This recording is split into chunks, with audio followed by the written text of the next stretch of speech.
It calls for danger. Not moving his feet at all, Yusuf, when he tried the stroke. The last ball of this first over. Left alone by the batter. First over complete. 2 runs for no loss. Easy run.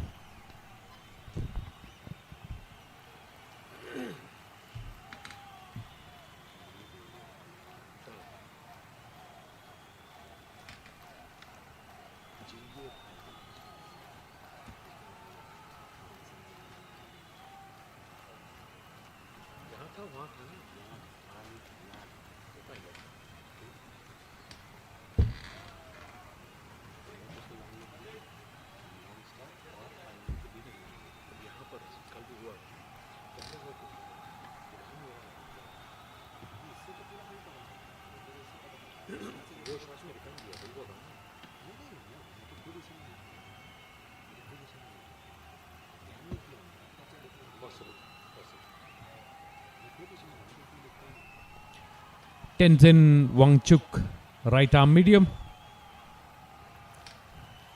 Not the builder for fast bowler, but if he bowls space, the ball will skid on to the bat, and will be interesting to see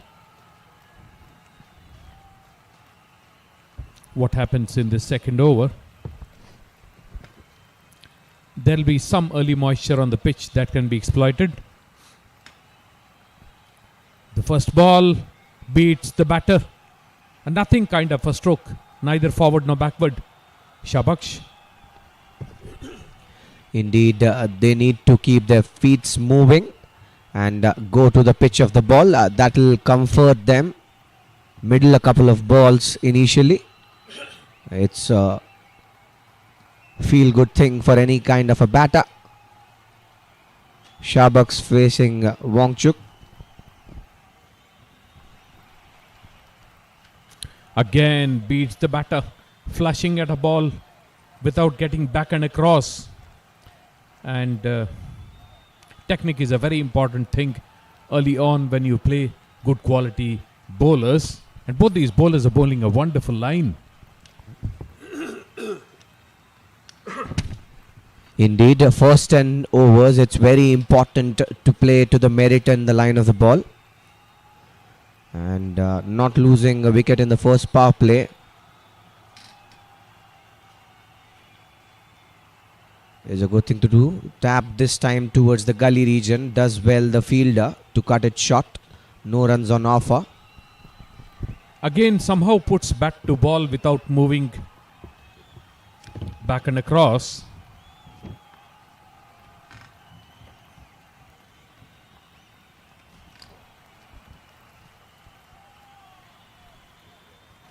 Has been very good bowling by both bowlers actually. Every ball has been in a great line and length as well. Yet another time wanted to slash it towards the offside. Not successful. It seems the Bhutan team has come up with a plan and they are sticking to it. They are bowling the 6th and 7th stump line in the offside. And wanting the Iran batters to make a mistake and edge it probably to the keeper or the first slip. And standing in the first slip is the captain of Bhutan, Jigme Shinge.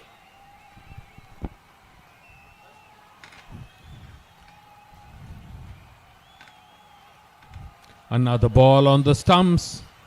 Shabaksh had no clue. He wanted to play the ball, then leave the ball. In the end, ended up doing nothing. And has been a brilliant over this one. 4 balls beating the batter. One took the bat rather than the bat going towards the ball. The last ball of this over.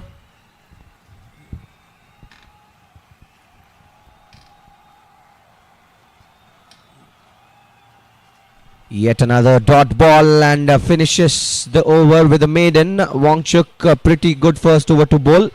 At the end of 2 overs, the score is 2 for no loss.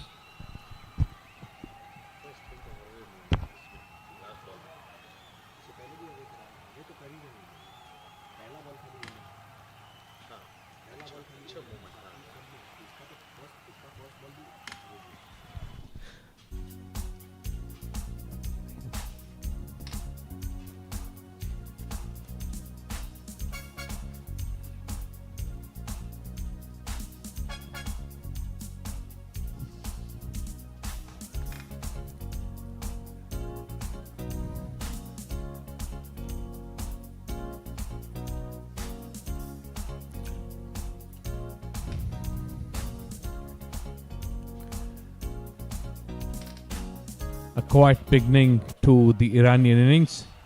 Dorji starting his second over. This time beats the batter. Slightly wide off leg stump, given a wide by the umpire. Was a good rising delivery. Indeed, the bounce impressed me. Mikio Dorji is using his shoulders early on, and if that ball was controlled and directed more towards the body of the batter, it was calling for trouble. Has been a very, very true surface. Early indications. Another good ball.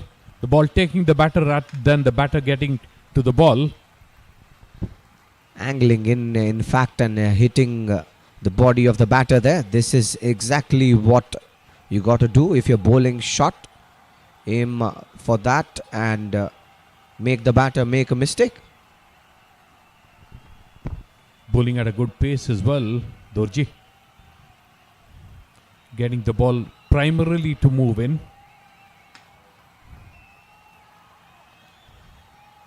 This time hit in the air to the left of the mid-off fielder. He runs back and collects it. Just the 2 runs. Not making very good connection. He did not time the ball as well as he wanted.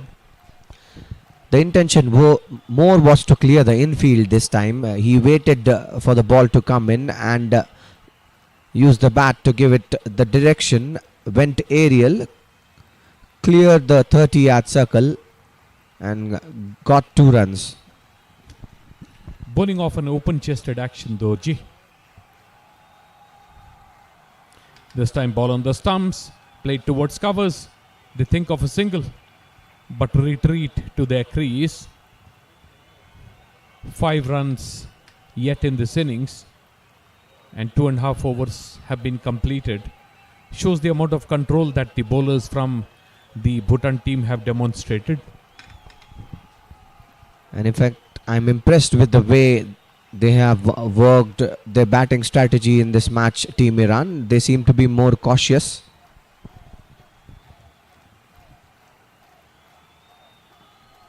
Again tries to move the ball towards the leg side. The ball taking the inside edge. Just a single to mid-on. And that single brings in Shah Baksh on strike. Dorji is bowling pretty tight line. He has given away 6 runs. All of the 6 runs that have come so far in this match are from the bowling of Dorji. A couple of balls he has bowled fuller and paid the price of it.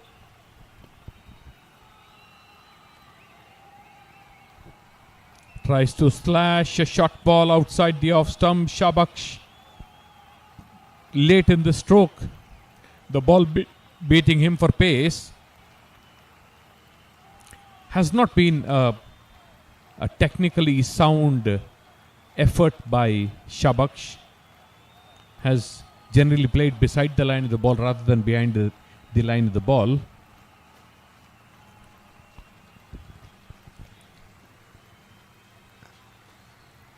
The last ball of the 3rd over coming up.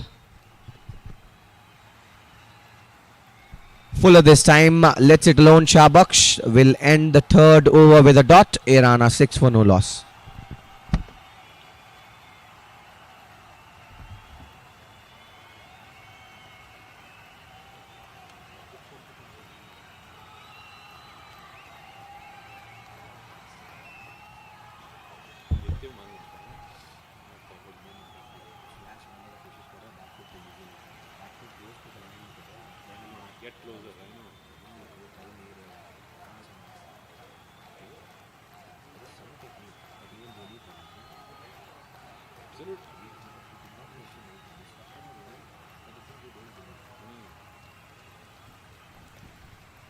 3 overs completed, 6 runs in Iran's account. The scorecard, nothing much to speak about. Yusuf batting on 4. This time, the first wicket for the Bhutanese team.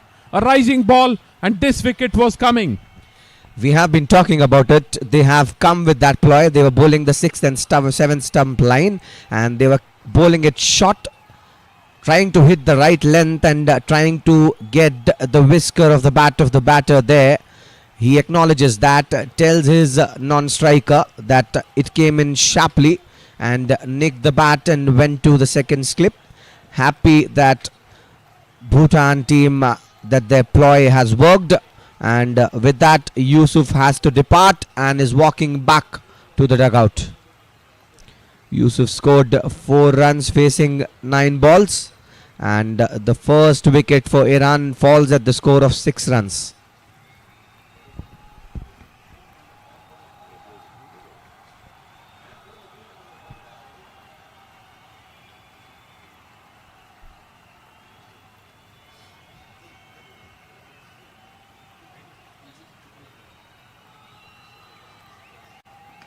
Sir, replay.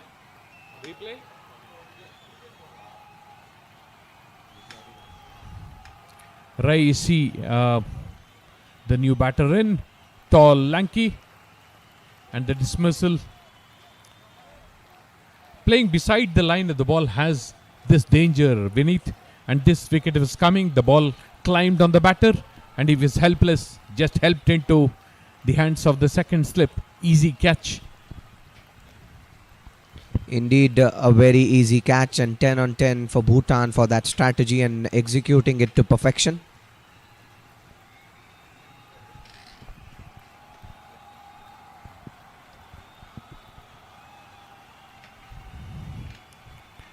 Wanchuk in the middle of a very good spell.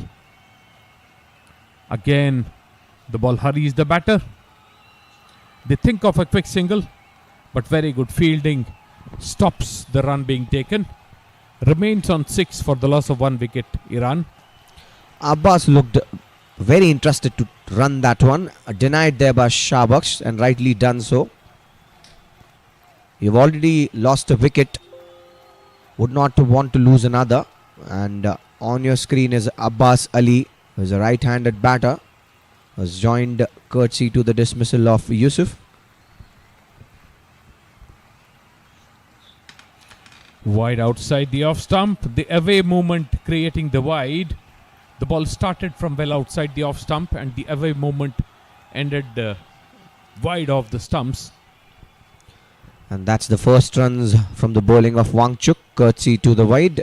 7 for 1 at Team Iran.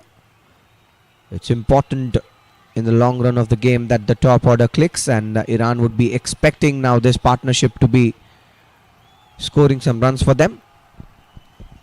Nice bowling action. And good bounce. The ball again played straight to the point fielder. No runs taken. Better in control this time, the batter Abbas, and just shows the face of the bat to the ball there and pushes it to the offside.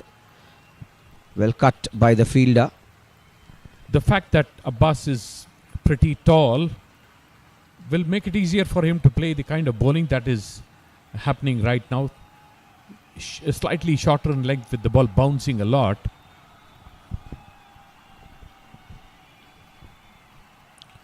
Shorter again this time, lets it alone, and right thing to do. Goes straight into the hands of the keeper there.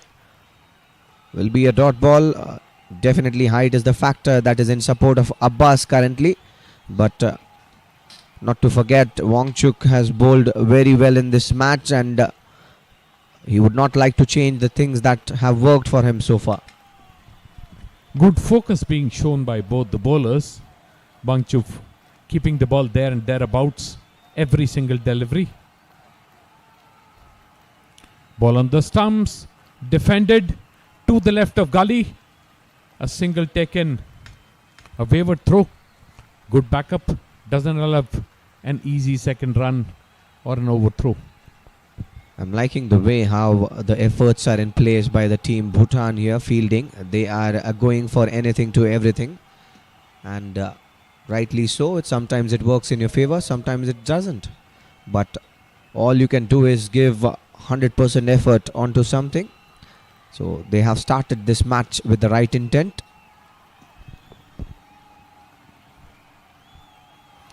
A wicket looks to be coming sometime very soon.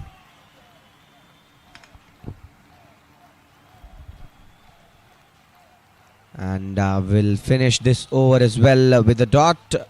Fourth over is completed. Iran are 8 for 1.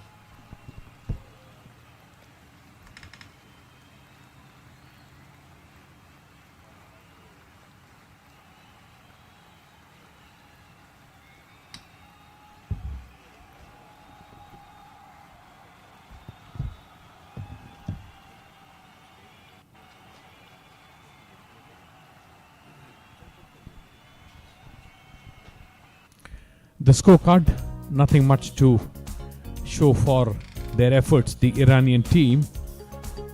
A lot to talk about for the Bhutanese team. They've done a splendid job. Kept the ball just outside the off stump. They've got bounce. They've got movement inward. The bend outwards as well. Has been a very good demonstration of bowling by the Bhutanese team. The fifth over. Dorji to continue.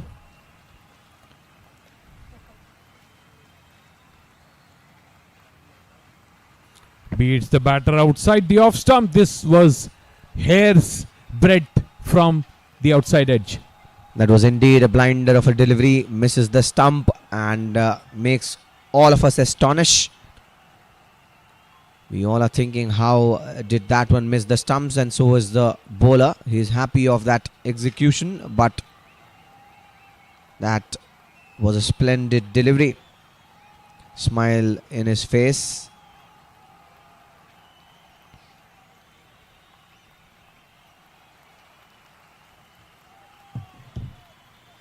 Fuller this time wanted to go aerial over the covers in offside. Fails the batter Abbas Ali. Slightly slower in pace this ball. Trying to hike the ball was an ugly heave actually. Should have played the classical cover drive for this kind of a ball. Everything is set up for it. But for that, the body needs to be closer to the line of the ball first. In comes Durji, who's bowling the third ball of this over. Misses a mark and will redo his run up.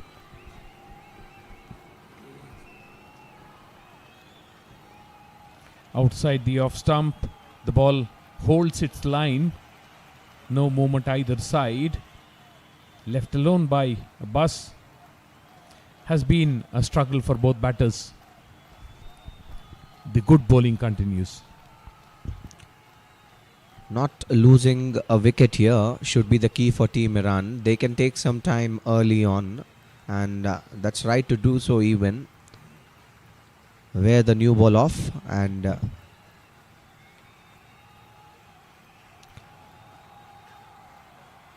shows the face of the bat to the ball this time and runs it towards the short third region for a single, and with that single Shahbucks comes to the strike.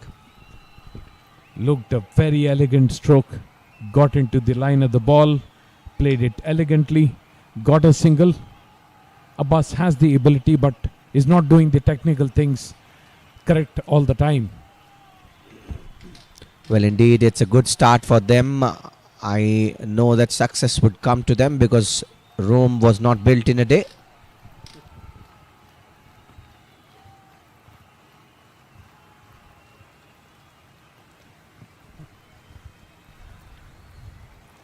The ball edged towards third man. A single taken. Rome was not built in a day, but the construction must start. Oh, the construction has already started, courtesy to these kind of tournaments that ACC is putting up, and sticking to the line is the bowler Dorji here. He's bowling a very tight line and the ploy remains the same. They're bowling in the 6th and the 7th stump in the offside and wanting the batter to make a mistake. This time the edge flew past the fielders in the slip, in between the slip and the gully quadrant.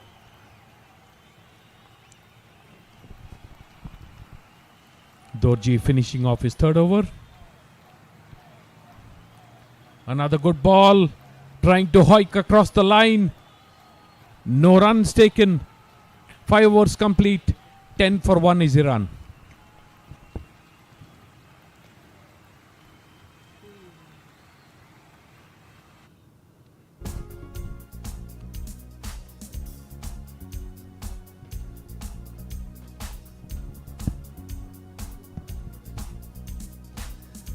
That's the batting card for you up till now. Yusuf is the casualty for Team Iran. He scored 4 of 10.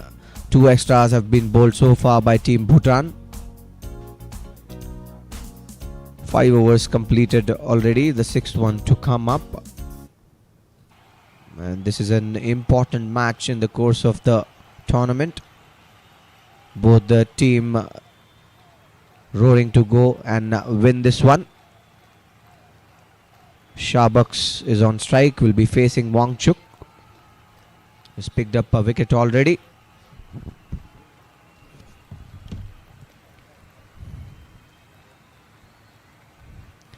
Tries to hit across the line late on the stroke. The ball takes the inner part of the bat. Gets a single for his efforts. Shabaksh.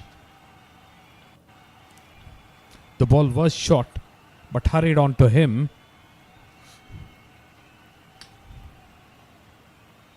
Abbas back on strike. He's beginning to look better and he's getting better as he progresses into his innings. Abbas. Good to see a tall, elegant batter. Drops in short this time and goes out with the angle. A right thing to do to let that kind of a ball alone. Abbas is playing very cautiously.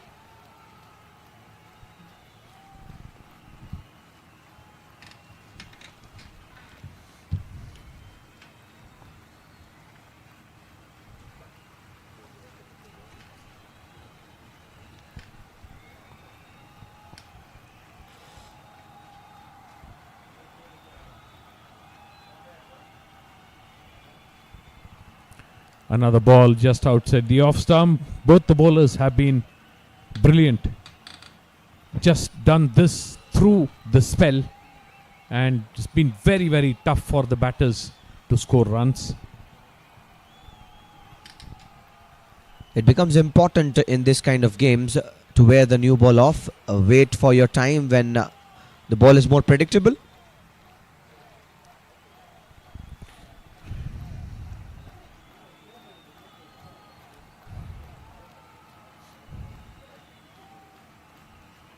Ball on the stumps, played towards short mid wicket. Thinly fields.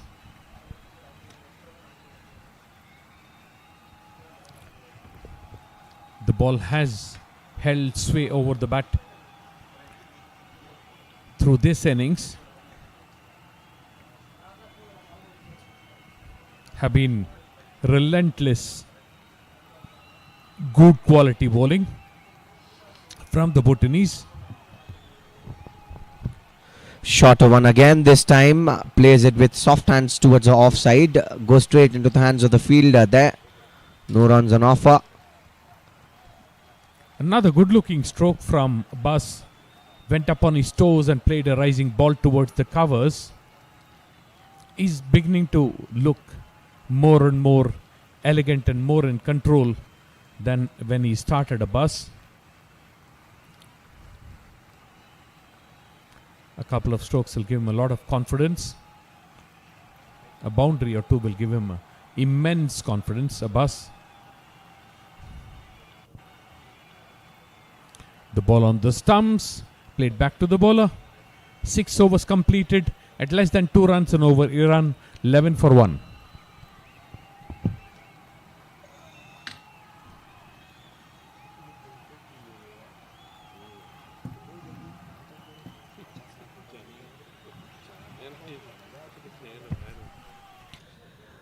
The two bowlers used in this match so far by Team Bhutan are Dorji and Wangchuk, both of them having bowled 3 overs, given away 8 and 3 runs respectively. Wangchuk is the one who's successful in this match up till now, picked up a wicket, and the economy tells you that the line has been very disciplined. Wangchuk has bowled with an economy of 1 run and Dorji with an economy of 2.67. Though 2 extras have been bowled so far from the 6 overs that Bhutan has bowled.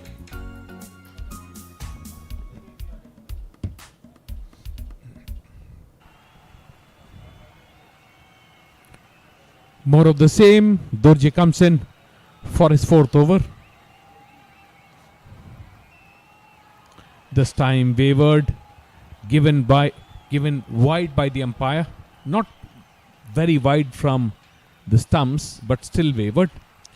Now, Dorji has an inclination of bowling in swingers, and if he wants to bowl this one, the line has to be very strict. It should be closer to the 4th and 5th stump so that it angles in and comes to the middle stump. If you bowl in the off stump with the in swing, that goes to the wide, and that will become a problem for you.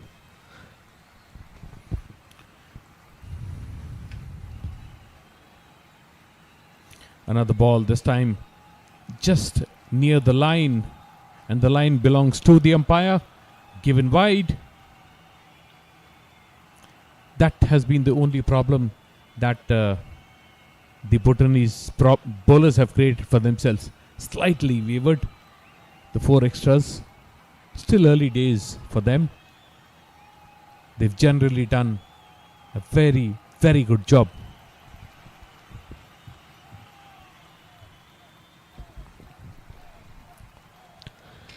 This time he's played it towards the square region, does a very good job in giving the effort there. The fielder would not be able to stop that one, and the boundary for Shabaksh.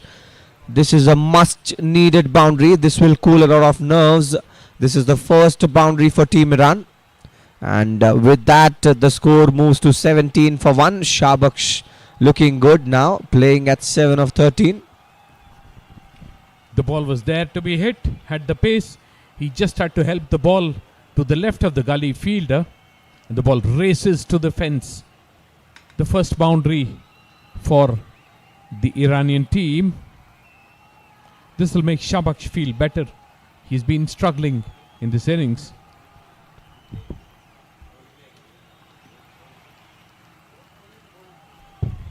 And that's the shot for you. Waited on that occasion and sliced it in the gully point region for a boundary.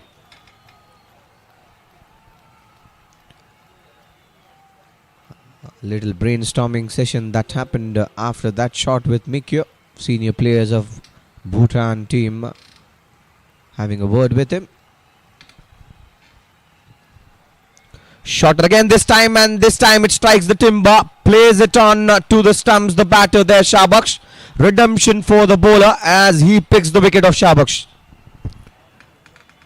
Another instance of a batter playing beside the line of the ball, not in control, and the ball disturbing the stumps. Very good bowling. Again a rising ball that takes a wicket. Has been persistent, good bowling. Here's how it happened. The rising ball. The ball takes the bat and then disturbs the stumps. 17 for 2 Iran.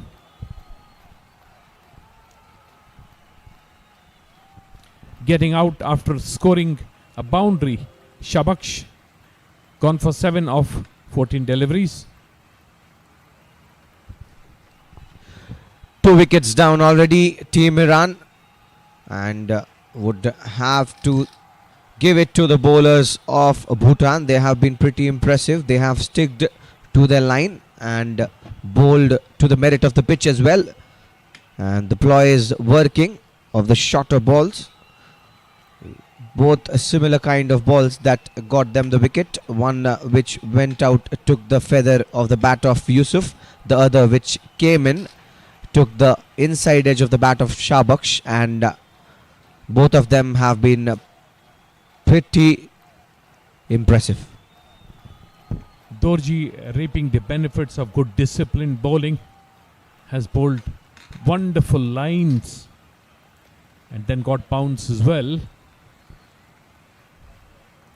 Afrin start with the ball in the previous match. The first 5-wicket haul in the tournament. And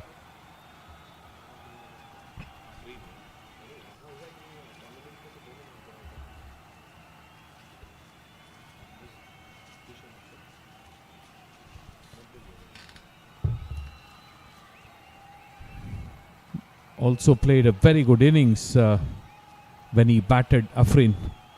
Good package for his team, the Iranian team. Very good ball again there by the bowler Dorji. He is right on the money. He is bowling to his field, not allowing the batters to score runs. And Afrin, who scored 20 odd runs in the last match, has got the hang of this pitch. In fact, the ground, and the expectations from his team on him would be the same, to play through and get them runs. Right now his team is in trouble. 17 for 2. Another ball on the stumps. Does what all others have done in his team. Played from the crease. No movement either back or forward. Something that they'll have to learn to do and improve. Looks a very good player, Afrin. Looks very elegant. Seems to have ability. Able to manage with his limitations. Indeed, footwork has been the area of concern for Team Iran. Definitely after this match as well, when they go back to the drawing board, they'll be pointing it out and will be working on it. It's when this kind of an opportunity comes up, you get to understand these things.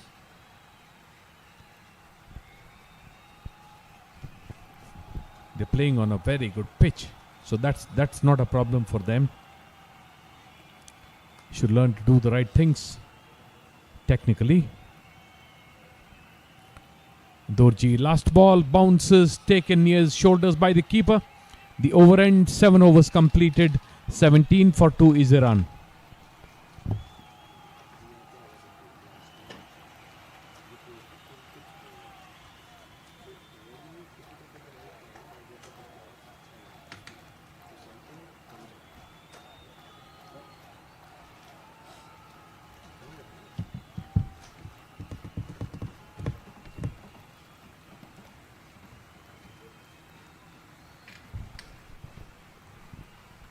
That has been the story of the batting of Iran so far. 7 overs done, 17 for 2.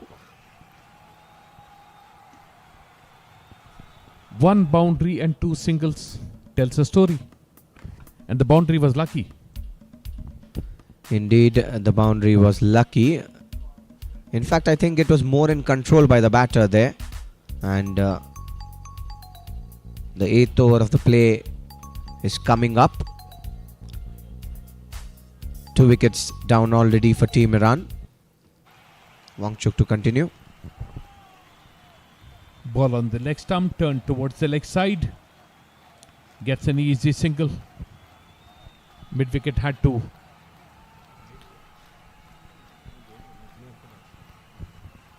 That's not the correct line to bowl with the kind of field setup that you have, which is offside heavy. When you bowl towards the leg side, you give permission to the batter to take free runs. And that's exactly what happened. You have 2 slips in place for you. And it's more an offside heavy field. You have a short cover fielder, a point fielder, a mid-off fielder as well.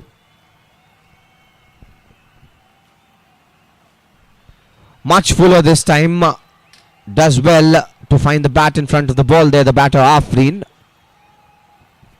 Maybe it'll be good for the Bhutanese captain to pull out one of the slips and get him into the leg slip area, because the ball is bouncing. Or maybe he is thinking right now that the bowlers would stick to the line and bowl as per the field. You do not set up the field for the wrong balls.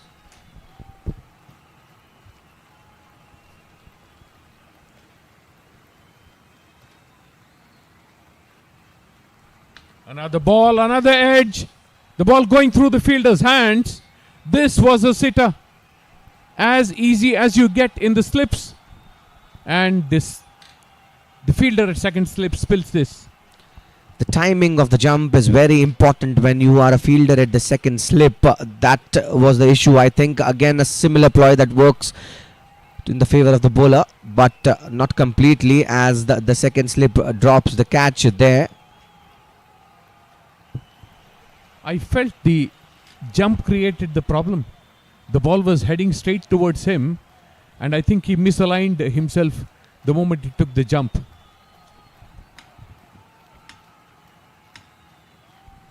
And yet again, that's a beauty of a delivery. Goes out with the angle, and Abbas had no answer on that occasion. 3.4 overs, 1 wicket and just 5 runs. I think the problem with the second slip is look at the way he's bending. He bends so much, even the balls which will come to his shoulder height, he'll feel he has to jump. There's a slight line in between doing a thing and overdoing a thing. Again, technique. Ball just outside the off stump, left alone by Abbas. It'll be important for Abbas to continue to do what he's doing right now and then build his innings. Must attempt a few singles for sure. On your screen is our esteemed photographer who covers this match at length and takes the moments of this match.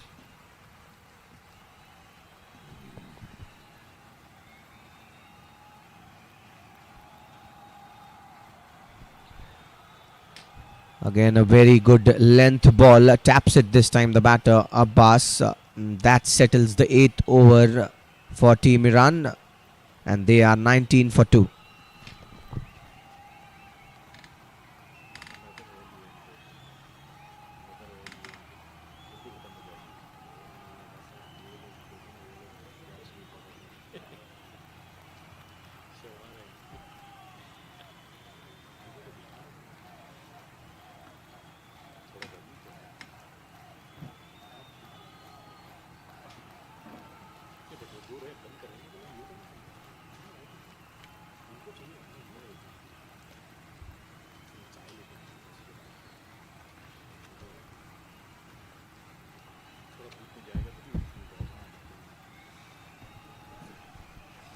Another over.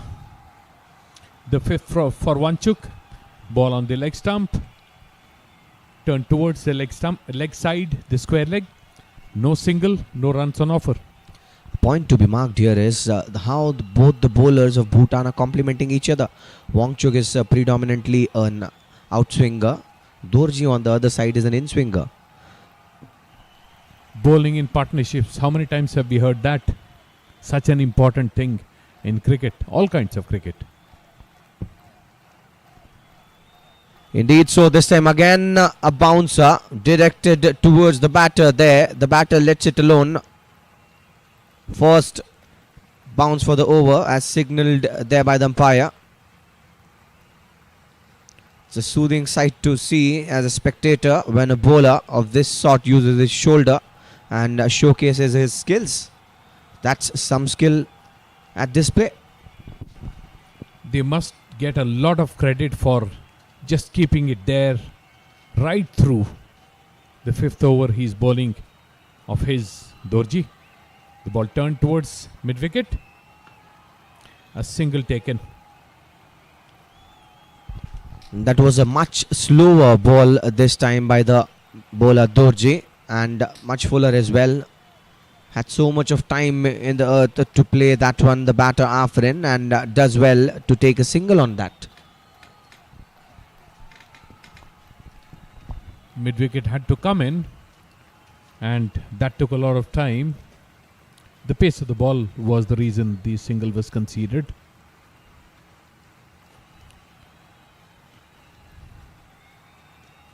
Another ball, another defensive stroke. No runs taken.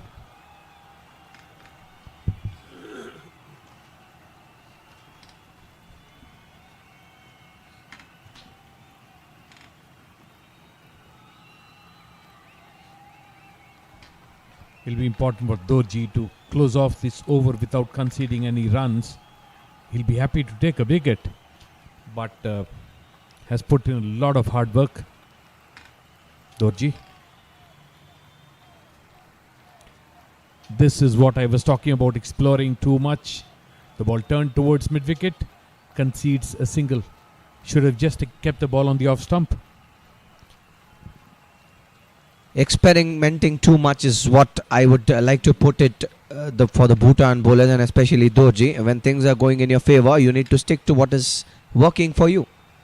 And when you're trying to bowl a slower, a Yorker, and in turns you are allowing the batters to rotate the strike, it releases the pressure. Reduces your control as well. This is exactly what he should have done the previous delivery as well. Ends the over wonderfully. 9 overs completed, just 21 for 2. Easy run.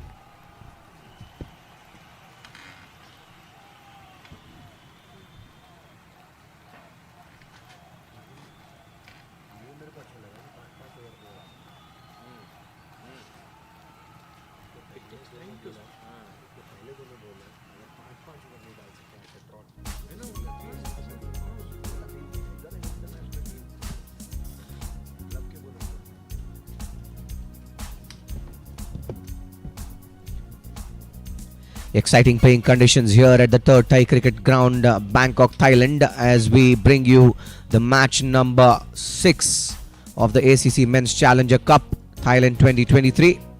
Iran batting first today after winning the toss, has scored 21, giving away 2 wickets already.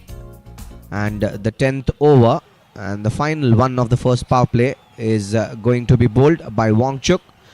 Impressive that the captain Jigme has given 5 overs each to both of his opening bowlers. Interesting and sensible as well. It takes time for pace bowlers to get into a rhythm, whatever their skill or experience.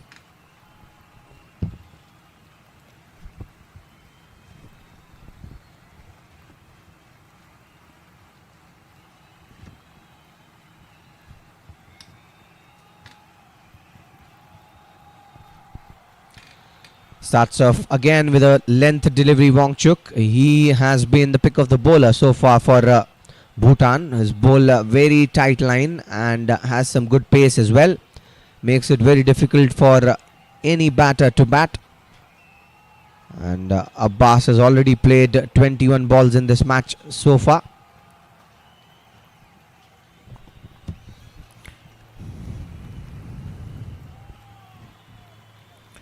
Both batters getting behind the line in the ball, giving respect to the bowlers. Not a bad thing to do. Ball on the stumps. Punch towards covers. No runs taken. 4.2 overs. 1 wicket and just 5 runs conceded. Has been outstanding work from Wangchuk. Partners in crime, the other bowler as well. Indeed, but Wangchuk is taking the major load as he's been more consistent with the line if you compare both, and he's been right on the money so far.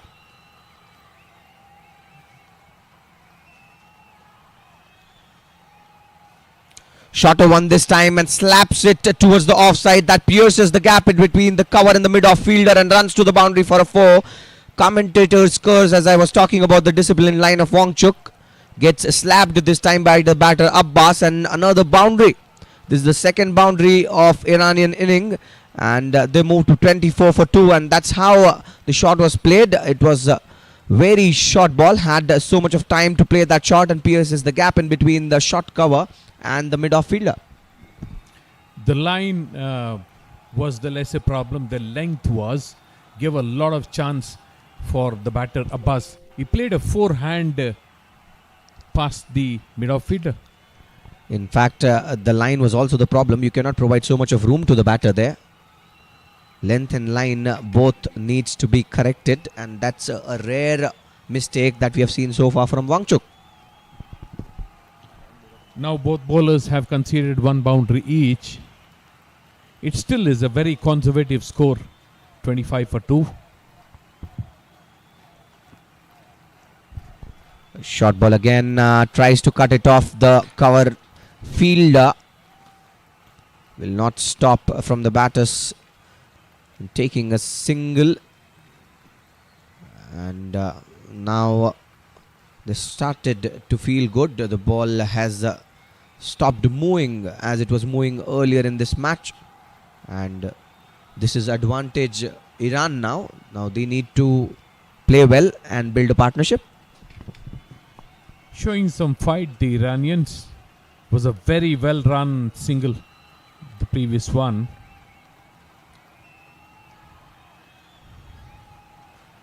Another ball on the leg stump this time, played with soft hands. No runs taken. They're beginning to look better, the Iranians, but still a long way to go. We're finishing off the first power play, and 26 for 2 is where they stand, the Iranian team.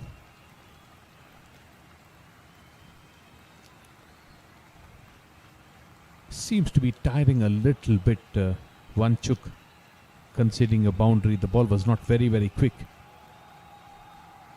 Beats the batter, ends the over. 10 overs completed. 26 for 2 is Iran.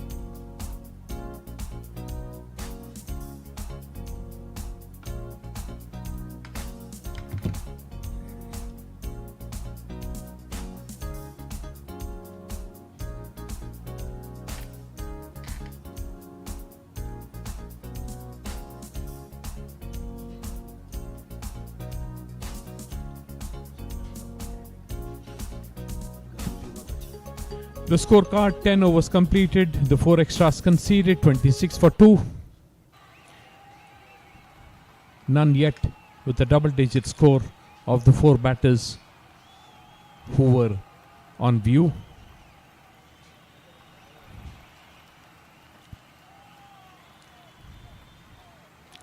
Funcho is the new bowler for the Bhutanese team. Will look to continue the good work that has been put up by the first 2 bowlers who started for the Bhutanese team. Again, not very tall Funcho. Tashi Funcho.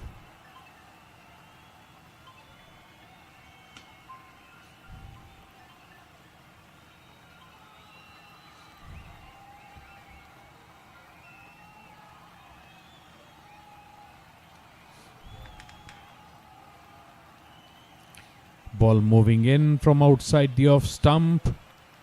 Tailing in actually. Good beginning for Funcho. Medium and thereabouts. But started bowling with a very good line. Another ball tailing in. The batters need to be very, very careful, because this kind of bowling, the ball can go through the gate. Abbas needs to be careful. Afrin needs to be more careful because he's playing from the crease, not reaching out to the ball. This is exactly what I was talking about. The ball taking the inside edge. Both tall players, Abbas and Afrin, for some strange reason, do not reach out. Neither do they go to the back foot.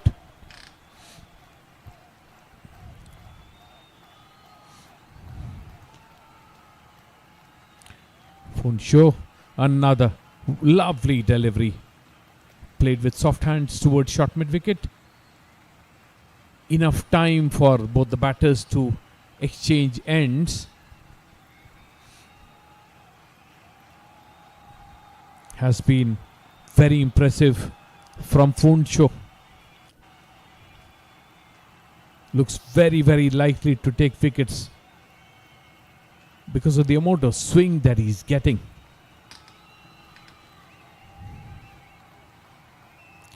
Another ball outside the off stump. Abbas didn't have much of a clue as to what to do with the ball. Somehow managed to play the ball. Looks like a wicket is round the corner.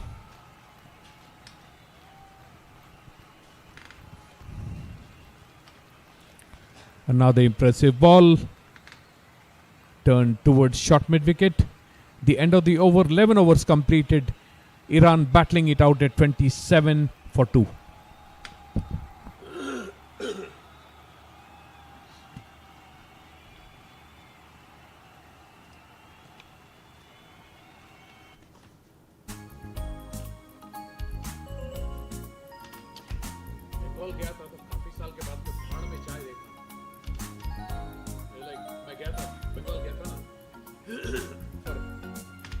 Bengal women's पहाड़ में चाय देख के यार कितने साल हो गए नहीं है ना और मसला मुड़ी I was craving for it.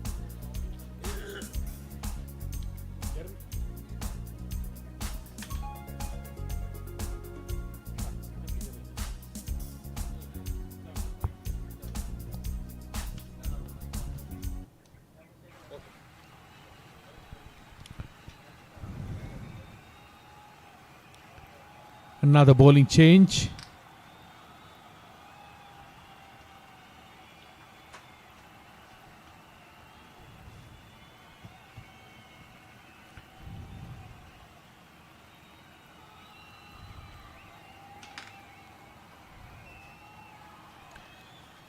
Namge thinly into the attack. The ideal height for a left arm spinner. We saw some classical left arm spin yesterday, and will this be once more some good classical left arm spin?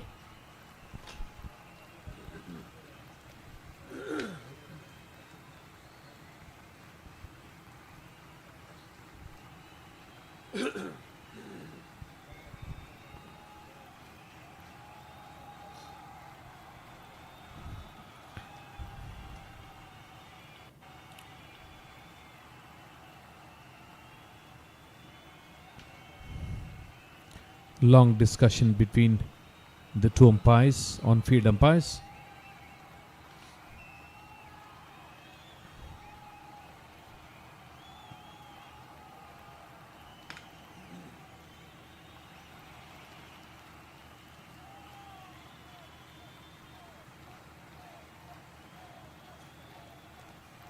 Looks like Namge can't bowl now.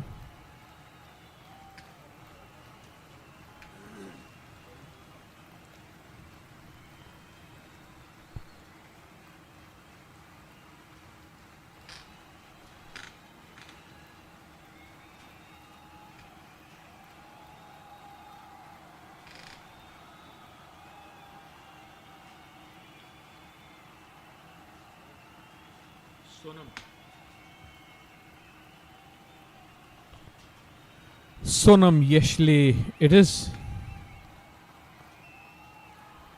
Left arm spin it is. Starting the second over after the first power play. The 12th over of the innings. Left arm orthodox.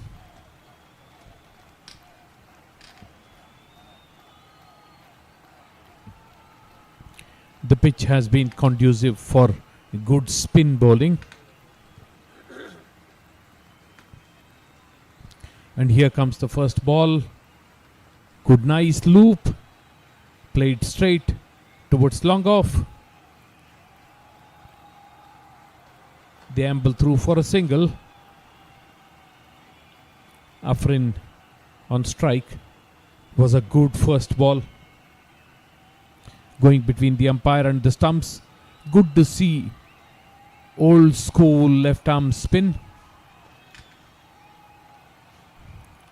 This time not giving the ball air, bowling a flatter trajectory.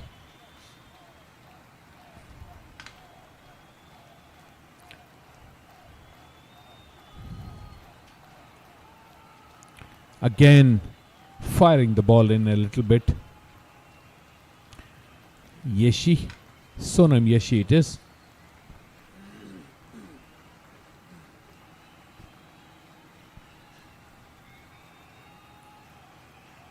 Ambles in, bowls the fourth ball, hit powerfully. Sweeper collects the ball. Another run for Afrin.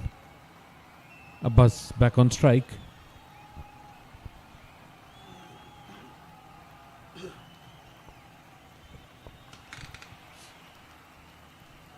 Flighted ball, played with soft hands towards point.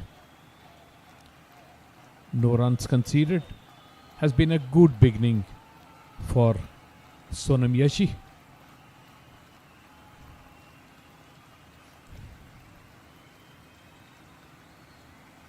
This time again, flatter trajectory, played back to the bowler. 12 overs completed, 29 for 2 is the score of Iran.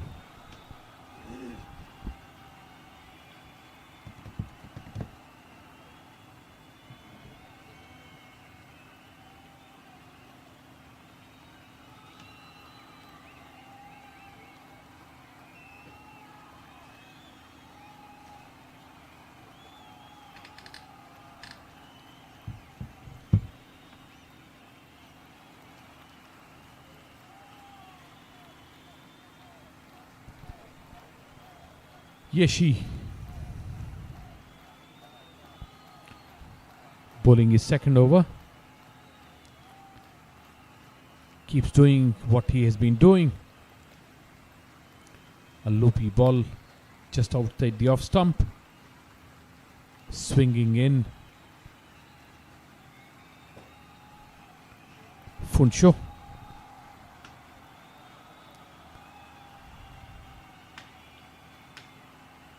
Another good ball, sliced towards point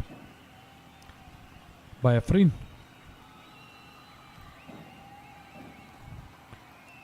All the bowlers have been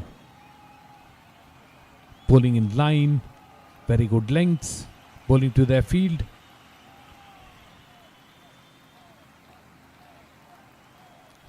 Given wide by the umpire.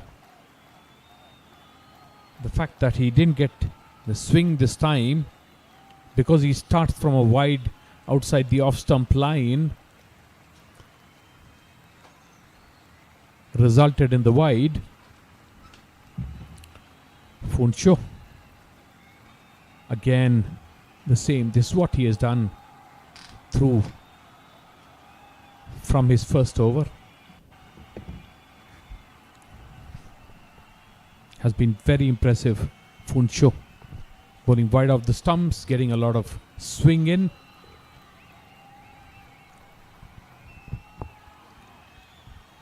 Yet again an in-swing from Funsho. And Afrin has had a patient affair up till now. He's playing at 3 of 21. He is one of those core batters that we have seen in the team Iran. And Abbas ably supporting him, is playing at 11 of 31. Yet again came in with the angle, driven this time towards the leg side. There is a protection there. No runs taken. The only batter to have a double-digit score in the Iranian innings, and we are finishing off the 13th over, is an indication of how well the Bhutanese bowlers have bowled, all of them. Ball on the stumps, goes across, taps the ball to short mid-wicket. 13 overs end, 30 for 2 is Iran's score now.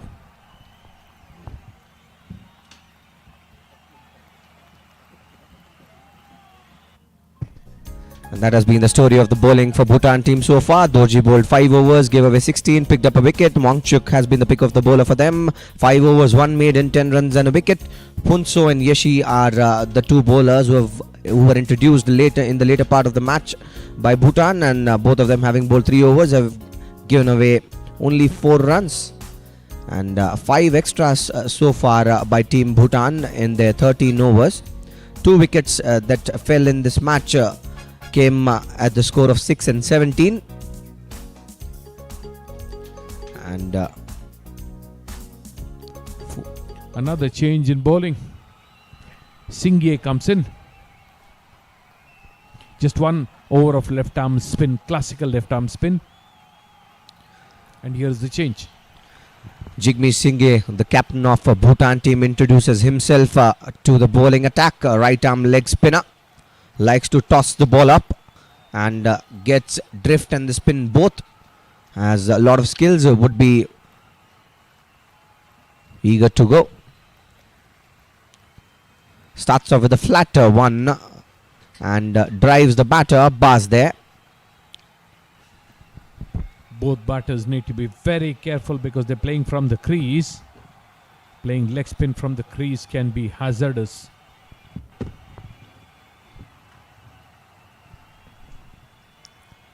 Yet again a similar delivery, a similar result. Not a clever thing to do to allow leg spinners to settle into a line and length. Both batters need to counter, take a step down the crease.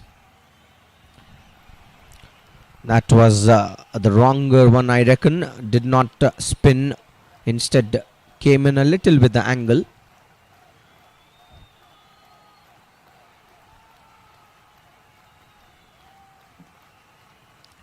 Shorter one this time, hits the back leg of the batter there, and was definitely going down the leg side, and hence no questions.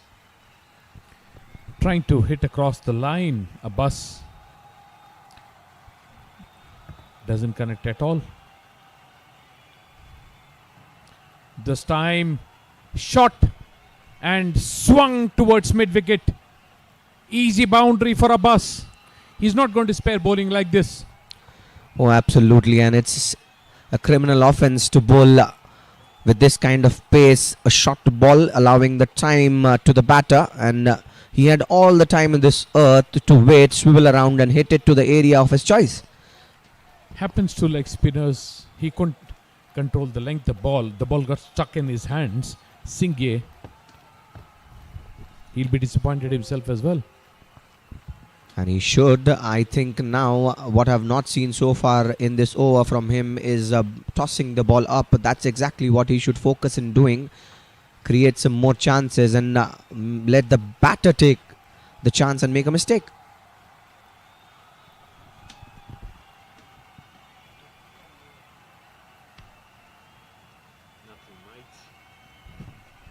Much better length this time, and cautiously tapped this time by the batter Abbas, who's looking good, playing at 15 of 36. And with that, the 14th over of this match comes to an end. The score is 34 for 2 for Team Iran.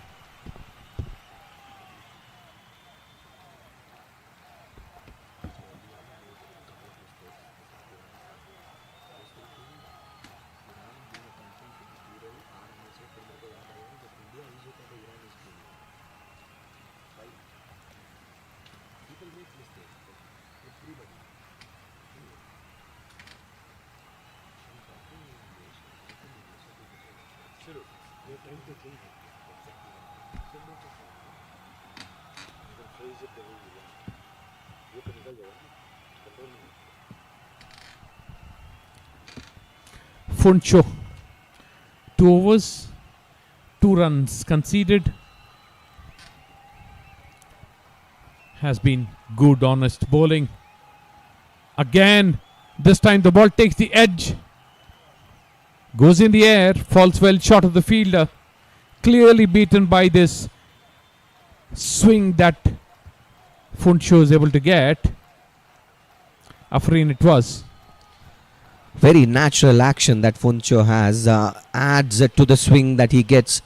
Natural in swinger, and Yet again, this time this was on the shorter side, taps it to the leg side and takes a single.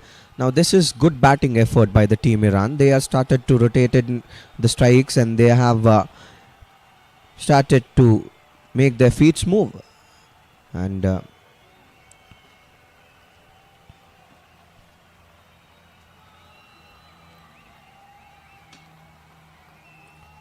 coming with the angle this time as well. That was over pitched, but straight into the hands of the fielder there. The fact that he has put a lot of pressure on the batters allowed him to get away with this full length ball. This should have been driven through the covers. Indeed. This time a much better length. This is exactly what you got to hit when you're bowling with this pace.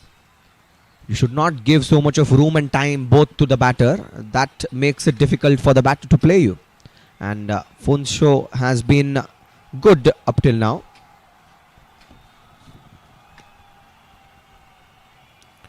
Ball driven straight to mid-off. Taken on the full this time. Trying to bowl a Yorker possibly. Funsho.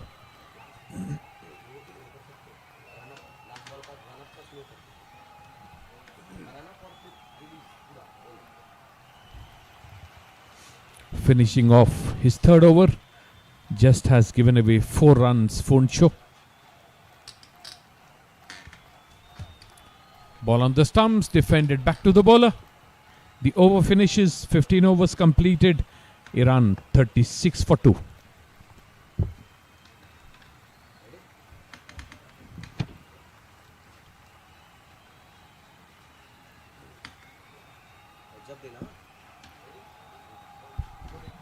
And let's dissect the bowling action of the bowler there. I would like to say with the angle the bowler that he gets, naturally he is an in-swinger. And it's time for the short break for both the teams as they get energized back for the long run of this match. 50 overs are there to be played in the first innings and 50 to follow up. And it's very important for yourself to keep yourself hydrated as well as energized.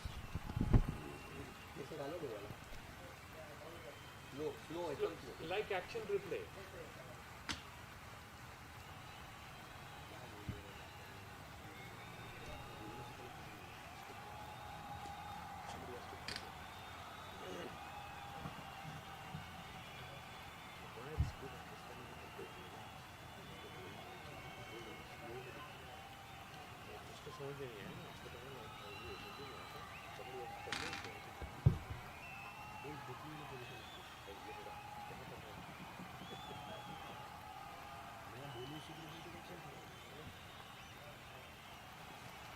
पूछे like Swiggy deliver before time. He deliver before time. You should appreciate, yeah.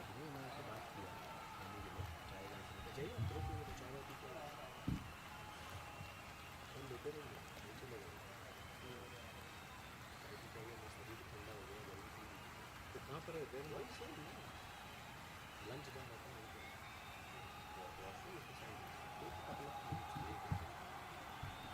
Watch, mates. Watch. जब आ जाएगा बोलना.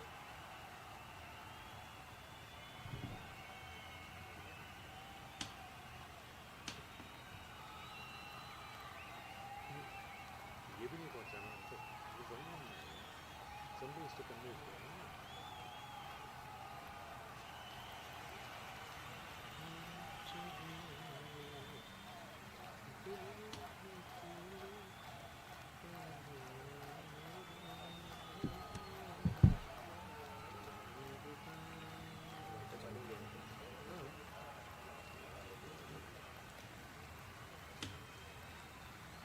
चाय की चाह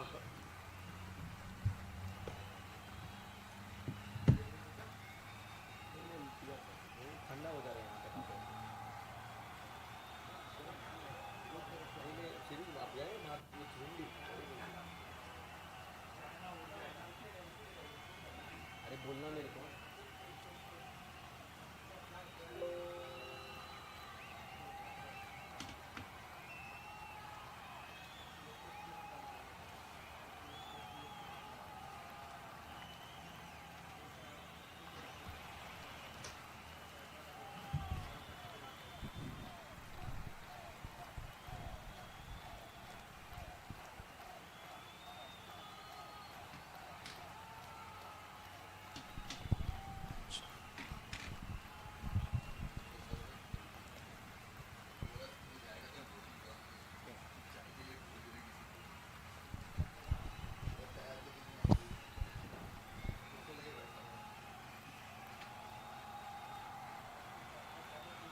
16th over of this match coming up, and excellent playing conditions here at the third Thai cricket ground in Bangkok, Thailand, as in the match number 6 wherein Bhutan takes on Iran. This is an important match in the juncture of the tournament, and very important match, seeing the pathway of the Asia Cup.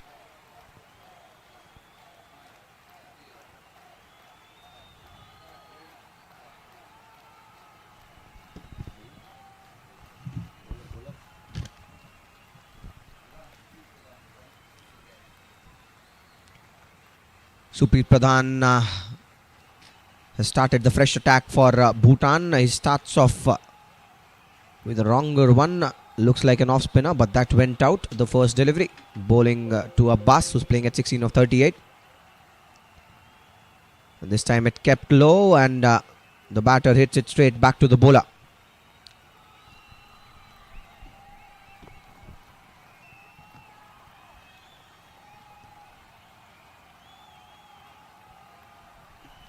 Again, he's a mystery spinner, I reckon, for Bhutan. Has an off-spinner's action and in turn bowls leg spins. Very skillful. This time there was a half a chance there. Goes just past the hands of the bowler there and runs to the long off boundary for a 4. Abbas is looking good now. He's scored 20 runs of 41 balls, and that's how he hit that shot. There was half a chance there for Supreet Pradhan, the bowler, in his follow through. Could not reach the ball, and in turn the ball runs to the straight boundary for a 4.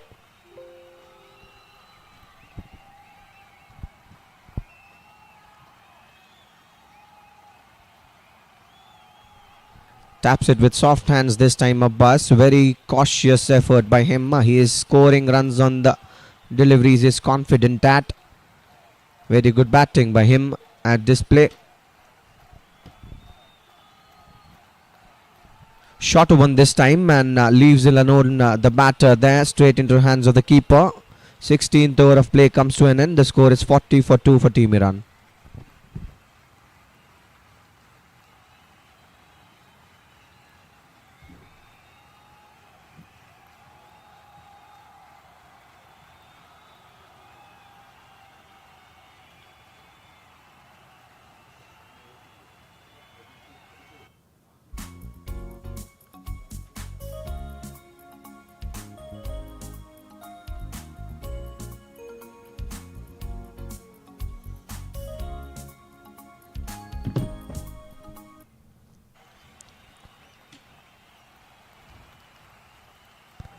Comes in with an angle. This time the bowler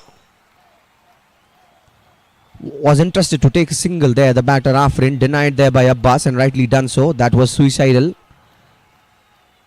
That was hit with some power and goes straight into the hands of the fielder there, Gakul.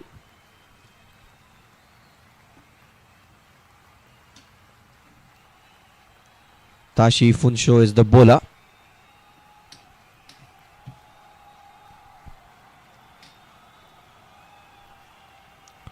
Shorter one this time. The keeper does well to cut it.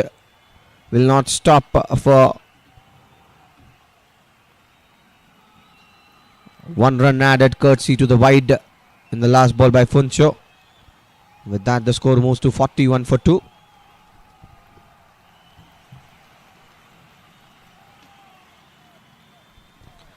Yet again, this time driven in the offside and a single stolen. This is good stuff by the batters of Team Iran. They have now started to score some runs. Afrin and Abbas both are looking good, having spent a good amount of time in the middle. Both of them having played close to 12.5 overs now. Glides it in the offside, straight into the hands of the short third fielder there. No runs on offer. Funso has a natural inclination towards bowling in swingers, and courtesy his bowling action.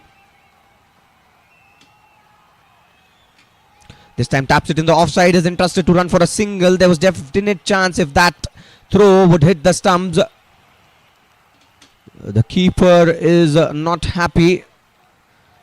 He did well to go behind the stumps and wanted to collect that, but the throw was a bit far from him, and a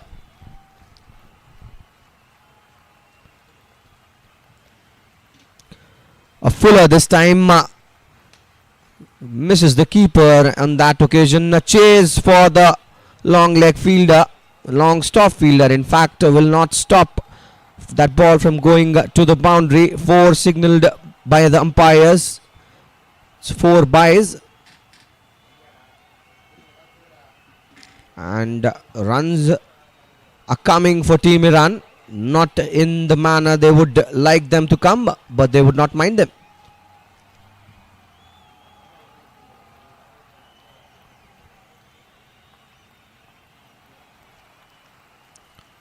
Much better line this time into the hands of the point fielder there.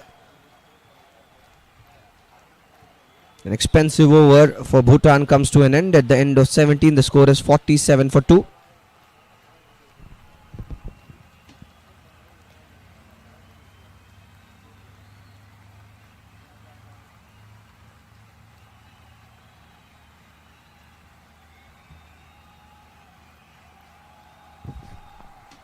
And that has been the story of the batting of Iran so far. They've scored 47 for 2 in 17 overs. Played 77 dots, mind you.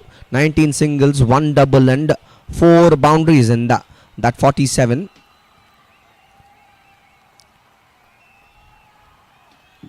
It has been good performance by both the teams so far. Bhutan picked up 2 wickets early on, but after that Iran are able to bring back their side. Namge Thinle is the new bowler.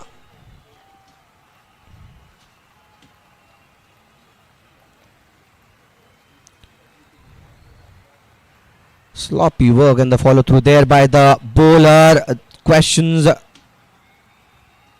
would have been asked to the umpire.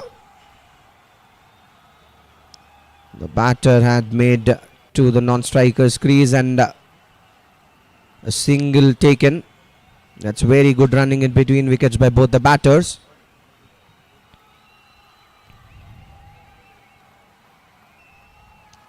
So very good ball coming diagonally to the batter. The bowler Namge Thinle has got a very clean action and bowls the right area.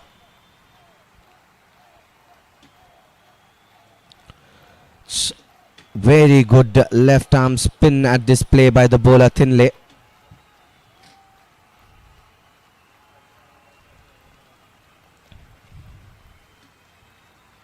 Trying to be cheeky, the batter there in turn taps it in the offside and runs quickly for the single. Does well, dives to get back to the crease. A wayward throw. The keeper looks agitated. That was a serious chance if the throw would have been better. And both the batters now talking to each other as they know they need to talk and make things better. They would not like to lose a wicket here. They're playing good cricket.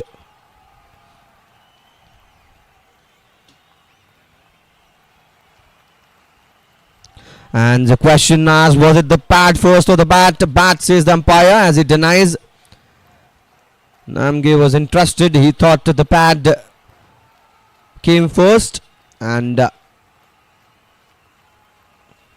that's a very tight line to bowl.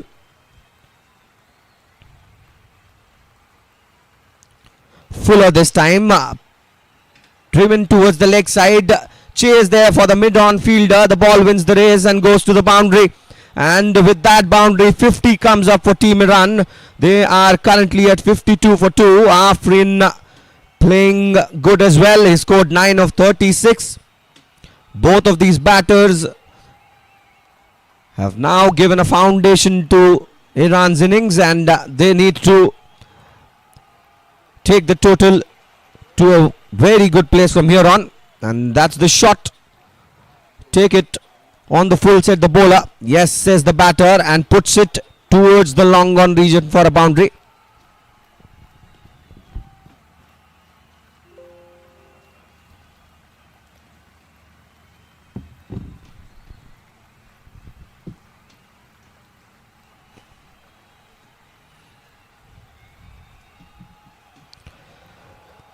Sonam Yashi will continue.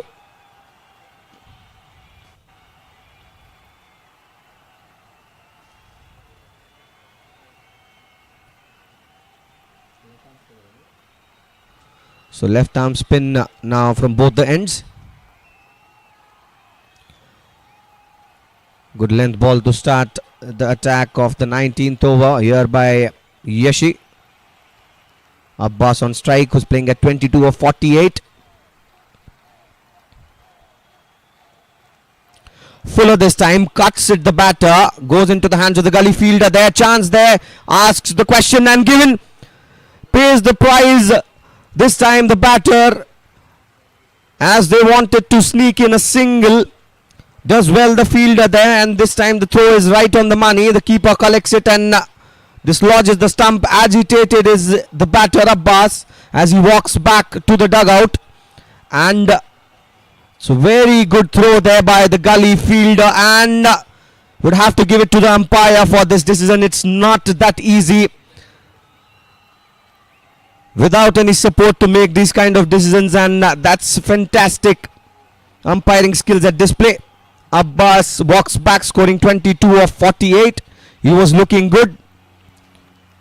And as we say, if you measure the methods of getting out in cricket by the sadness index, run out will stand the first. Third wicket for Team Iran falls at the score of 52, courtesy to the very good in-circle fielding by Bhutan.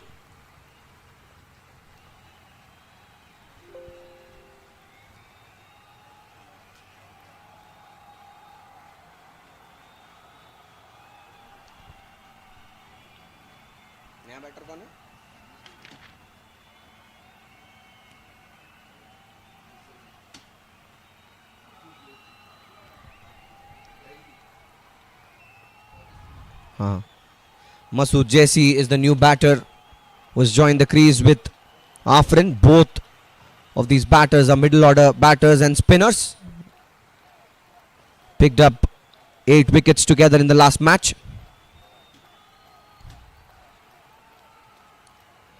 Plays it with soft hands this time. The batter Jaisi wanted to take a single, denied there by the batter Afrin, and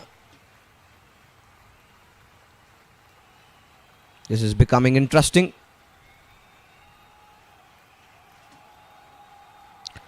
And this time it misses everything. The bat of the batter, the gloves of the keeper, and in middle the timber as well.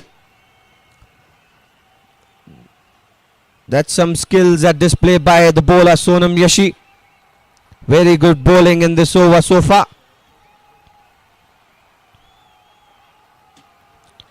This time again angling in. That was an arm ball.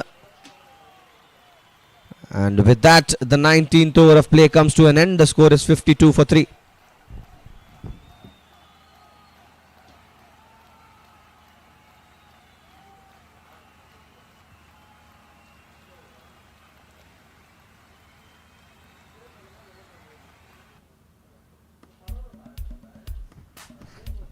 And that's the batting card for you. So far we have seen 22 runs from Abbas, who ran himself out courtesy to the good throw by Wangchuk. Afrin and Jaisi are both playing currently. 9 of 37, a patient affair so far for Afrin. And the 20th over of the play is coming in front of you, and bowling it is Nangme. Questions asked to the umpire. Denies the umpire there. This was very close. The spinners of Bhutan are giving a tough time to the batters of Iran currently.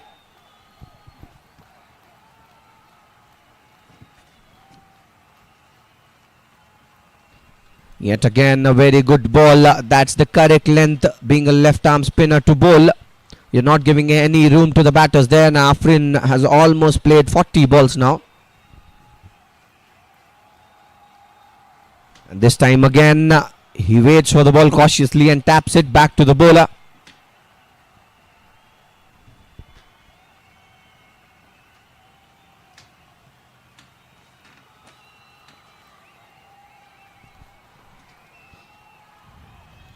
Yet again a dot ball. Dot balls continue to come as now Iran would take even more time.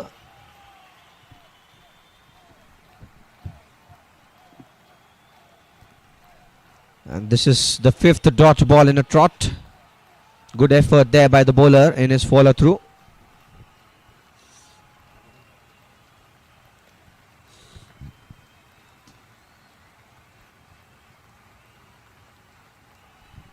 This time defends it with soft hands, and a maiden over comes to an end by Namge. The 20th over gets completed with this. Team Iran is at 52 for 3.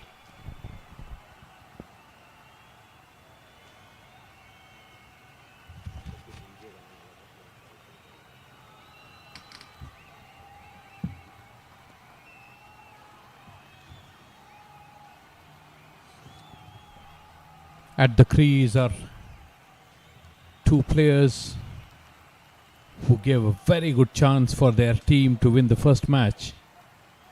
But that was not to be. And now they'll have to do something with the bat for their team. Ball on the stumps. Played to short mid wicket. No runs taken. The 21st over in progress. Yeshe, good classical left arm spin.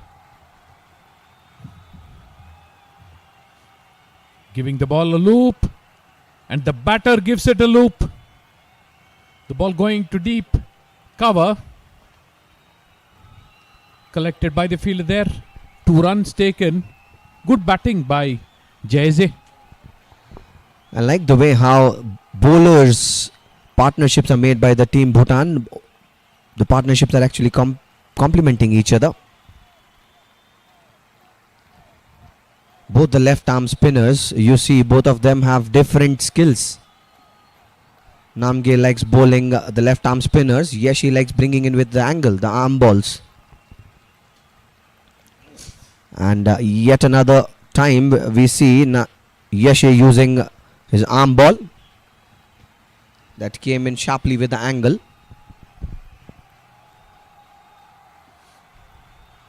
Shilpa Yeshi. Just outside the off stump. Flights the ball.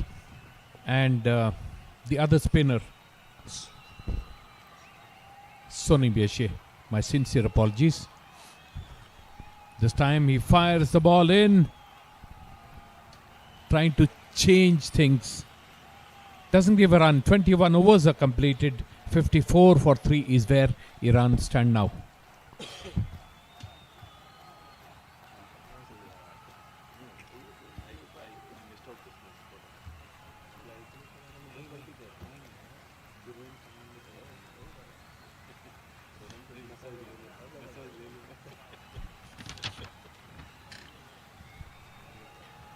.98, about 100 dots.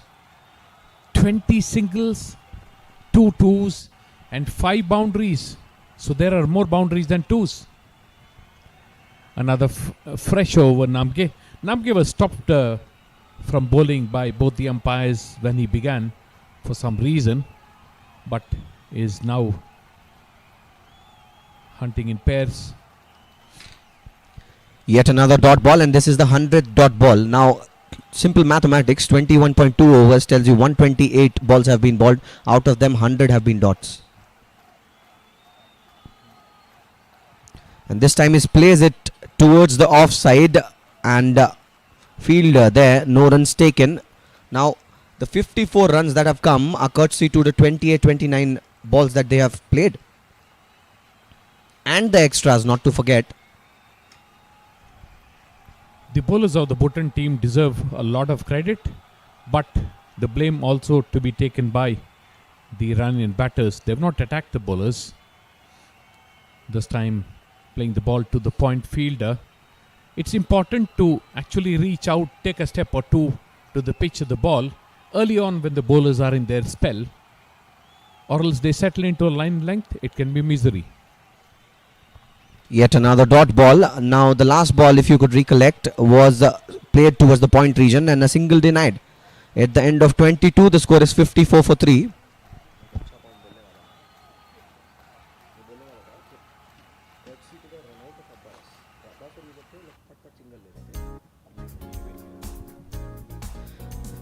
That's the batting card in front of you for Team Iran. Yusuf was the first casualty for Team Iran, scoring 4 of 10. Shabak scored 7 of 14.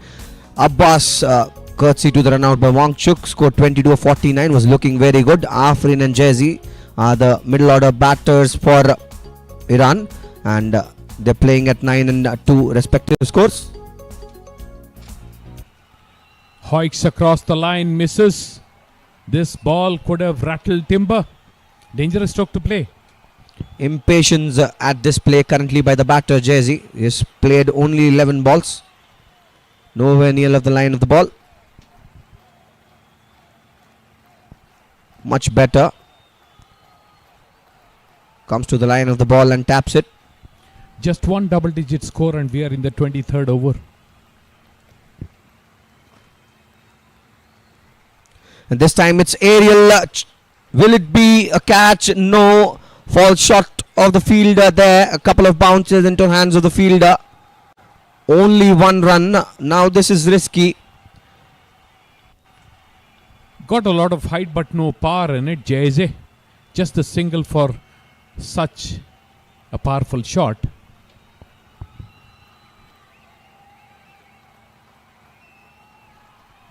That's a very good line to bowl, and respect given here by Afrin. He scored just 9 runs of the 50 balls he played. Allowing the bowlers to settle in creates this kind of a problem. The bowlers are controlling the proceedings. 55 for 3, and we are about to complete the 23rd over, which is less than 2 runs an over. Slightly over 3 actually. 2. And this time again it was played towards the gully region. Does well the fielder to cut it short. No runs on offer. After the end of 23, Iran is at 55 for 3.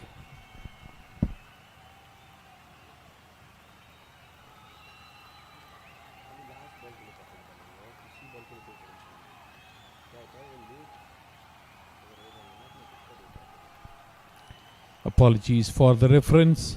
The current run rate is 2.39. Still is not a substantial score, and things can slip very quickly if Iran lose wickets, so they must preserve their wickets. They've got into a rut. They've allowed the bowlers to settle into a line length, and the bowlers are dictating terms now. Namge continues with his 4th over. This time wanted to heave it in the leg side, finds the inner edge of the bat there, runs towards the long stop region, does well the fielder at the slip.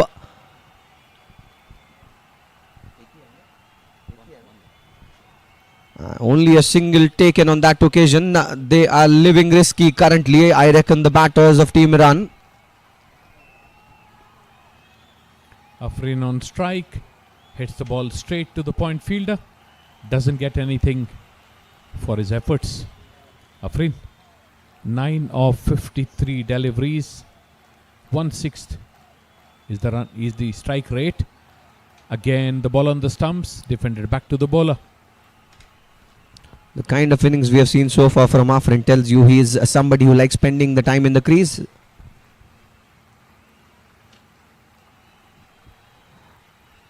That was bowled with an angle towards the leg side, guides the batter there, Afrin, and sneaks a single. Jazzy is now back on strike. The second double-digit score in the Iranian innings. 22 was a bus. Afrin is now batting on 10.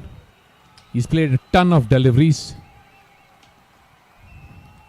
Fighting hard, both batters. A flighted ball, Slight turn, played from the off stump to short cover. No runs taken.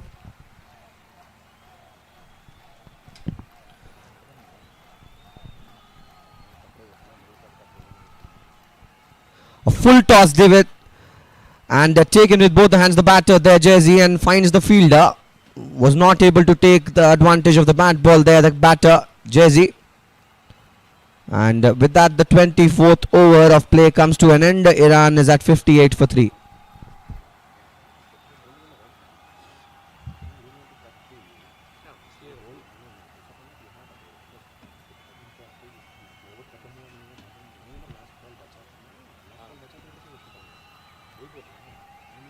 My confusion is खत्म होने में नहीं wanted to take the last ball, but I was waiting कि आप खत्म करने के लिए नहीं के लिए जरूर से कौन दे देता है बाकी सब चीज़ अच्छा लगता है ये तो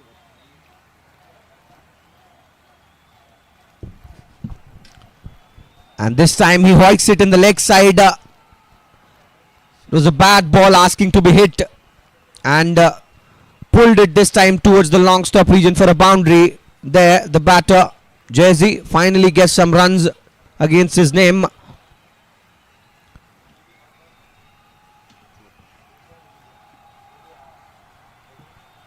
A welcome boundary for the Iranians. The ball on the leg stump, swung towards fine leg, gets a boundary. This time played straight to covers. No runs taken. Even with the boundary, Yeshi has conceded 9 runs till now. Now Yeshi bowls in with the angle. He has the arm ball as an asset. Now if you bowl it wider of the leg stump, it becomes easy for the batter to play you. That's what is affecting negatively currently. Leg spinner this time, aerial towards the cover. There's protection in the deep. He cuts it short, the fielder there. Jigme Shinge, just a single taken.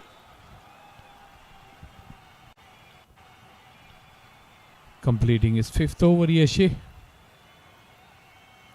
Slightly, not much flight, but bowled straight at the stumps. Hit towards point, no runs taken. And will be completing half the quota of overs with this ball. Just 10 runs off his 4.5 overs. Yeshi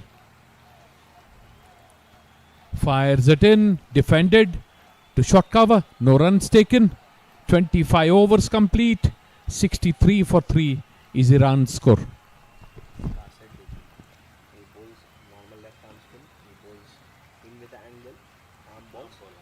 China man वो जो China man डाला जिसने cover के ऊपर से उसके पास में वो दूसरा परफेक्शन नहीं है अरे ये चाइना मैन डाला अभी तो डाला ना जो कवर में गया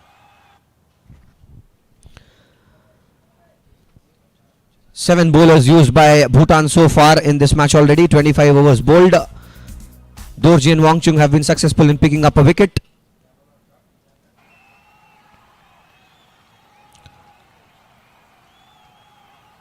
Namge to continue. Starts off with a dot ball. It's been all or nothing from the Iranian batters. Either they're going big or leaving the ball. This time hit in the air. There's no fielder there. The fielder from deep point comes in, collects the ball, just concedes 2 runs. Good work by the fielder as well. Another overthrow. Sloppy. Lackadaisical cricket. This could come back to haunt them. The Bhutanese team. And as they say it, sometimes say too early to call for us.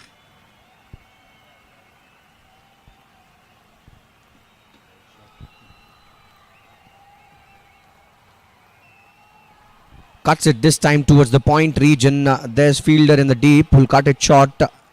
A single take and have to give it on the effort by the point fielder there, wherein he saved a precious 2 runs for his teams. And Jersey is back on strike, facing Nemge. Very good ball. He's making the batter go squared on, and if you miss that one, you'll find yourself in front of the stump. That'll be interesting.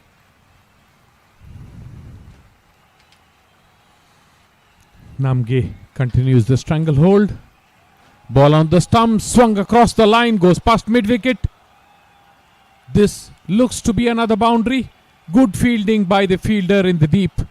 Collects the ball, throws it back. Stops a boundary from happening. 2 runs taken. The score beginning to somehow move for the Iranians. Show of aggression now from both the batters, and mainly from the bat of Jersey. Waits it this time and pulls it towards the square region for a single. 26 over done. Iran is at 70 for 3.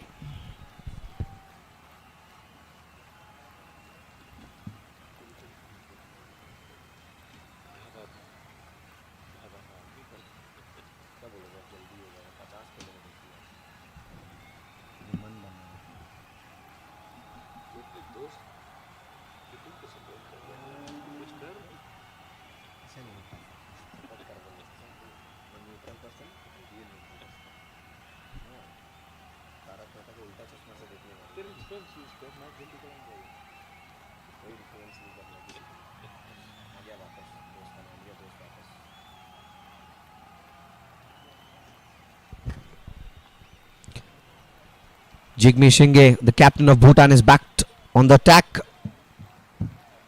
Bhutan currently are wanting a wicket, and Jigme Shinge will be looking for a wicket for sure. Jersey is looking good now. He's scored 16 of 25, and Afrin had a patient affair. 11 of 58 he's playing at.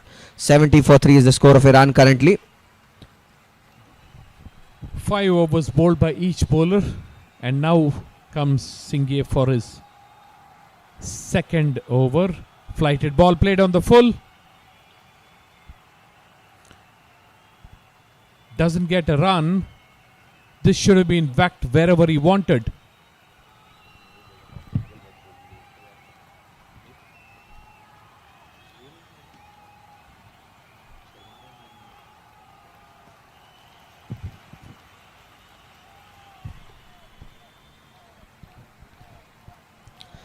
Flighted this time. And that's a very good ball to bowl. Respect shown there by the batter Jersey, who has shown some aggression in the last over. Even defensive strokes are being played from the crease. You need to reach out to the pitch of the ball to dominate spinners. That was a wider one by Jigme. He's smiling as he gets that one fair, and has not given any runs so far in this over in his second spell.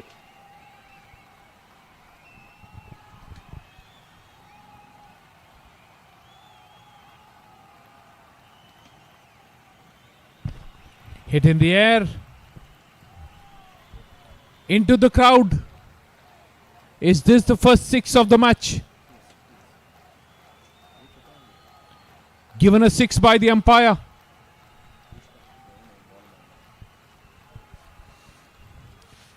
Good, powerful stroke played by Jayze. The third double-digit score in the team. Things beginning to move.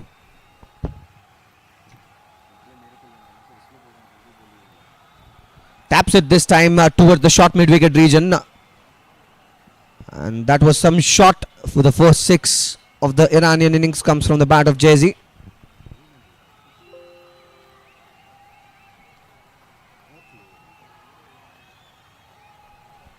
Much fuller this time, and respect shown there by the batter Jersey.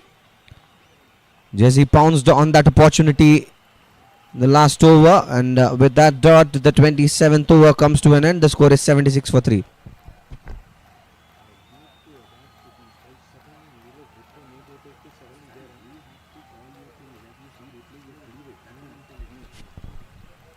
7 bowlers have been used so far by Bhutan against Iran.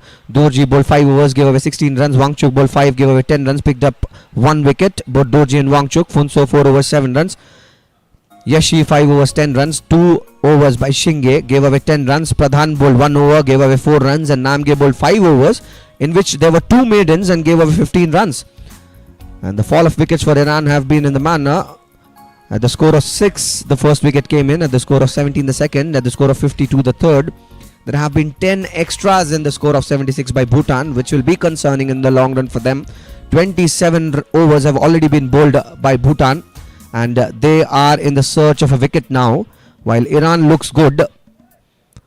The middle order is now working for them, but they need to play through to score big runs. Supreet Pradhan is back to attack, bowls towards the leg of the batter. The batter guides it to the leg side and takes a single.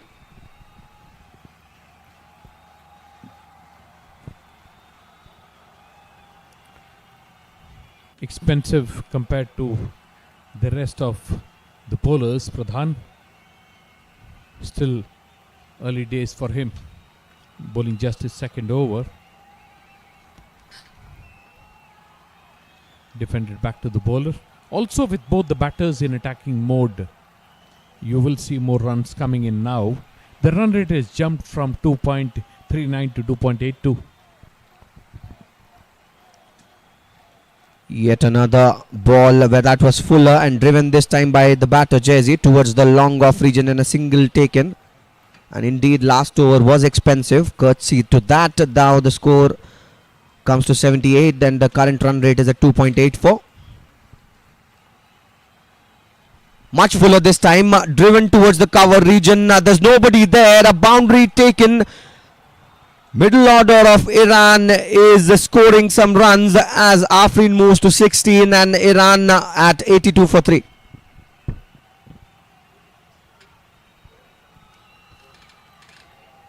Very elegant stroke, reaching out and simply driving the ball to the left of the sweeper cover fielder. Another boundary. Things looking better now. A dot ball again. In fact, a single courtesy to the sloppy work there by the short cover fielder. The Bhutan fielders need to be better. And Supreet is bowling fullers. And now the middle order, having spent this much of time in the crease, is getting the runs easily.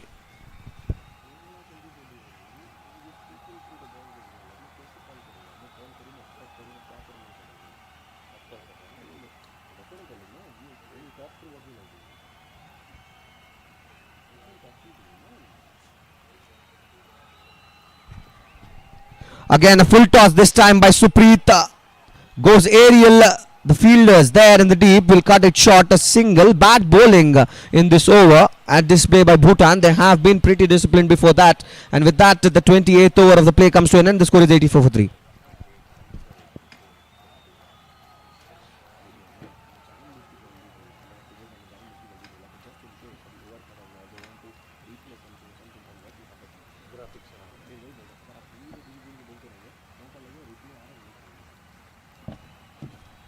The scorecard looking much better now. Abbas gone for 22. He was run out. Afrin and Jayasee doing a good job. Afrin batting on 17 of 61 deliveries. And Jayasee looking better and better. 24 of 34 deliveries. The 10 extras conceded by Bhutan were the only blip in their bowling effort at the beginning of the innings. 84 for 3 it is now. 28 overs complete, exactly 3 and over. The last few overs has seen a quantum jump in the run rate of the Iran team. Now it looks more like an even contest. A quantum jump is an impressive thing to say. And Jayasee is playing extremely well. He's batting at 24 of 34. And Dorji is back to attack. Now they are coming back to the strategy of pace. when the spin isn't working for them. The third wicket came out courtesy of a very good run out. So if you see, after the early wickets, the bowler haven't been successful, and the first two wickets that have come in the range of first to fifth over. So it has been a very long drought for the bowlers of Bhutan to pick a wicket, and in the search of that wicket now comes the pace bowler. Afrin doing a very good job holding fort. His hard work is beginning to pay now. It's actually helping Jayeze, the innings of Afrin. Batting partnerships.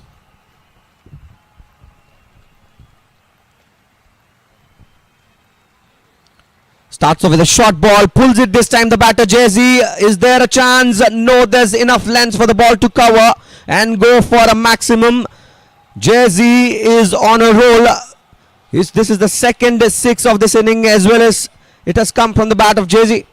He is now looking dangerous, scoring 30 of 35. Hanging back in the crease, slamming the ball over mid-wicket.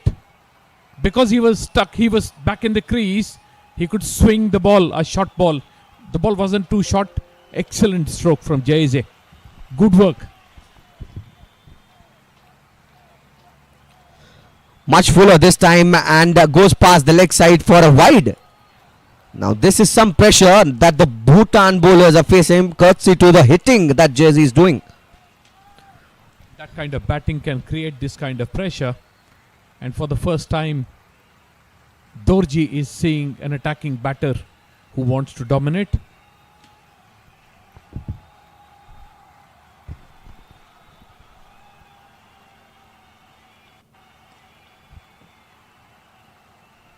Much fuller this time again, and slower through the air. Wanted to go London, went Tokyo, and gets a single there, the batter Jayeze. Dragging the ball from outside the off stump towards the leg side. The ball was slower, so he ended up hitting the ball in a totally different direction. Jayeze has moved on to 31 of 36 deliveries.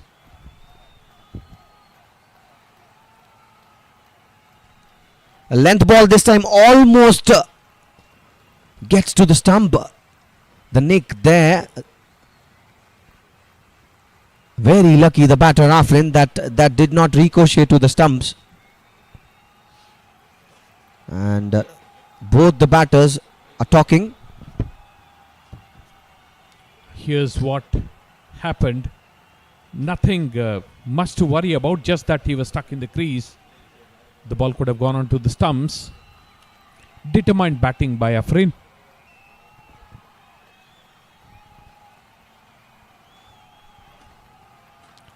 A short ball this time, wants to guide it towards the gully point region. Nobody is there in the shot. Allows a single to be taken. I'm astonished with the kind of line the bowlers are bowling. If you got to bowl like this, giving so much of room, you need to play the short fielder so that an opportunity of catching can be there. They were bowling short at the beginning of the innings. That got them success. They're following the same plan, but the conditions are different now. Fuller this time, wanted to go big, nowhere near to the line of the ball, misses.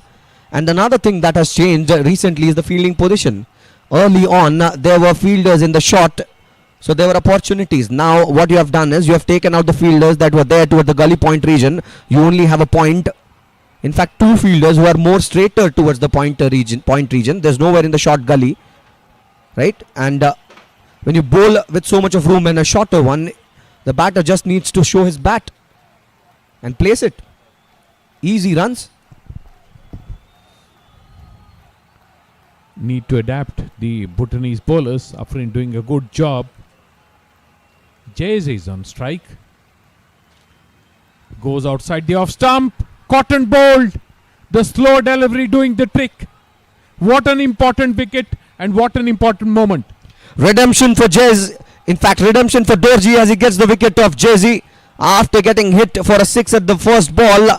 He comes back very stronger with the last ball of the 29th over and gets the wicket of Jayeze, who was looking very dangerous. It was a slower ball through air. nowhere near to the line of the ball, wanted to hit it in the offside aerial, instead finds the top of the bat and an easy catch for the bowler there. And look at the celebration, tells you what that wicket means for him and the team.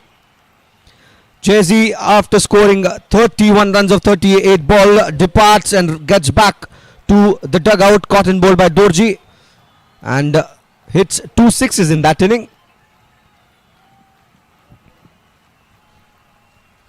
One stroke too many, leading to Jay-Z's downfall. Was not the kind of stroke he should have played. He had already hit a 6. Should have possibly tapped the ball and tried to get a single or 2. And this is going to hurt the Iranian team because Jay-Z was on a roll. Now it is the turn of Afrin to be the senior partner, be the aggressor. Well, he has anchored this inning all throughout. The middle order batters have played along with him. He was there side by side doing his job. 21 more overs are to be bowled in this inning. He has to play through, and yes, I'd agree, he had to score some runs as well. Abdul Wahab, the captain,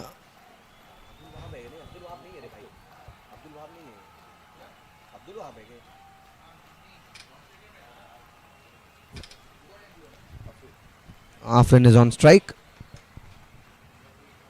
Starts off with a fuller delivery. That's a very good classical left arm spin at display by Namge.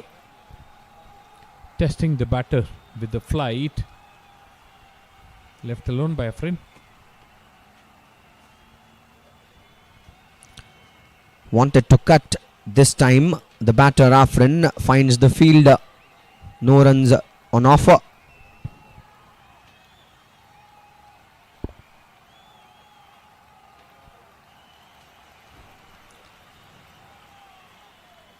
That's a single sneaked in by both the batters in the middle. Abdul Wahab, who's fresh at the crease, runs fast and makes his ground as a single gets added to the tally of Iran. Quick single. Good batting. That's the way to go for the Iranians. It's a very good line to bowl. It's very good skills at display here by the bowler Namge. We saw in the previous match as well. Much fuller this time. Comes to the line of the ball there, Abdul Wahab, the captain of Team Iran, and defends it. Plays from the crease, Abdul Wahab can be dangerous against such left arm spin. The ball beating him outside the off stump.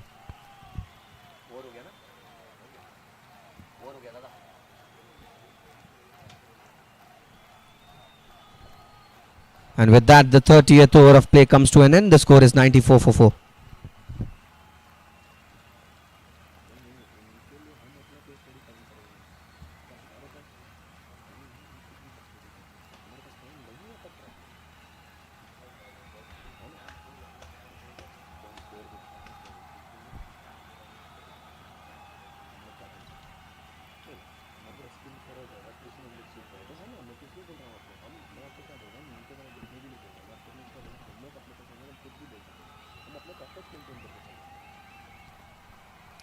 A far cry from the 2.39 runs and over they were about 10 overs ago.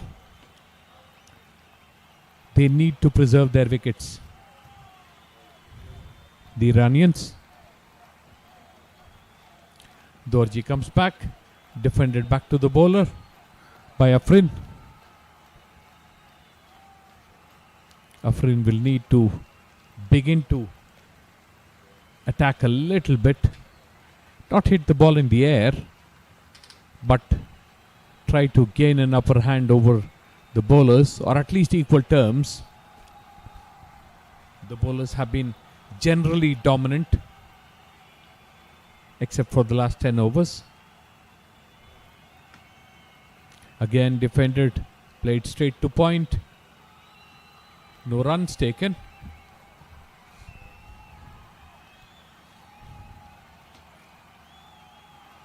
Dorji has been impressive.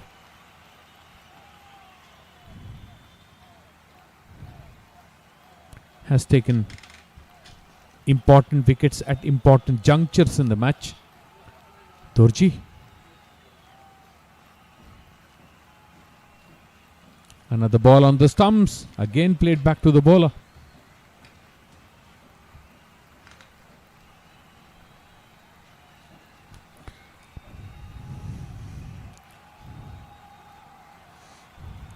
Afrin needs to find ways to score, given that he is the senior partner and Abdul Wahab, the captain of the team, has just joined him at the crease.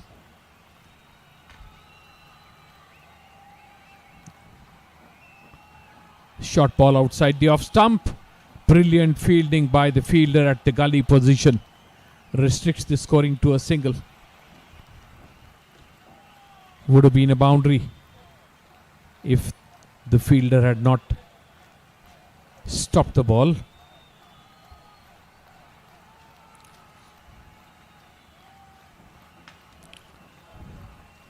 Good even battle. That could go either way.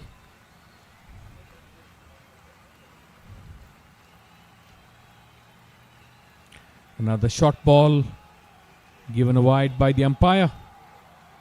Going over the batter's head. And one for the over as well. Dorji. The idea was right, but the execution went wrong by Dorji. Bouncing at the batter to see what he does. Taking him by surprise is a good idea.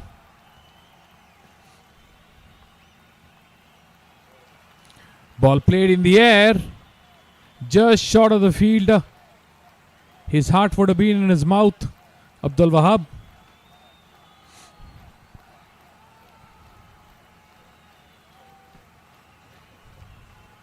Iran cannot afford to lose wickets.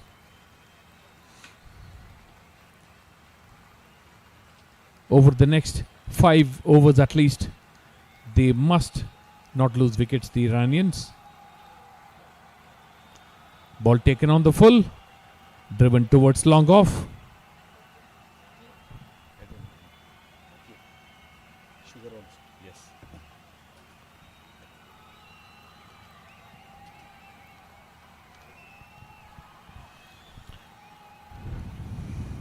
.31 overs complete. 97 for 4 is Iran.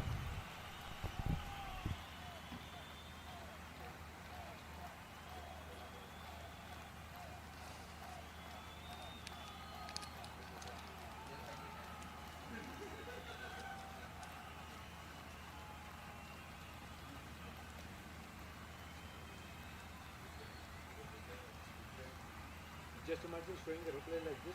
Ready? Showing a replay like this.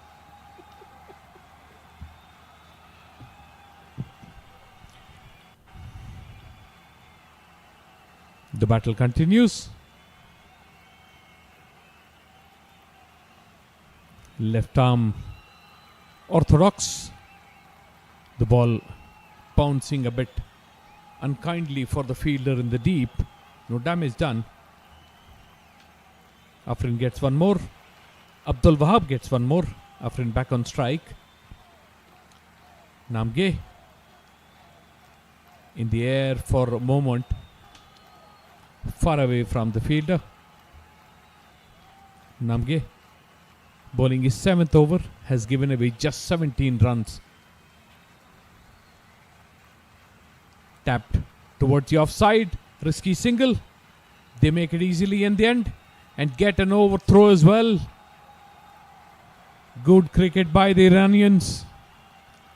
Getting close to the 100 of their innings. The Iranians, it is 100 now. 31.3 overs. The 100 of the Iranian innings. Again tapped towards the gully fielder. Another quick single. Not able to collect the ball. The gully fielder. Clever cricket by both these batters. Experienced players. Keeping the pressure on with the singles.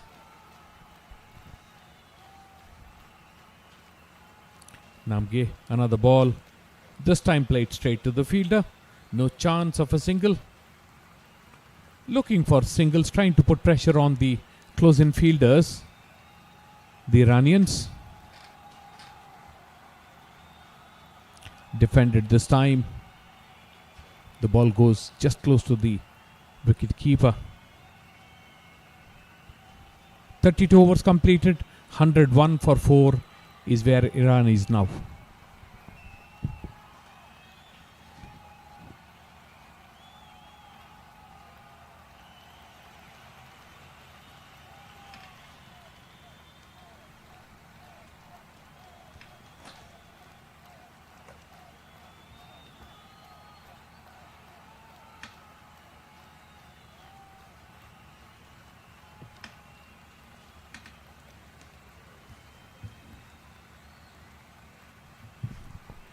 Here's what the bowlers did. Dorji took 2, Wanchuk took 1. 1 run out, and that sums up the 4 wickets. All the bowlers economical for the Bhutanese. Afrin batting on 23 of 73 deliveries. Abdul Wahab, the captain, batting on 2. Playing carefully, both these batters. They know a loss of a wicket will push them further into trouble. Still not out of the woods, the Iranian team. Just over 3 and over. 3.16 to be precise. They'll score 158 if they go at the current run rate. 191 if they go at 5 and over from here, and 7 per over. They'll get 227. They'll wish for 227, but I think they'll take 191 with both hands, the Iranians. The kind of bowling that they have will be a substantial score if they get to 191, the Iranians. Wanchuk back into the attack. Hard-working bowler. Bowls just outside the off. A good length. Just 10 runs conceded by him and a wicket in his kitty. Wanchuk. The struggle for the Iranians continue, but they're fighting, which is good to see. This is wide outside the off stump. Given a wide by the umpire.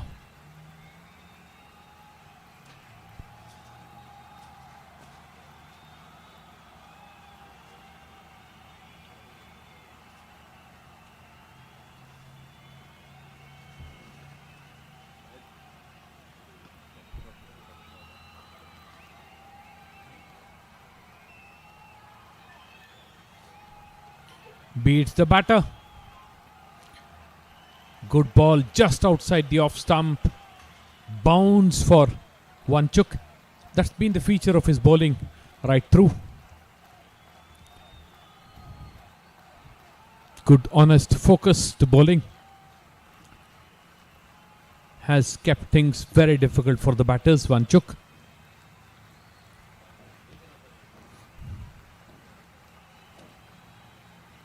Another good ball, snapping at the ball. Afrin not getting his back foot across close to the line of the ball so that he can cut. He's a tall player. Both the batters are tall, and a bit of footwork will be very, very productive for them. A shuffle will be advisable for Afrin, even for Abdul Wahab. Generally playing from the crease, the Iranian batters. Hence the struggle.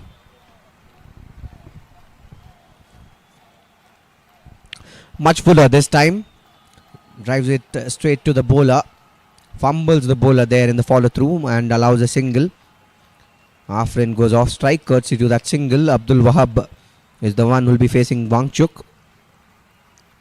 Wanchuk has been the pick of the bowlers for Bhutan currently in this match, and look at the current run rate, what initially was looking around 2.3, has now reached to 3.15. They have done fairly well to reach to the stage where they are currently.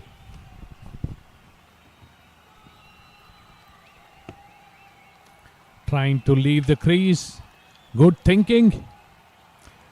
Didn't put any pressure on Wanchuk, who bowled a slow ball and beat the batter. Good cricket all round. They need to do something, but not take much risk. That will be the way to go for the Iranians. The last ball of the 33rd over. Wanchuk finishing his 6th. Ball outside the off stump. Somehow played towards short third. No runs taken. 33 overs completed. 103 for 4 is where Iran stands now.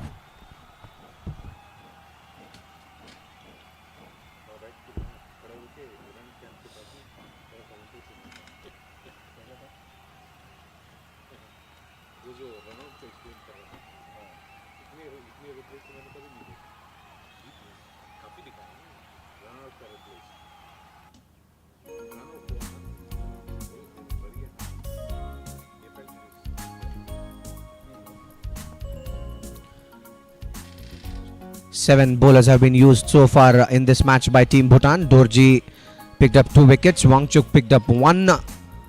All of them have gone wicketless apart from these 2. And 13 extras already in the 33 overs that Bhutan has bowled. 103 for 4 is the score currently. Afrin looking strong, having played 77 balls. Scored only 24 runs though, but he's got a job to do. In all the pressure that has been put on the Bhutanese bowlers, good to see they have cut down on the number of extras they have conceded in the last 20 overs. Starts off with a short ball this time and cuts the batter there, Afrin. There's fielder in the deep who'll cut it and only a single taken.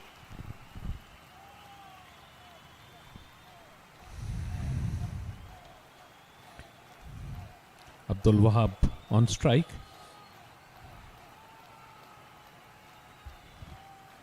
Funsho continues. The ball swung away towards the leg side and reaches the fence. Easy picking for the captain Abdul Wahab here. That ball was asking to be hit shorter and going towards the leg side. All he had to do is guide to the vacant area that's there near the square and the long stop region for a boundary. The first bad ball from Funsho. This was short, gave the batter a chance because Funsho does not have pace. The first boundary conceded by Funsho.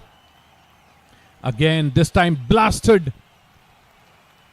The long off fielder struggles. 4 runs.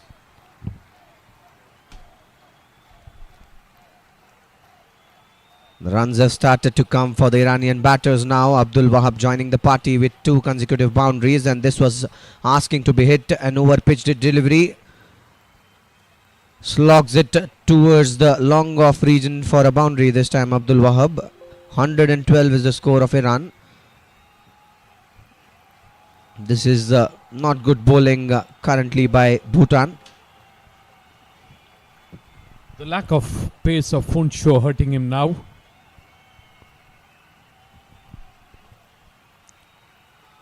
Easy single taken this time, hitting that ball towards the long off region. 9 runs already from this over. 2 more balls to go. This has been an expensive over so far. It's actually helping the Iranians because they're playing from the crease. The lack of pace and the short ball, they can attack such bowling. Yet again, this time a fuller ball drives it towards the cover point region. Does well the point fielder there. Dives with full length. Only a single taken. Things looking better for the Iranians. The last ball of Funsho's over. Very, very lucky that he got back to ball. He was a sitting duck for an LBW. 34 overs completed. Iran are on 114 for 4.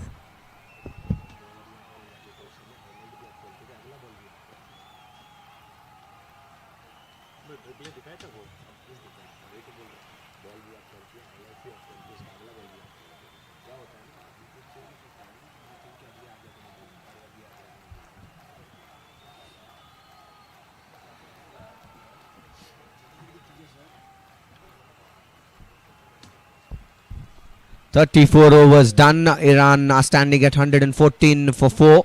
The current run rate have now upped and stands at 3.35. Afrin is playing at 26 of 79. Abdul Wahab 11 of 14. Small break at place currently. It's important for the players to be hydrated. It's a 50 over game, mind you, and they need the hydration as well as the energy. Excellent playing conditions so far, and that's the fall of wickets for you. The first one came in, a very good catch by Supreet, and very good bowling. They kept bowling hard in the line that they had planned. This one was the run out, and exceptional run out there. The set batter Abbas had to depart courtesy to that run out, and then this one was a very soft dismissal for the batter Jay-Z.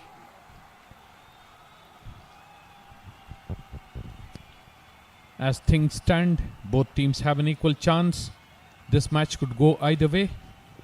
Has been threatened to go either way. I believe Bhutan would not be happy after the 2 early wickets that they gotten. They had the chance to make inroads in regular intervals. They were not able to pounce on that opportunity. It's an important game for both of these teams, having lost first match, right? And top 2 teams of each group qualify for the semi-finals. And it's important early on to start winning the games and execute your plans. That's more needed in a tournament. So Bhutan must be agitated seeing that aspect of the game.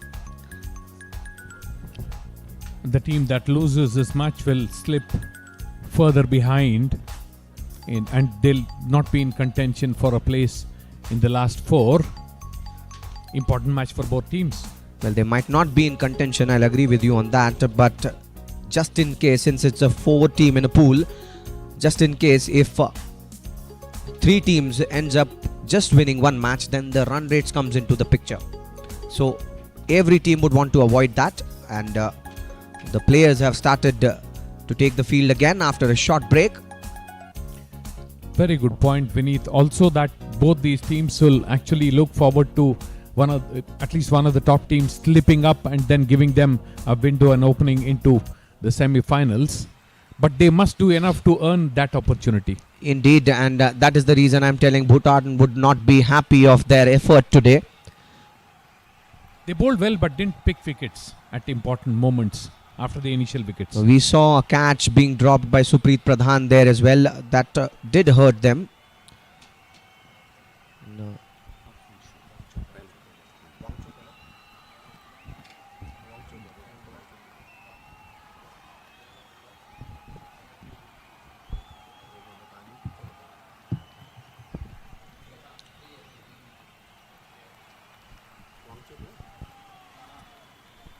Tenzin Wangchuk is back on the attack. He's bowled 6 over, given away 12 runs and picked up a wicket. Missed a mark there, and now would have to reload and re-bowl. Another impressive bowler.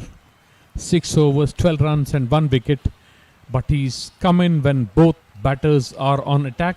Afrin is in good touch, and that will be interesting to see how he copes with this kind of batting.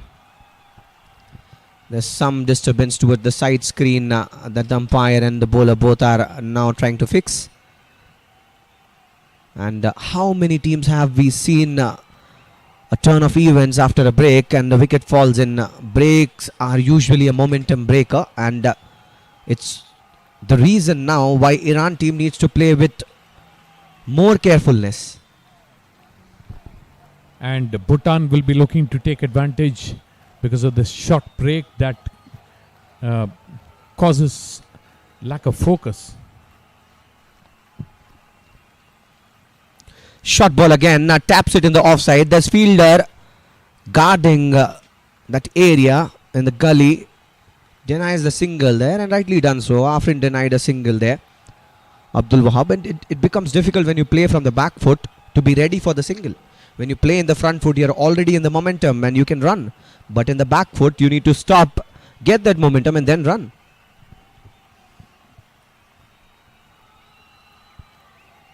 Has begun well.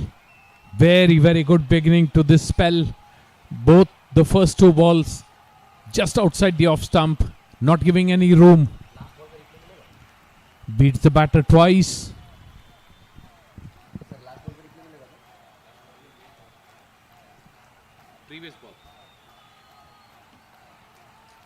Wangchuk has bowled a very tight line. He likes to hit the deck. Yet again the similar length this time, and the batters question asked to the umpire, and this is the moment they get a wicket.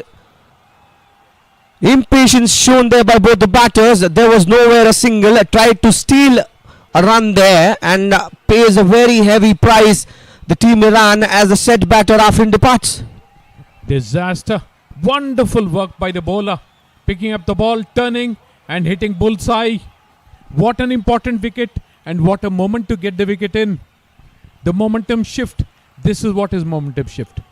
We were talking about it early on. We have seen it so many times in the game that the break comes up with a wicket, and Zahid Afrin, who played a very patient knock, departs scoring 26 of 82. What this wicket will do is hurt Iran more, because the senior partner, somebody who had settled in, has given his wicket away. Abdul Wahab still at the crease. He had a hand in this run out, and he'll have to do a lot to recover.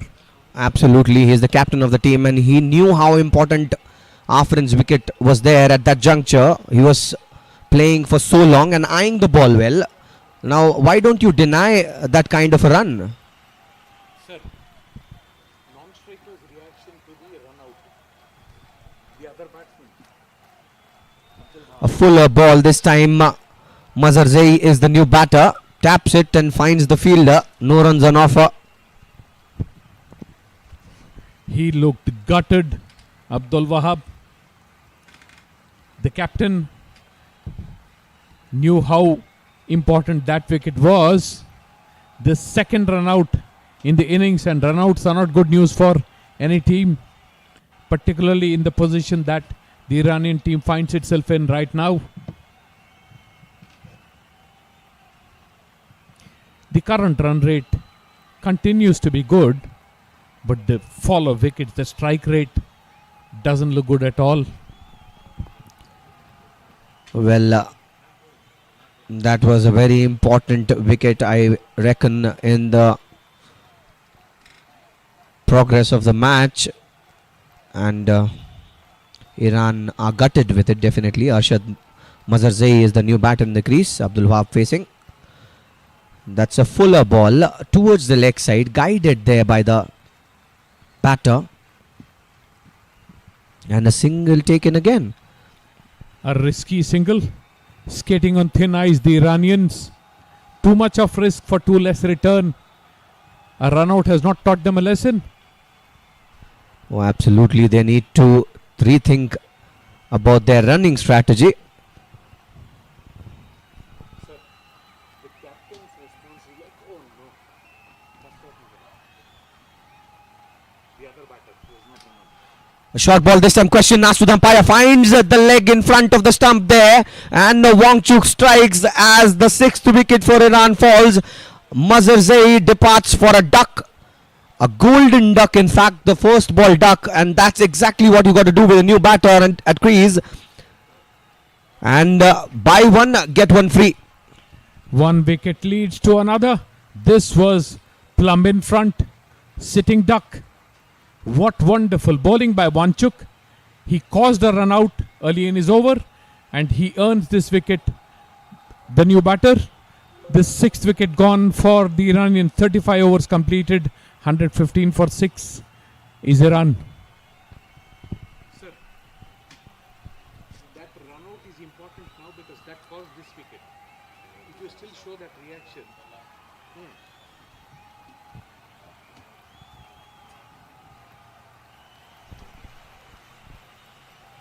Back-to-back wickets for Bhutan as they are able to make inroads to the batting lineup of Iran.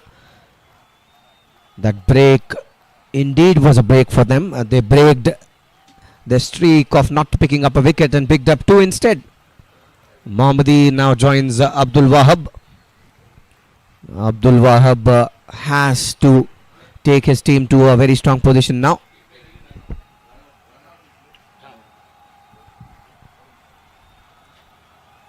Here's that run out that caused the bigger problem. Wonderful pick up and throw. And the reaction from the captain told a story.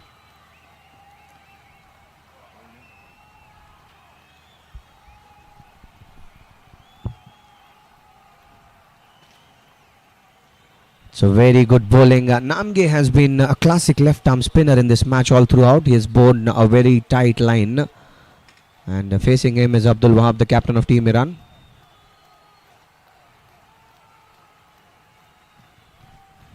Critical times for Team Iran. They run the risk of being bowled out very, very quickly. They can't lose any more wickets now. Much fuller ball this time and defended well there by the captain Abdul Wahab. Now the price of the wicket of Abdul Wahab is even more important. He cannot leave his team stranded.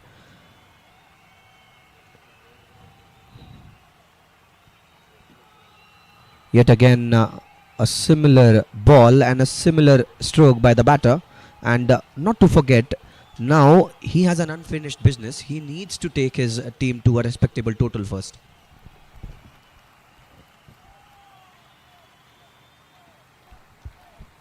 Tries to drive the ball towards the offside. The ball takes an inside edge, goes to fine leg.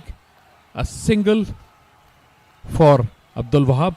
He would be under immense pressure, but pressure is what the gets the best out of the best players, and we'll see what Abdul Wahab is made of in these next few overs. Facing Namge is the new batter at the crease. Mohammadi will be playing his first ball in this match.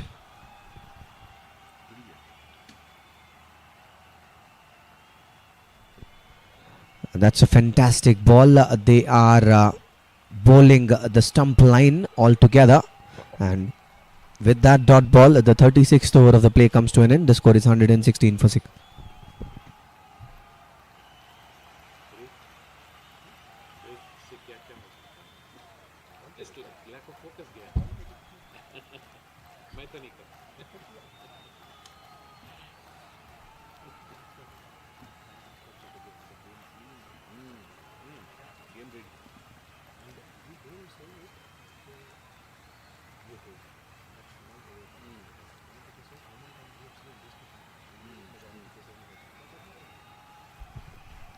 Wangchuk to continue the bowling. He has been an exceptional bowler in this match.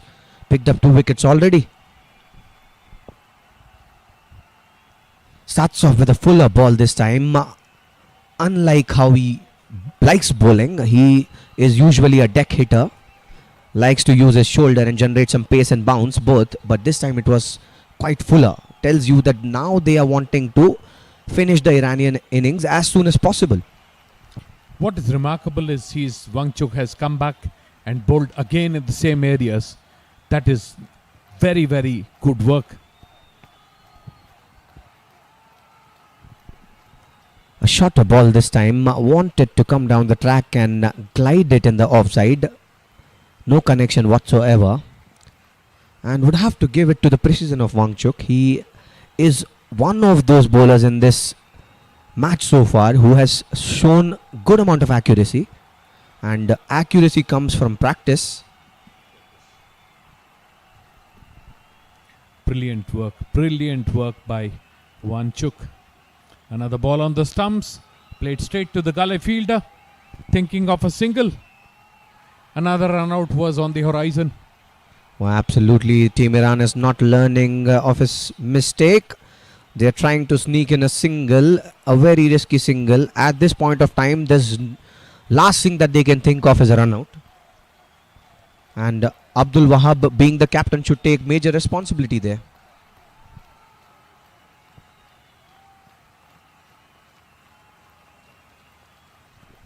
A very good shot ball again. This is the strength of Wangchuk. Wangchuk likes hitting the deck and generate the pace and the bounce as well.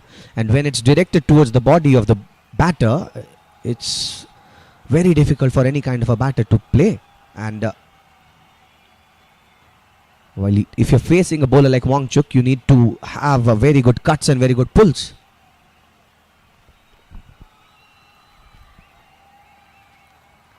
Wonderful, wonderful bowling. The ball taking a thick outside edge, reaching third man.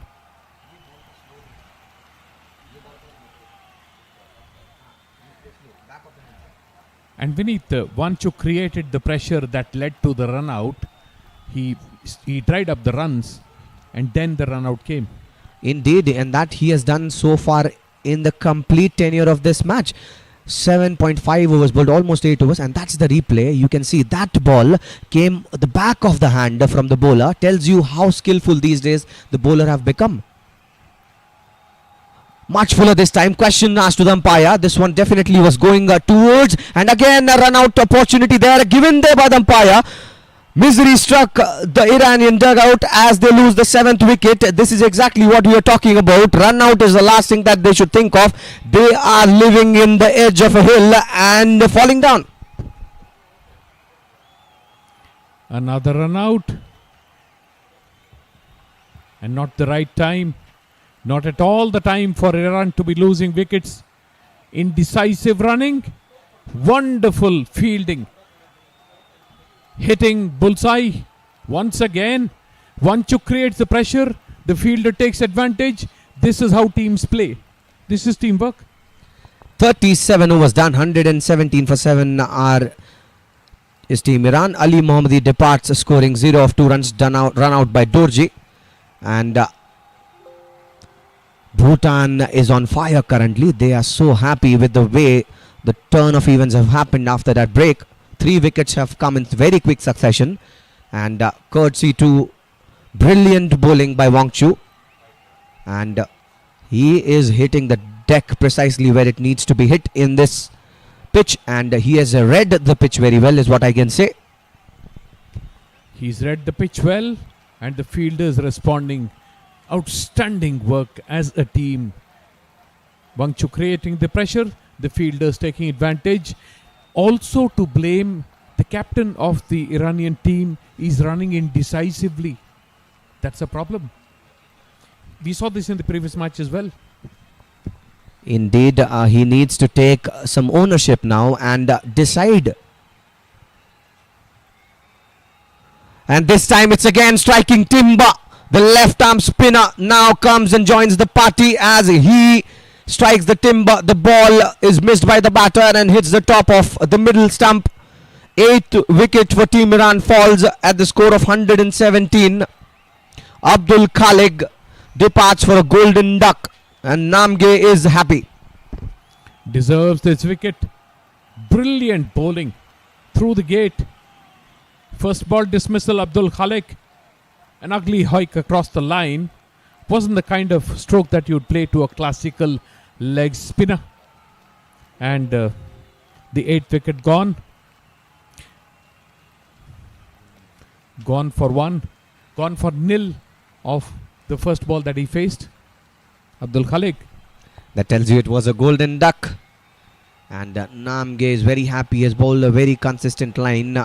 And off late he was getting that wicket. I was getting that feeling that he's bowling in the right areas and not getting the wicket. Sometimes cricket becomes a very unfair game. But off late, it doesn't matter even if it comes late.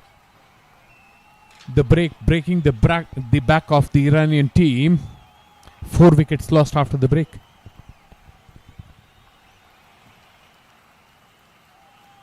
This time finds the edge of the bat there. There's shot third fielder.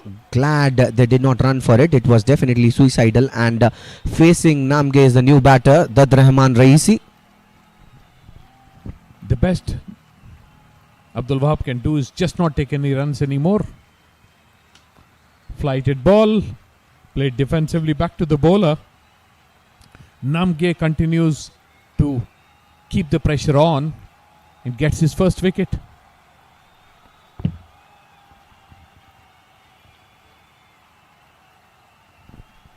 It's a fair delivery as signaled by the umpire. That is a very tight and impressive line by Namge. Downhill for the Iranian team.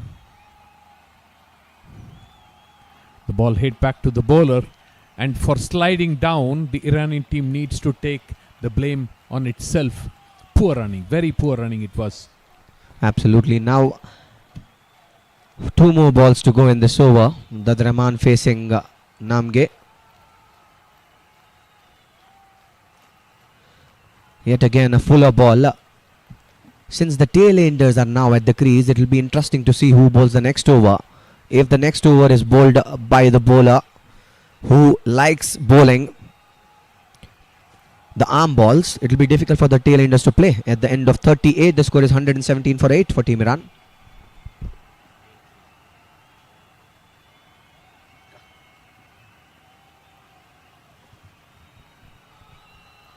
To be fair to the Iranian team, they didn't do much wrong, just that picked the wrong moments to lose wickets, and they found themselves in such a dire situation.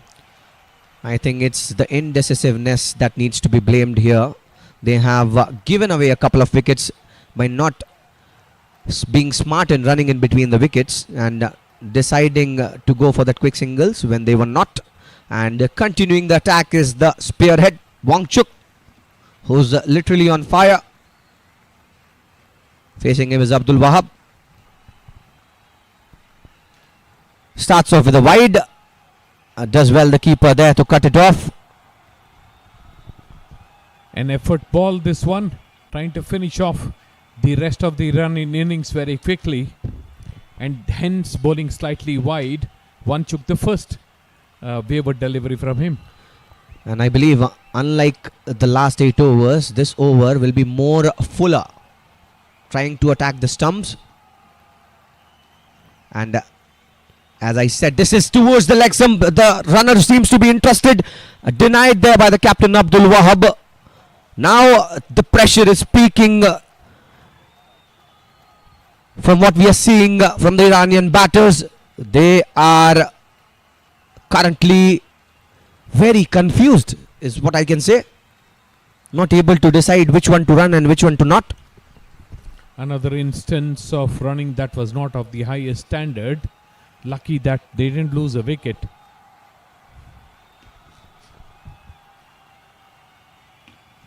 A short ball again this time. Glides it in the offside. Does well the fielder in the gully region to cut it short. Very good effort there. And this is exactly what you need. Now if you give away that single, you are releasing the pressure. 3-4 balls that has been bowled in a very tight line, not allowing any runs by Wangchuk, would not pay the result if you allow that single. So the work of a fielder is even more important than a bowler. Keeping out the pressure, Wangchuk. Outside the off stump, slap towards third man. Just the single taken.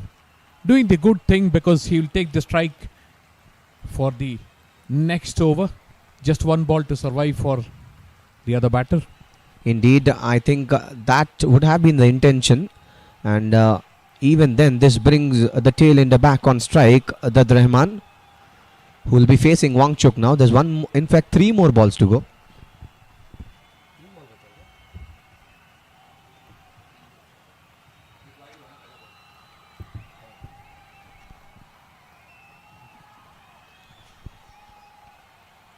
Much fuller this time, driven by Dad Rahman. There's nobody. In fact, the point fielder wanted to cut it. Gets a piece of the hand there and done well there by the fielder at the sweeper cover. Dad Rahman off strike.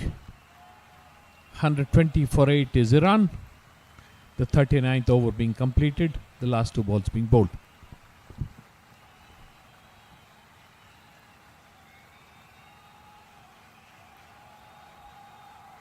Slower one, dipping in to the batter, is very lucky that he got a piece of the bat there, and that runs towards the short third region. A single taken.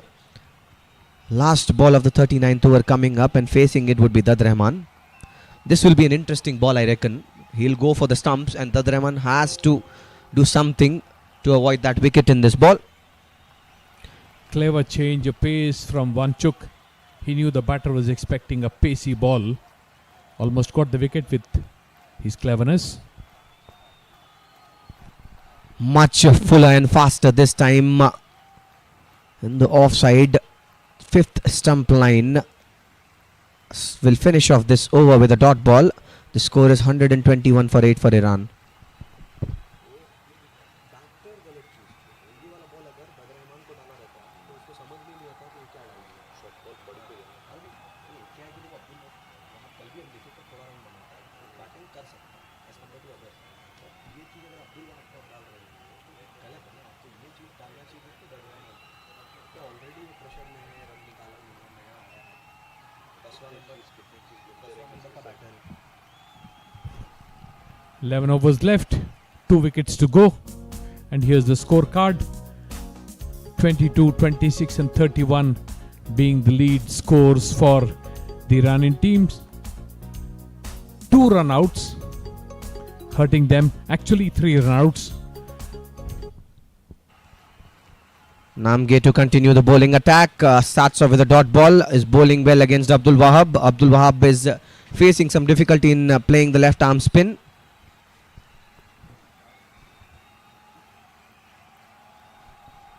A classic left arm spinner here again by Namge. Is coming diagonally. Resembles Mohammad.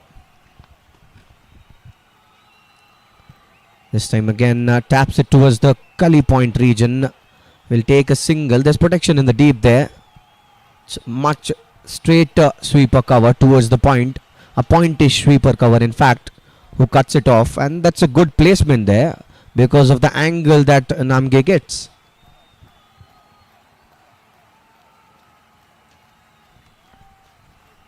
Hitting the ball in the air.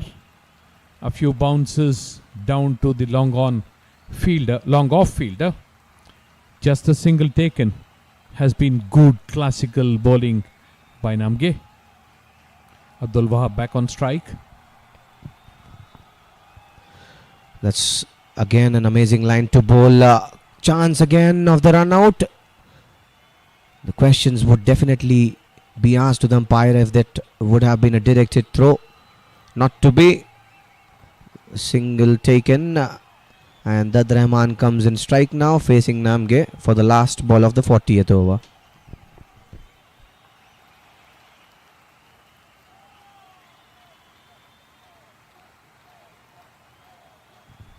Defended back to the bowler. Finishes off his spell. Remarkable. 10 overs, 24 and 1 wicket. 40 overs completed. 124 for 8 is the run.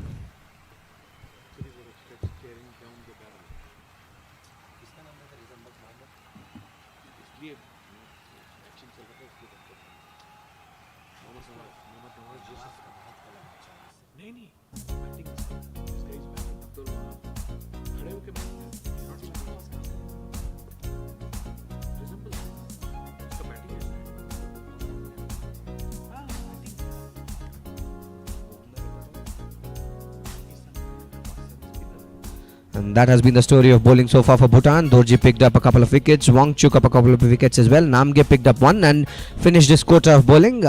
Bowled 3 maidens in that, and the economy was top notch, 2.4 only. The rest of the bowlers are yet to pick up any wicket, and Wangchuk to continue. It's his 10th over. Abdul Wahab facing him.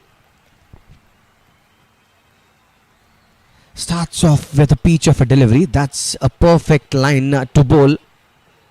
No answers there by Abdul Wahab. Lets it alone. Fetched by the keeper. Impressive every single ball that he has bowled. Wanchuk finishing off a spell in which he took 2 wickets, conceded just 18 runs till now, and created the other wickets that fell, the run-outs. This time it's a shorter ball. Abdul Wahab plays far from the body and taps it back to the bowler.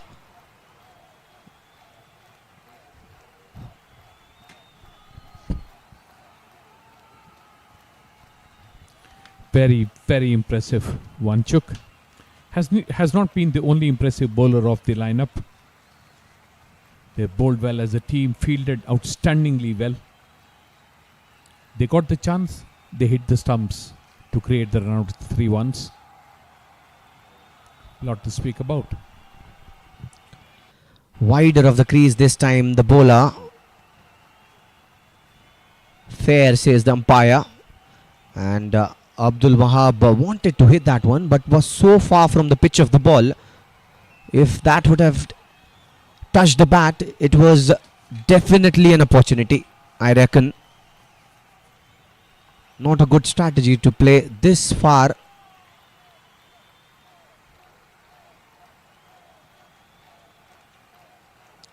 Yorkerish delivery this time, takes it on full and pushed it towards the long on region for a single. Good bowling.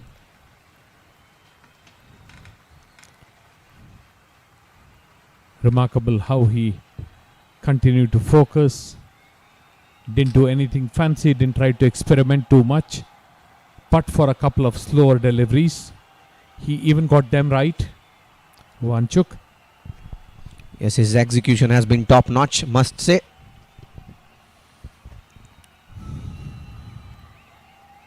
Slower delivery. Clever that he is actually bowling this to Dadraman, because tailenders do not have the competency to read the slower balls or the changes in pace. And that's what we were talking about in the break, that the slower ones needs to be bowled to the tail ender. There's more probability of you getting a wicket. And what's important with this lure ball is the pitch of the ball as well. He's right on the money there. He bowls near the foot of the batter. Sometimes it's Yorkerish towards the offside, sometimes it's directed towards the body of the batter. The ball hit in the air, straight to the cover fielder, just bouncing just in front of the fielder. 41 overs completed, 125 for 8, easy run. An amazing spell of bowling comes to an end for Wanchuk. He has just given 19 runs and picked up 2 crucial wickets and caused a run out as well. The captain of Team Bhutan will be very happy with the performance of Wanchuk here.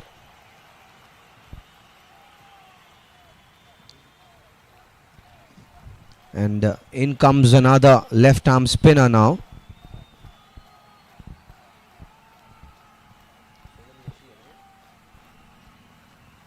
Sonam Yashi, the bowler at attack now, bowling the 42nd over of the play. He has bowled 5 overs, given away only 10 runs.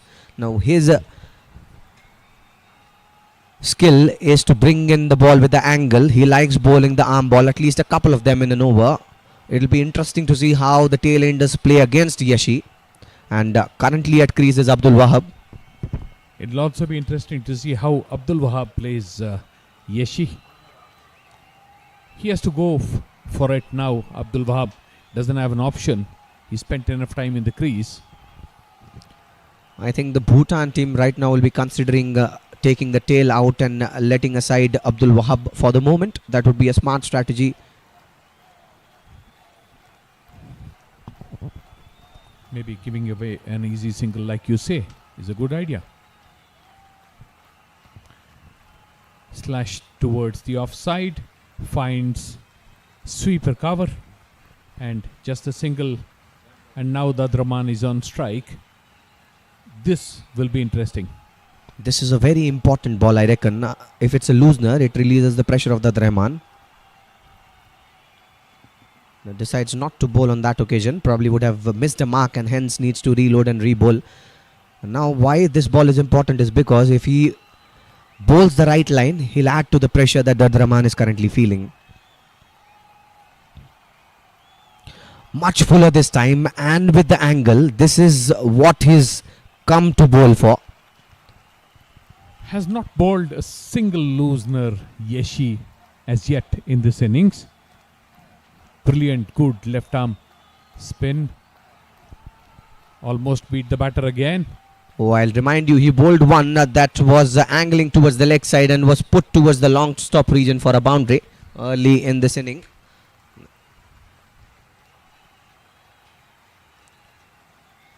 But he is skillful. He has varieties, I tell you. He has the arm balls, he has the classical left arm spin, and he also bowls some Chinaman. And the discipline as well. Very, very good spell. Faster this time, edges it. There's fielder. That ball falls short of the point fielder there. Just one run have come so far from this over. And a ball to go.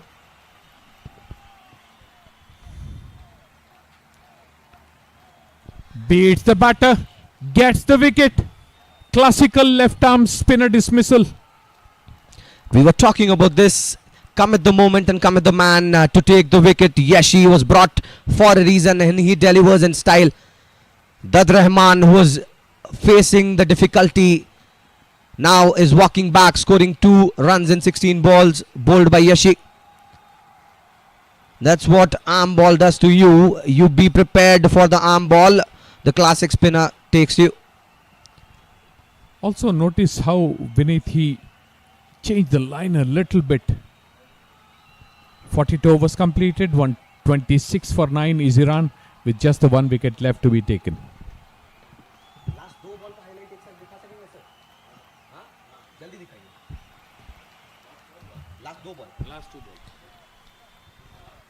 And that's the wicket of Dad Rahman. He wanted to play to the line of the ball thinking this will come in, but instead went out, was left clueless there.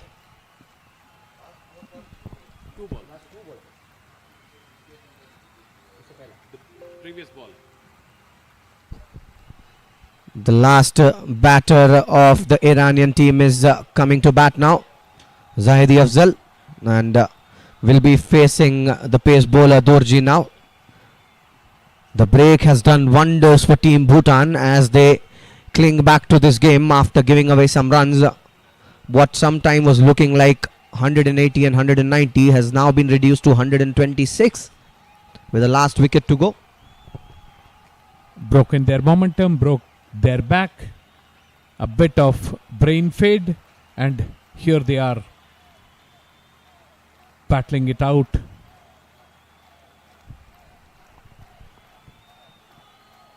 Fuller this time and taken it on the full this time. The batter Abdul Wahab there. There's nobody in the mid wicket and adds 4 runs to his tally. This is a poor performance by Dorji after putting so much of pressure. Abdul Wahab naturally will go for the hills as and when he is given a ball to, and does well to get runs this time. Slow delivery. For whatever reason that he bowled it, just hit towards mid wicket. Easy boundary, there's no fielder there. And this is what you would expect Abdul Rahman to do. He doesn't have any more batters left. Abdul Wahab, sorry. A slower one this time, a full toss. It's put towards the long on region and a single taken.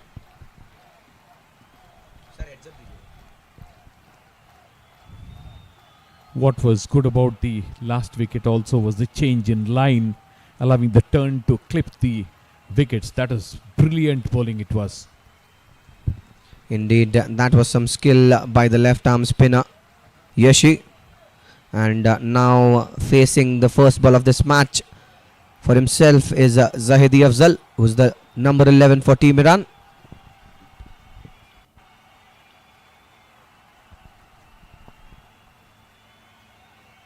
Short ball this time, wanted to cut the ball. That has been the problem of Team Iran altogether. We have seen right from the beginning of the match, they are not putting the back foot at its place when you want to cut it. And it becomes sometimes the problem for you. You are so far from the ball that even if you want to cut a ball that is slow, you're not able to. More hit and miss by the Iranians, lack of footwork.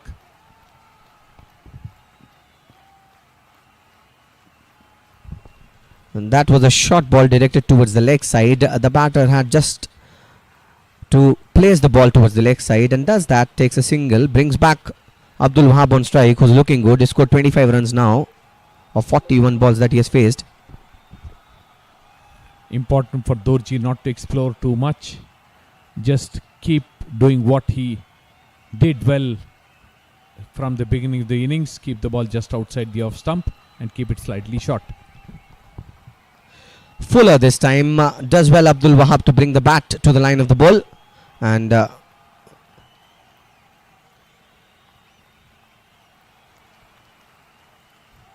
last ball of the 43rd over coming up. Dorji bowling his 8th over in this match. He's already given up 34 runs, picked up 2 wickets.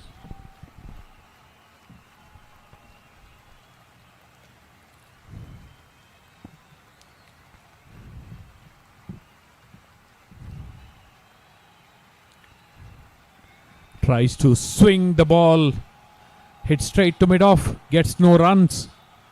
43 overs are completed.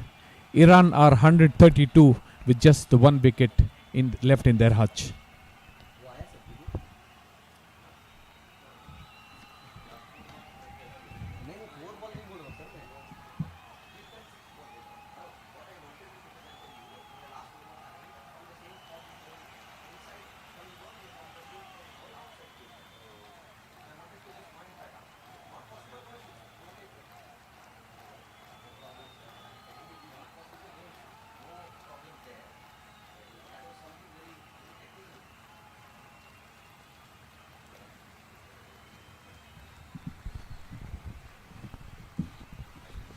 Sonam Yashi is bringing the 44th over of this inning. He has bowled 6 overs in this game so far. Picked up a wicket, giving away 11 runs, and facing him is Zaidi Afzal, number 11 for Team Iran. This is an interesting matchup.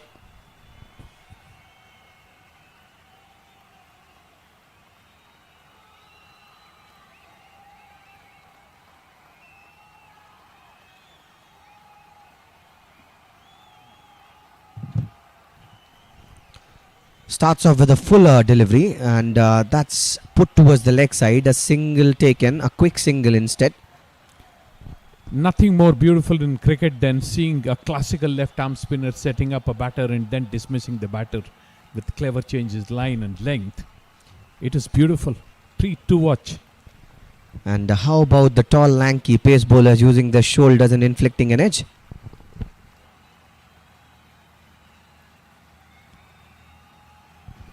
That's again a very interesting ball. This is what the pressure of variety does to you. Now the Iranian batters know that he is bowling one that comes in as well. They're stranded in the crease. They don't want to take chances. This came in sharply with the angle. Plays it towards the leg side this time. This long chase for the fielder at square leg there. Does well. 2 runs will be added to the tally of Iran. All of these runs are precious runs, I'll tell you. Abdul Wahab is now batting at 27 of 45. The ball was shorter, fired in. This ball on the stumps, flighted. He could not do anything but defend the ball back to the bowler. Abdul Wahab has been a very, very good innings by him. 27 of 46 deliveries.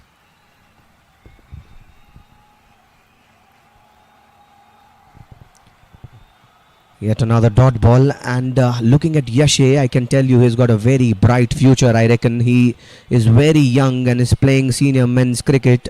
So many years to go, and this will polish him as a cricketer, I'm sure.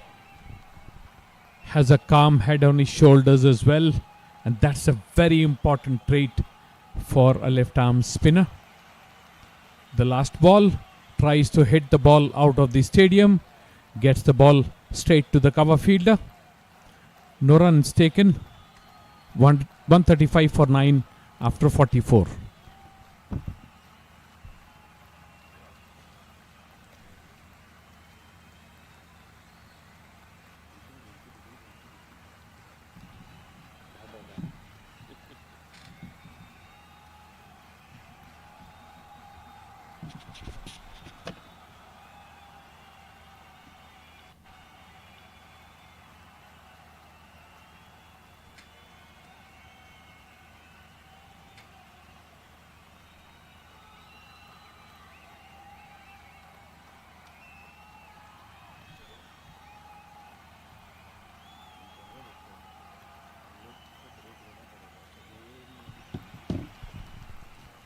Dorji to continue.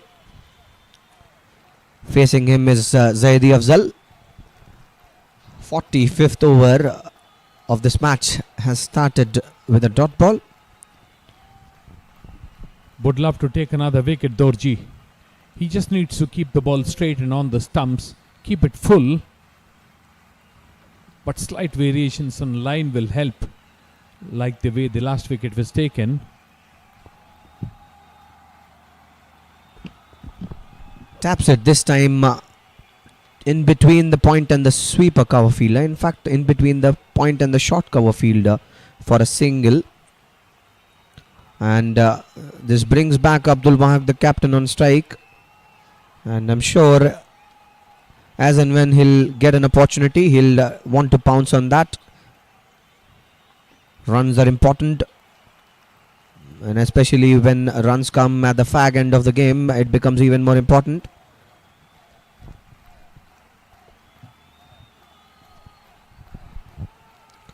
Slower this time, wanted to go for the hills as I said, but nowhere near to the line of the ball.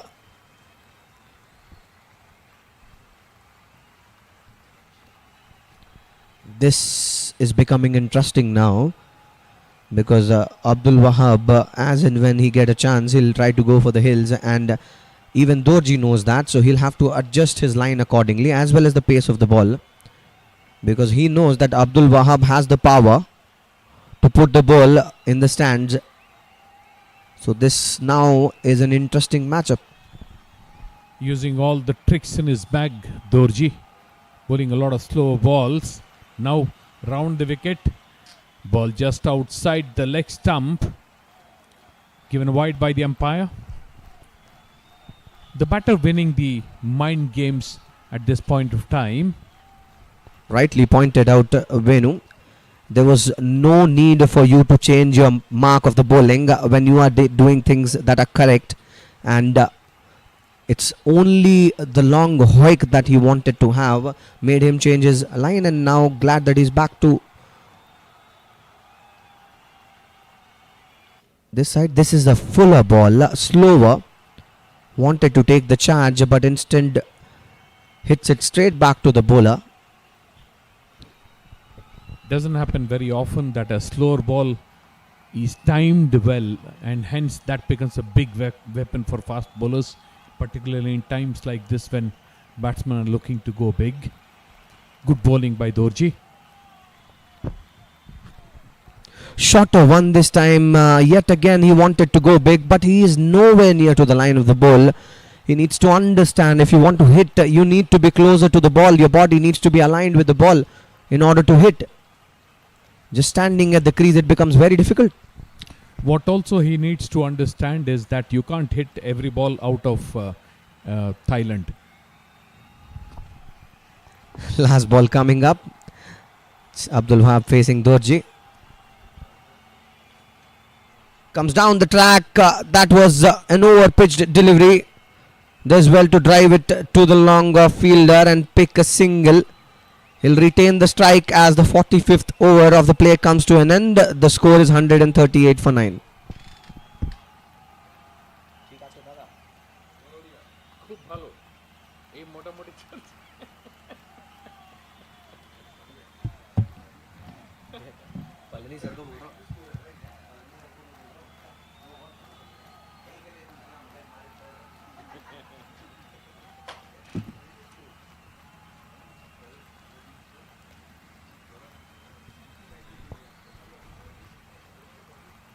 Five overs left in the Iranian innings, and the two things that will be of interest is whether Abdul Wahab will reach his 50 and will the Iranians cross 150. These are the two things that will be of interest. Now taps the ball towards point, doesn't get a run. Good bowling by Dorji, now finishing his spell.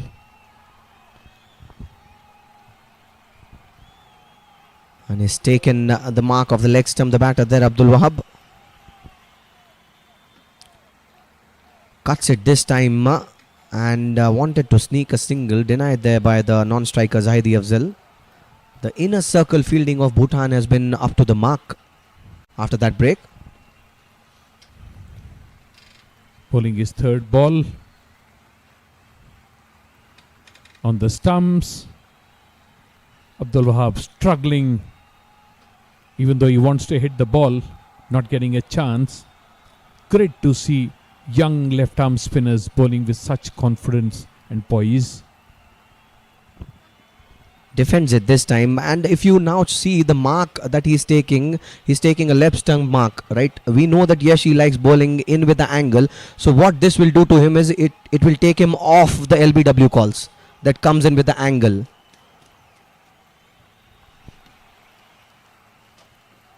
And that's a left arm spin at this play by Yashi. But that's a smart thing to do by Abdul Wahab now. He understands the casualty that can happen if the ball comes in with the angle. That's why what he did is he took a mark that was more towards the leg stump now.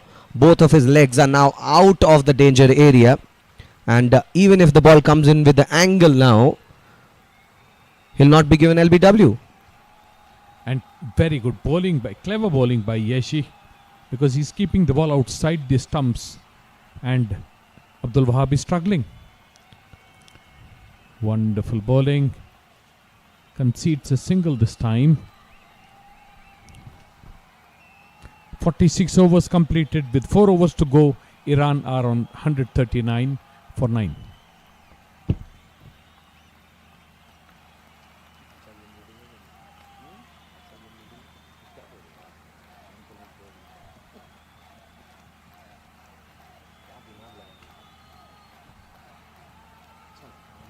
मैं भी वही करता जब मैं बात करता था, मैं भी वही करता, मतलब स्टम्प का बात लिखा तो LBW का टेंशन खत्म हो गया, क्योंकि वही टेंशन है जिसकी वजह से वो लोग घूम नहीं पा रहे। कुछ खड़े हो कुछ खेलने का सीन हो गया, आगे नहीं जा रहा, ये द रीच और जीना वापस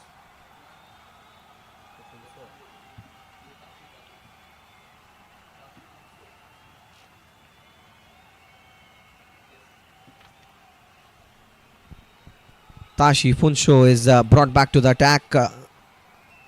He is given the responsibility of picking up the last wicket there by the captain Jigme Shinge. Risky ploy now, because he's the kind of bowler that Abdul Wahab loves to play in attack, and he was slightly expensive in the previous over that he bowled. Starts off with a wayward wide delivery towards the offside here. Tashi Funsho, line has been the concern for him. He's shown some trust there by the captain to finish this thing off, and it'll be interesting to see how this over goes. Seems to be worried about bowling the ball in the hitting arc of Abdul Wahab. Funsho. Shorter this time, gets an edge, and there's a chase for the shot. Third fielder there does well to cut it short. 2 runs still taken, and with that the score of Iran moves to 142. A possible reason why Funsho is brought back to the attack is probably because he is slower through the air. He doesn't have so much of a pace, and now with mid-wicket at place, deep mid-wicket at place and long on at place, it will become interesting. The funny thing, the previous ball was Zaidi Afzal was looking for a third. Denied there by Abdul Wahab, and rightly done so. It's him who should take the major chunk of scoring now.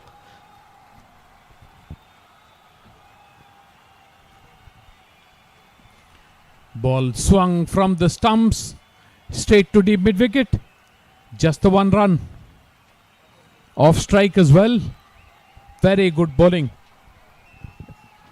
Exactly, and this is what is Funsho bought for. He'll not give any pace to the batter. All the batter needs to do is bring his own pace as well to the ball. Taps it this time, the batter Zaidi Afzal. You need to connect properly and have the power that is needed in order to hit Funsho, and I reckon that might be the reason why Funsho is brought to the attack. Zaidi Afzal wanted a single. This time he was right. Beaten outside the off stump. Chance there, does well to cover the bowler. Does very well. In fact, that's the kind of commitment you need to give if you need to win any sort of a match, and does well. The fielder that was placed at the short square leg region. Abdul Wahab is now back on strike. Last ball coming up of the 47th over. Fuller this time wanted to drive that, gets no connection, and it's brilliant running there by Zahidi Afzal. Was almost stranded, dives to get in the crease and takes a single. At the end of 47, the score is 145 for 9.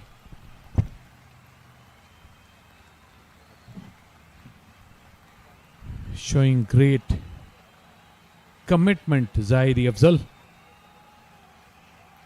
Doing the best that he can do. Has done a lot of damage control. The captain of the Iranian team, Abdul Wahab, played within his limitations, but has run up a good score for his team. And that has been the story of the batting of Team Iran so far. Abdul Wahab has scored the max runs, scoring 33 of 62, and he's still going strong. Ably supported by Abbas, who scored 22, 49, 26 by Afarin and 31 by Jay-Z, were the pick of the batters for Iran. There have been 16 extras so far in this inning, and 145 for 9 is where they are placed at. A 48th over will be coming up, and bringing that over would be the bowler Sonam Yashi.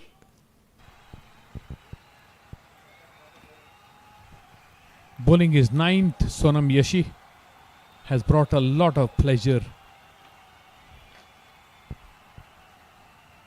to the game.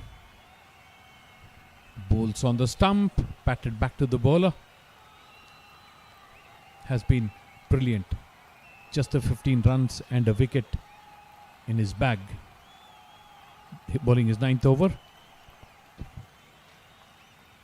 Fuller this time wanted to take charge, did not get the meat of the bat there, and finds the fielder instead. On the other side, yes, she is a very active cricketer. You see, always wanting to be in the game. Bowls it, and this time it was to be caught and misses the ball there. Wants to take a double. There's a chance. Look where the bowler is standing to get that one. He needs to be closer to the stumps in order to fetch that. Was a fumble by the fielder at long off. Conceded the second run. And there are two opportunities that they missed in that time. That was a catch that needed to be taken by the bowler. And this is a very good ball again.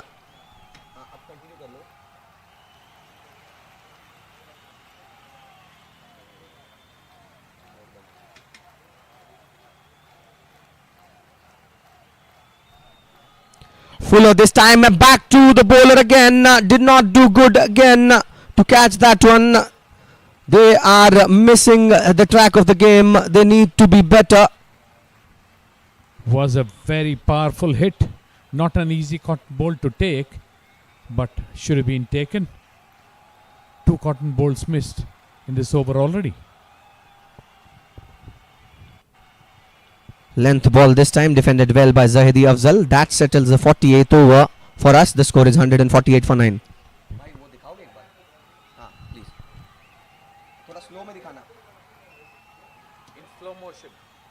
And that was the replay of the catch that he missed early on.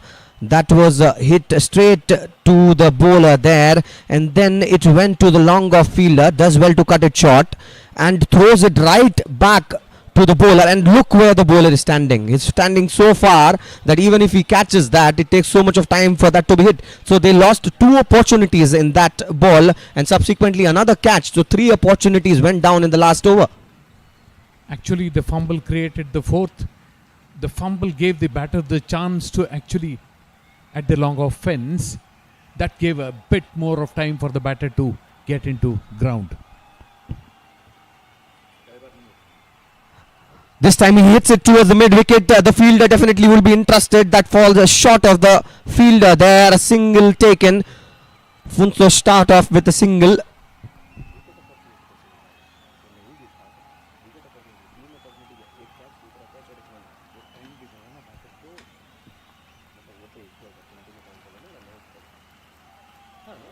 दो catch और एक 3 है, 4 थोड़ी added to the Spain.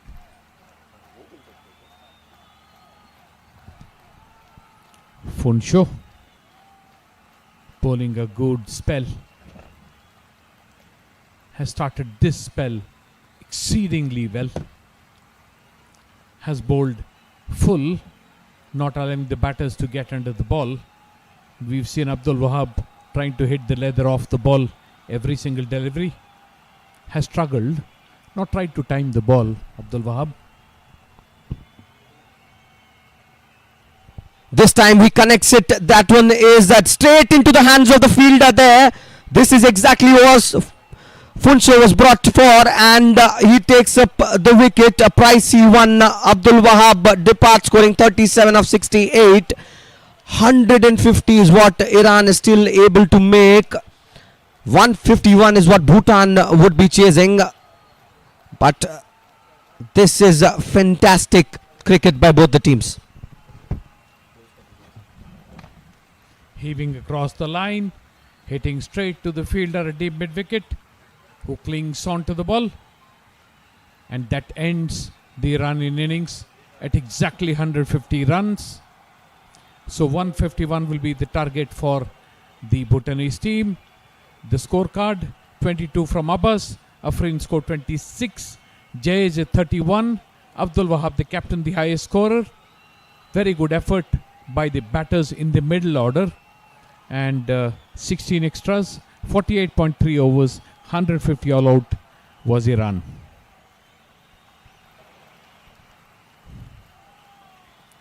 The bowling card: Dorji took 2 for 37 from 9, Wanchuk the star performer 2 for 19 from 10, Funsho bowled well as well, 1 for 26 off 6.3, Yeshe took 1 wicket of 18, Singye took no wickets, gave away 10 runs of his 2 overs, Pradhan 2 overs 12 runs and no wickets, and Namge the other wicket taker, 10 overs 3 maidens 24 runs and 1 wicket. Very good effort by the Bhutanese team.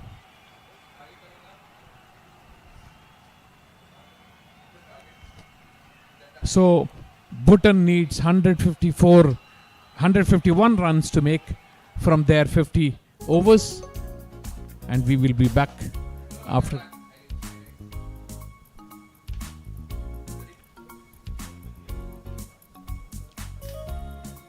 Here come the highlights.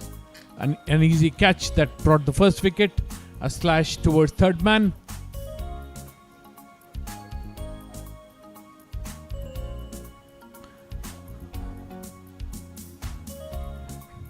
Hitting across the line, another boundary. Swung to the leg side. 4 runs. Heading past the bowler, another 4 runs. Beaten outside the left alone outside the off stump, beating the keeper, reaching the fence.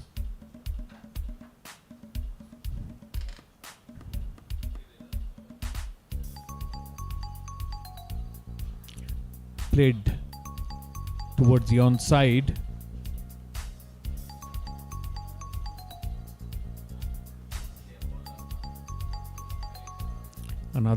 Another boundary to mid on.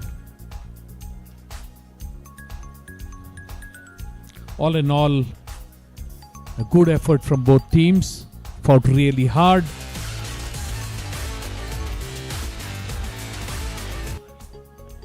And we can look forward to another half of the game. A tight contest and some very good performances. We'll catch up after a break.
We have already seen the Iranian bowling attack doing a good job.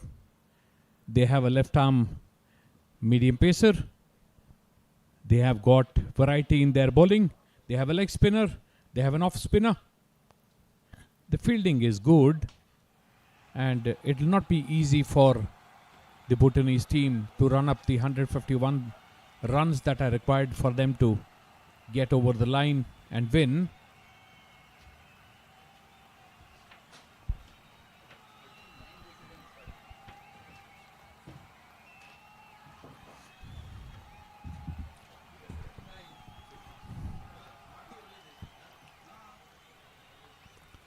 All set.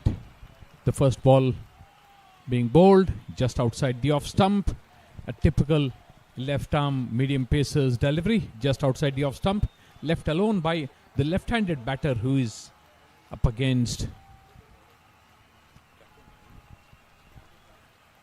Welcome Vineet to the commentator's box.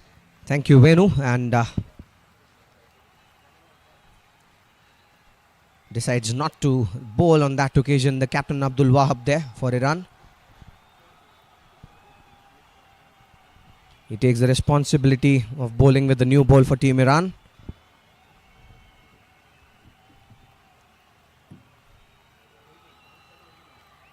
It was a lowy. Careful approach shown by the batters of Team Bhutan up till now. And it's essential for you to get the hang of the things as well.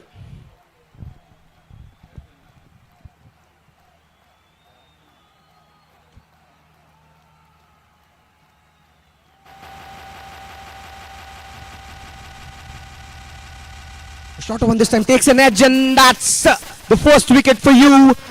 Consistent line there by Abdul Wahab, trying to play away from the body there. Namge pays the price of it, and the first wicket for Bhutan falls at the score of 0. And this is execution of the plan to the perfection by the bowler Abdul Wahab, and rejoicing is Team Iran currently. What a strike. The ball very, very close to the stumps. Edge to the lone slip. A very good catch. And here comes the first dismissal. And what better way to start for a captain than take the first wicket for his team. Abdul Wahab bowling a great line. Absolutely. And this is exciting now, since they have picked up a wicket very early in this inning. This is the third ball at play, and Abdul Wahab has delivered. That is worrying now for Bhutan. They have lost their opener without scoring any runs. From what we have seen of the Iranian team in the first match, their bowling is their stronger suit, and it'll be not easy for the Bhutanese team to get over the 150 that their opponents have run up. It'll be a tight match for sure. Indeed, yes. In the second match of this tournament, we saw 153 odd runs not being chased. And Abdul Wahab bowls a very good ball. He's bowling a very tight line up till now. He's using the new ball very well. And it becomes important in the long run of the game that if you start using the new ball as it should be used early on, it makes your life easier and does the job for you. Also, they can defend 150 by taking wickets. They can't allow the batters to settle in. So, good beginning for the Iranian team. Driven this time towards the mid-on region, a single taken, and with that single, the scoreboard moves for Bhutan finally, and with that single, now Rabge is back on strike. Tenjin Rabge is the opener for Bhutan, who was at the non-striker end, and after that dismissal, Jamcho joined him. Bowling the last ball of the first over and his first, the captain of the Iranian team.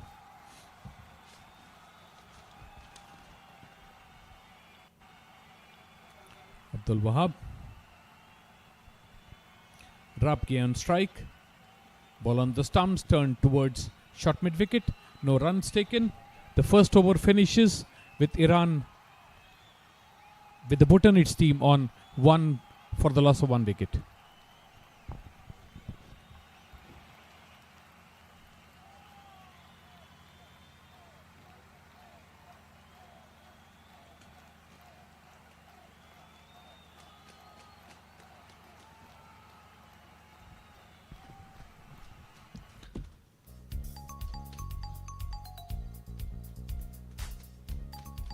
That has been the story of the match so far. After the end of first over, the score is 1 for 1. And Namge got out, caught by Afrin, bowled by Abdul Wahab. And there's some batting to come for Bhutan, followed with this pair. Shinge and Wangchuk will be coming to bat.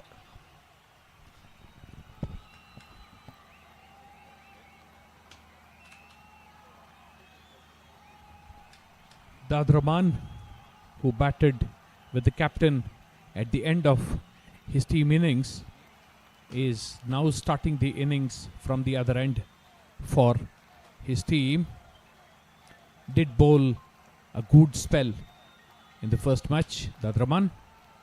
Here he comes. Starts off with a loosener. Was difficult for the keeper to keep that one as well. And that one is running to the boundary. 4 wides this time. In fact, 5 wides this time by Dad Rahman Raisi. And wavered, extremely wavered. And because the keeper was so close by, he could not have stopped the ball. No reason for the keeper to be standing that close at this juncture. Indeed, but it's essential for you to bowl the correct line as well. That was too far from the keeper. If he stands close or wide, becomes difficult to keep sometimes. Comes to the line of the ball this time and drives it to the mid-on and takes a single. These kind of singles are important. They are making their feet move early on, which is a great sign for a batter. And in comes to strike the batter.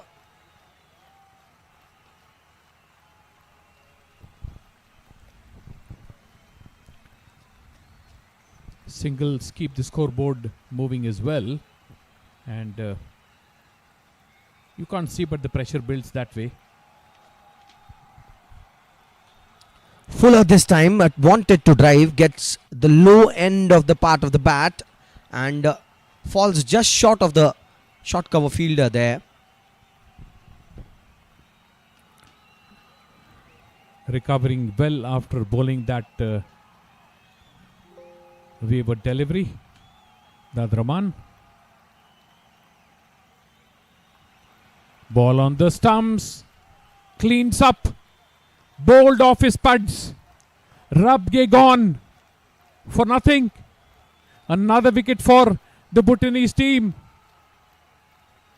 For the Iran team. I'm sorry. Bhutan losing their second wicket. This is indeed a difficult thing now for Bhutan. They lost another wicket, and look at how that was a ball that came in sharply with the angle. The batter was nowhere near to the line of the ball, did not have quick hands to cover the line of the ball as well, and paid the price of it. And with that, Rabge has to depart, scoring 0 runs in 3 balls, bowled by Dad Rahman. Playing all over the ball was Rabge. A full delivery. Took the pads and then hit the wickets. 2 wickets gone for the Bhutanese team. Very, very good bowling by the Iranians, rocking the Bhutanese boat this early. Here's that wicket. Nowhere near to the line of the ball, and that ball passes in between the gap of the bat and the pad and hits the timber. 2 runs already. 2 wickets already, in fact. 144 runs now needed in 48.3 balls, and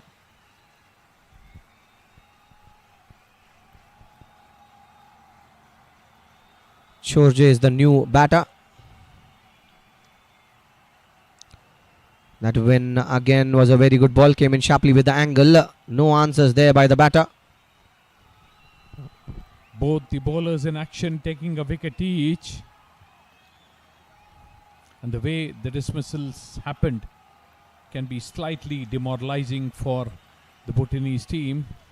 Namgang Choje is the new batter in at the crease. This one again a hint of in swing. That's the right length to bowl, and does well the batter Choje that there. Did not disturb the ball there, and it's the right thing to do as well. What can be a reminder for the Bhutanese team is the two best bowlers of the Iranian side are still to come into the attack, and that will be worse for them. Finishes off the last ball played towards point, no runs taken, 2 overs completed. Bhutan battling at 7 for the loss of their openers. A great start for Iran, as they would like to have. That's a great execution of the strategy as well. Scoring 150 runs is not an easy job after fielding for the first 50 overs, and they needed the early wickets to make their position stronger, and they did that. And the 2 wickets that fall for the team Bhutan were in the form of their openers. Namge scored a blob of 3, and so is the score for Rabge. They are identical twins in terms of the score and the balls faced. The first one was for Abdul Wahab. Yet again, it's a very good line. This time driven straight. Both the fielders are chasing it. We'll have to wait and watch, and a very good effort there by Raisi to stop that one and saves certain 2 runs for his team. This is a very good effort. Fielding in partnerships, both giving chase, one picking up, and very, very good work. Showing desperation, the Iranian fielders. These are moments that lift a team's morale and help them to win. Indeed, good bowling always needs the fielding to reciprocate the effort. And if you give this kind of an effort, it boosts the bowling. So Abdul Wahab will be happy captain up till now with the effort that the fielders have put in.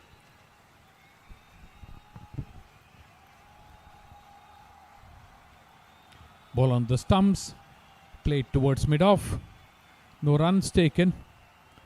The bowlers and the bowling has clearly had the upper hand in the innings till now. And that was the case when the Iranians batted as well. 2 early wickets, and they recovered. This a splendid ball almost yorked the batter himself, and lucky that the bat came in right when it was needed in front of the ball there. Very good bowling up till now by the captain Abdul Wahab. He is looking for more wickets here, which is an interesting strategy. The way he's bowling, he is not leaving the line of the stumps.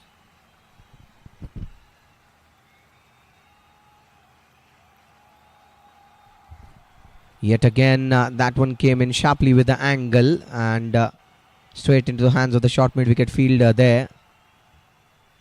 Noticeable how both the bowlers are bowling very full, and looks to be part of the plan and is successful till now. And rightly so, this strategy has been successful for so many bowlers, especially when the ball is new. Bowl a little bit fuller. Yet again a similar ball, this time driven straight into the hands of the fielder there. Chance, no, makes the mark this time, the non-striker. And talking on the strategy, bowling fuller, asking the batter to go for the drive and getting an edge has been a successful combination for swingers that we have seen early on. Bhuvaneshwar Kumar, a great example of that. Jimmy Anderson. And how can we forget Mohammad Shami?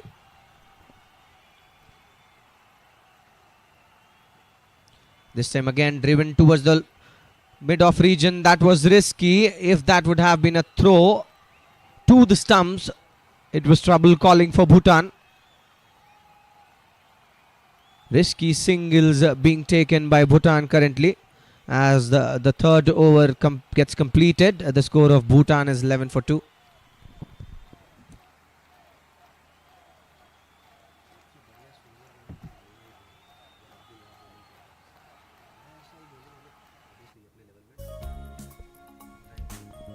Both the openers going for no score in different ways. One caught and the other bowled. And both the other batters battling. But the bowling has had the upper hand, clear upper hand, as was the case when Iran batted. Ball on the leg stump. This time again, Rahman Raisi wanting to go for the stumps, misses a mark and bowls towards the leg side. The ball taking the pads of the batter. Good line. Struggling to get back to bowl the batters.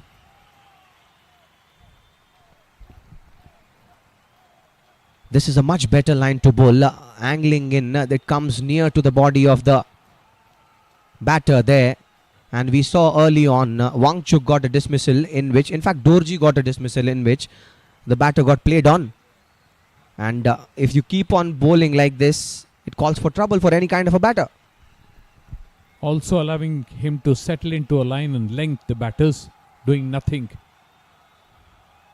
This time driven straight to covers. Standing in the crease, not reaching out to the pitch of the ball, and hence not able to get any power into the stroke.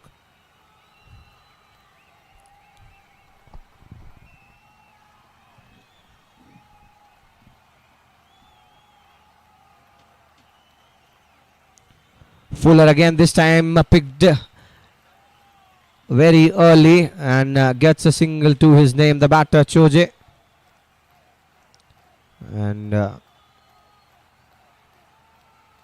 two more balls to go in this over with Jamsho on strike. Dad Rahman has already picked up a wicket.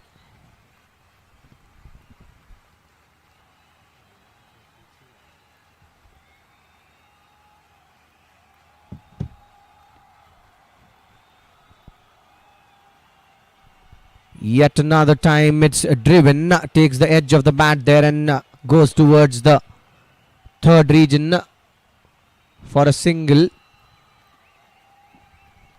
Good to see Dad Rahman now settling into a good line and length. He is found where he wants to bowl and has done that consistently. Got a wicket for his efforts as well. Finishing off this over, slightly wide outside the off stump, left alone. 4 overs have been bowled. Bhutan 13 for the loss of 2 wickets.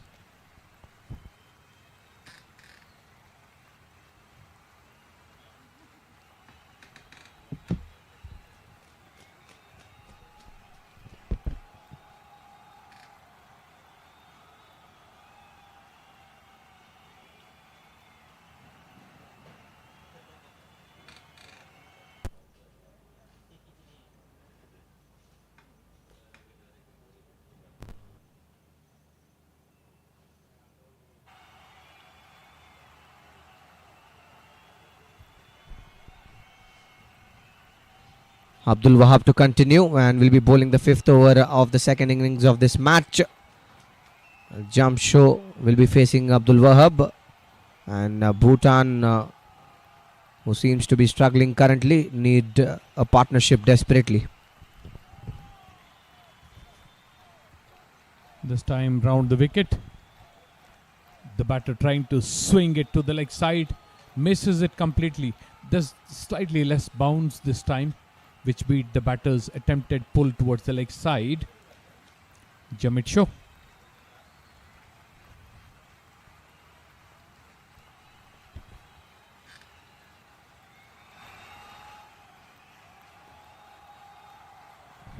And this time it's played fiercely straight into the hands of the fielder there.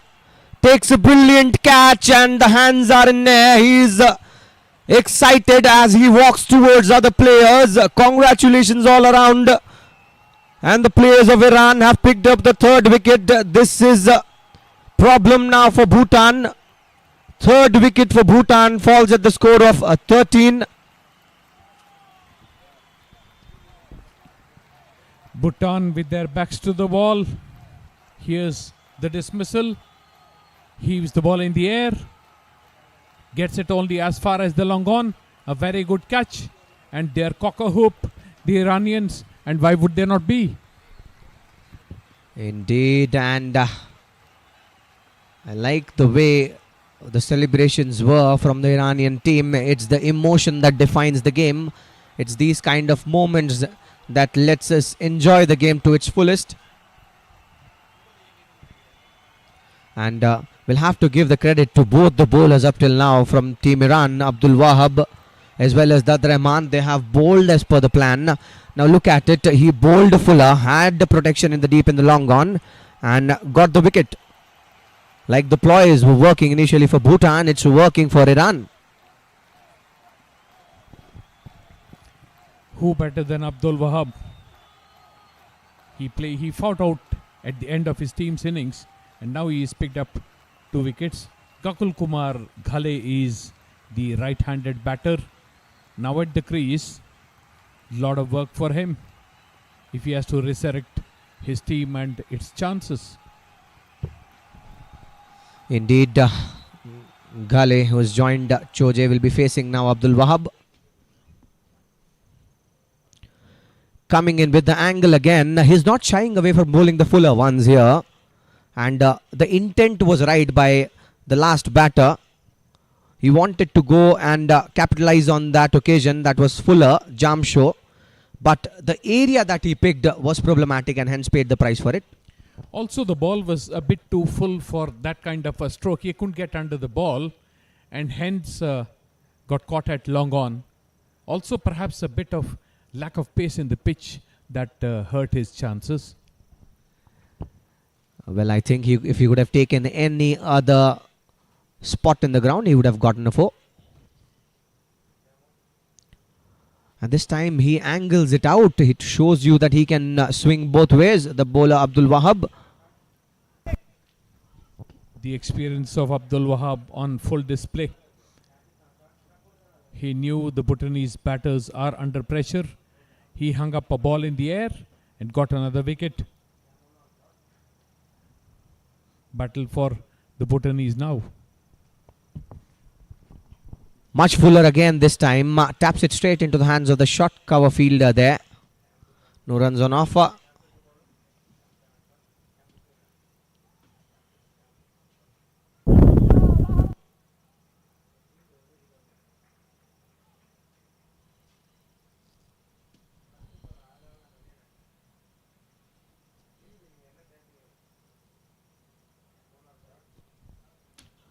And this time again leaves the bat. Good thing by Ghale that he did not touch it. And a beautiful over from Abdul Wahab comes to an end as after the end of 5, Bhutan are at 13 for 3.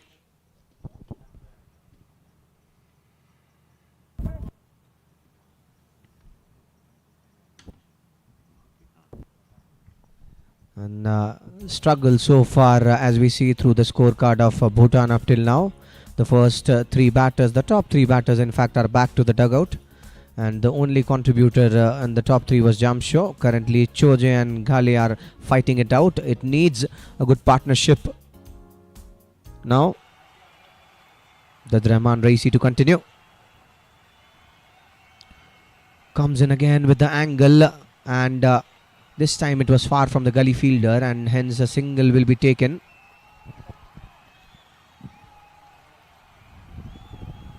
Bowls off a high arm action, gets a bit more bounce than the others, Dad Rahman. Just that he doesn't put the full effort in the ball and hence doesn't get a bit more bounce that can make him very dangerous. Still bowling a very effective line and length and has made it very difficult for the batters. Dad Rahman, just 8 runs. He's bowling in his 3rd over and has already picked up a wicket. Yet another fuller delivery. He is eyeing for the stumps and This is exciting stuff as they are very brave in their approach. They don't want to leave any part of the game and are always wanting to go for the stumps. You miss, I hit, and the Bhutanese batters are making it easier for the bowlers because they're standing in the crease. The ball misses, they'll be sitting ducks. And this time it's a very sharp bounce. That was a spitting cobra ball. Goes past the feather of the gloves there. Exactly what we were talking about, Vineet. Getting the bounce of the extra effort that he put in, and the ball snaked at the batter. This is exactly what the other man did, and this was bounce. This would have tested Babar Azam.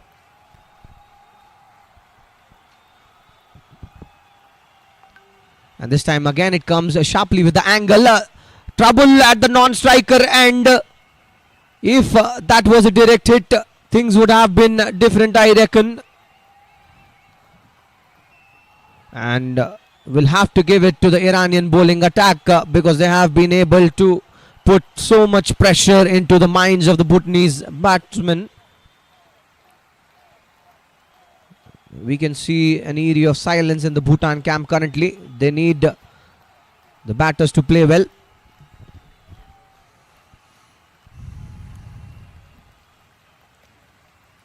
Driven in the air, the ball takes a thick outside edge, goes to third man. Desperation because of the pressure created by the bowlers. Indeed, spot on. That's of the desperation. They have been struggling since the last few balls, and it's testing time for them.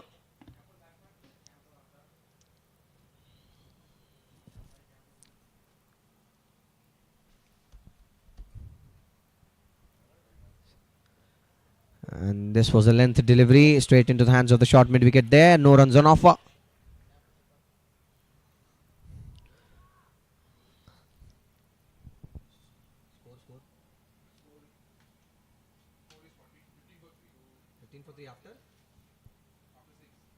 At the end of 6 overs, the score is 15 for 3. And Venu, not to forget, this now reminds you how important inning was played by Afrin. He played 80 odd balls, around 90 odd balls, scored 25 around runs, 25-26 runs, but tells you how important that inning was. Yeah, he scored 26 runs of 82 balls. He was the glue around which the Iranian team batting revolved. He was a very important factor in the team reaching this total they did. Iran was struggling.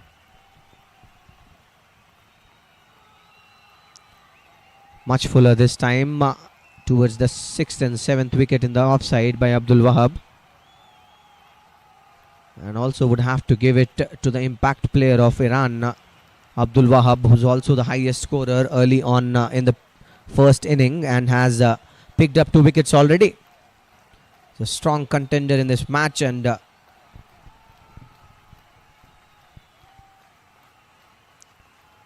this time again a hint of outswing. And what's exciting about Abdul Wahab as a character is like he's so exciting. He'll always try to be on the game and try to do one or the other thing. Has had the greatest impact on this game, Abdul Wahab. First with the bat and then now with the ball, and he's not yet finished. He's got 6 more overs, including this one, to go, and that can not be good news for the Bhutanese batters. Indeed, but Bhutan need a partnership. If not,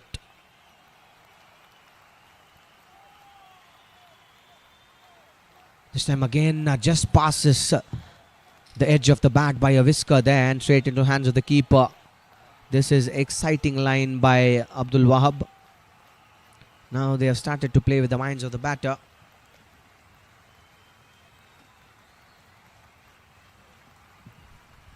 Has bowled well within himself.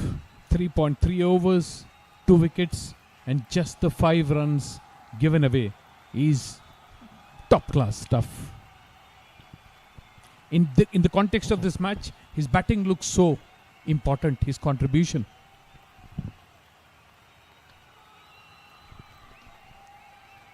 This time again, was there an edge? No, not there. But the line has been consistent.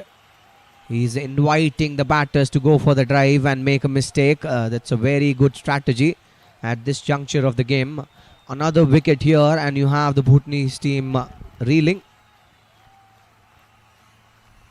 Has been all at sea, the Bhutanese batting against Abdul Wahab. He's bowled that strangling line just outside the off stump, kept it full, gets a little bit of movement round the wicket or over the wicket. He is bowled in great areas.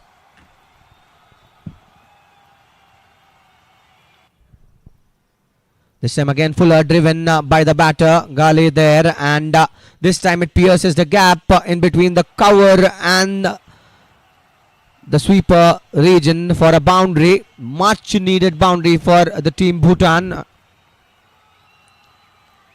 First show of aggression by the batter Ghale as he moves to his individual score of 5 now with this boundary. Still a long way to go. In fact, a very long way to go for Bhutan. 132 are needed. And that's how the drive was there at place in the vacant area of covers along the carpet. Just turned towards short mid wicket. Good running. Doing the sensible thing. The Bhutanese batters, they're getting nothing from the bowlers. So they're taking their quick singles. 7 overs completed. Just 20 and having lost 3 wickets, the Bhutanese team.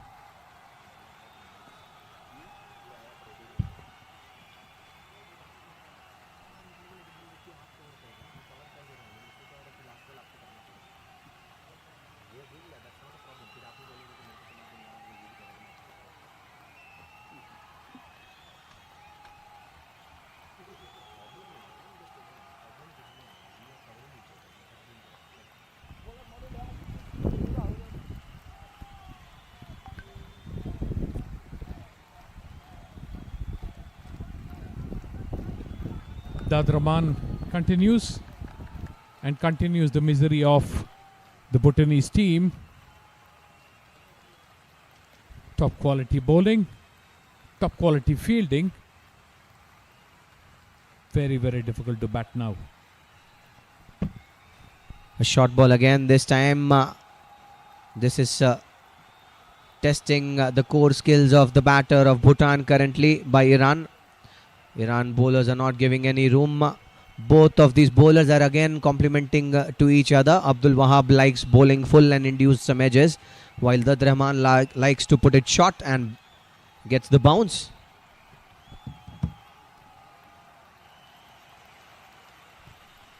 Fuller this time plays it in the offside. No runs on offer.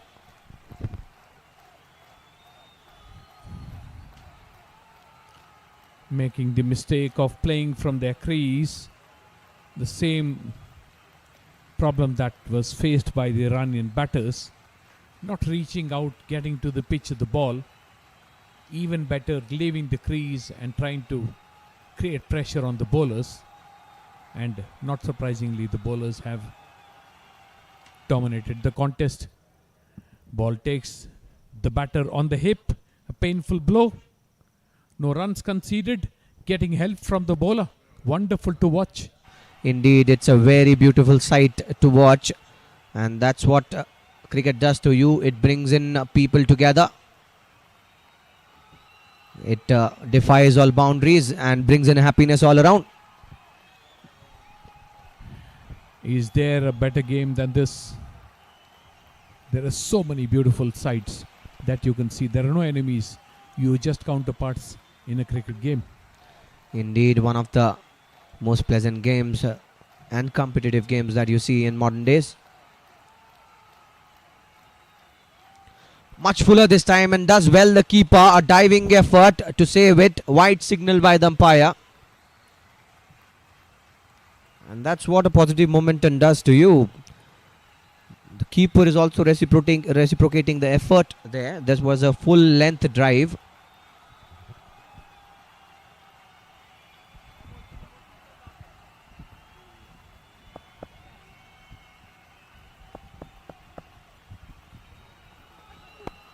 Outside the off stump, slashing, gets a thick outside edge, and the ball reaches third man. A boundary, a very, very welcome boundary, would lift some pressure off these batters. Gale, it is who got the boundary. Indeed, and as they say, if you're slashing, slash very hard. Done so by Ghali this time. Slashes with the thick edge of the bat, and that one runs to the deep gully point region for a boundary. And look at that one, nowhere near to the line of the ball, but wanted to go. And this is because he wanted to go so hard, it flew to the boundary after a couple of bounces.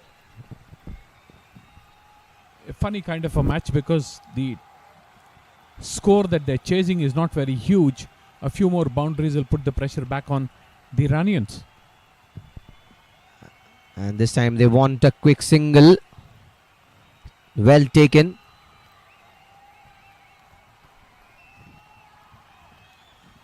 Taking some risky singles is the Bhutanese team because they're getting nothing from the bowlers. Perhaps worth the risk.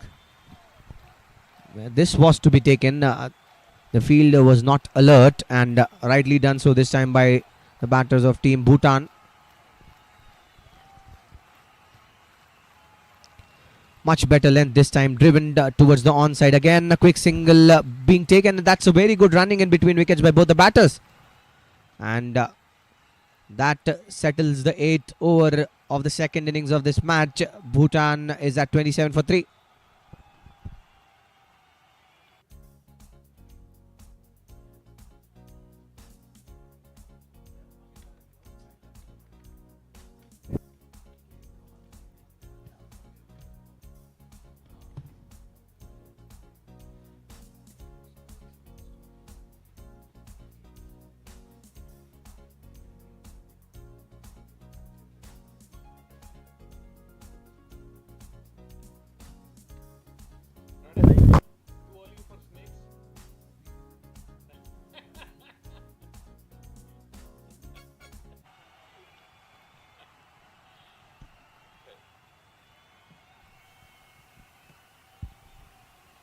Abdul Wahab continues to bowl, has bowled uninterrupted, switched to round the wicket off the last couple of overs, and still continues to make it difficult for the batters. He's been brilliant, much like his counterpart from the other side. Indeed, and now scores have started coming for Team Bhutan.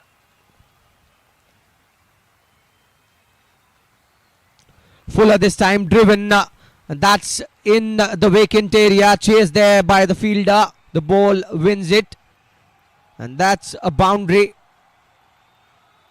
This is the third boundary from the bat of Ghali. He's playing with a positive intent. 32 for 3 is the score of Bhutan. Powerful hit between the two fielders. No chance for either cover or point to stop the ball. Abdul Wahab will not be very unhappy with this stroke because this gives him a chance to get the wicket. This time left alone, very close to the off stump. Both teams doing a good job battling it out, trying to get the upper hand, and a good battle in progress. Both teams do not want to end up on the losing side because that will be disaster for them.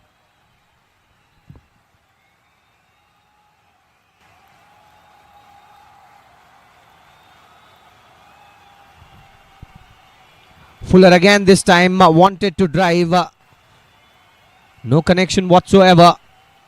Goes straight into the hands of the fielder there in mid-off. Notice how he's playing, not getting to the pitch of the ball. Even this stroke he could not get power into it because he played from where he was rather than take a step and meet the ball at the pitch. Something that is very clearly visible.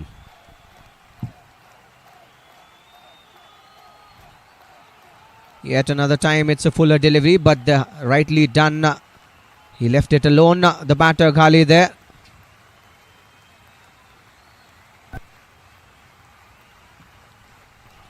Good work and good returns for Abdul Wahab. Not easy to bowl a 5-over spell. It is pretty hot outside on the ground. Swinging at the ball, beaten outside the off stump, given a wide by the umpire. The ball was pretty wide. Also because he was bowling from not away from the stumps, and hence the ball was wide.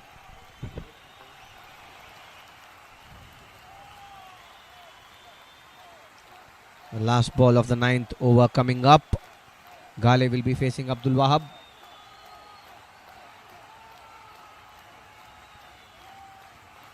Length ball this time to finish. At the end of 9, the score is 33 for 3.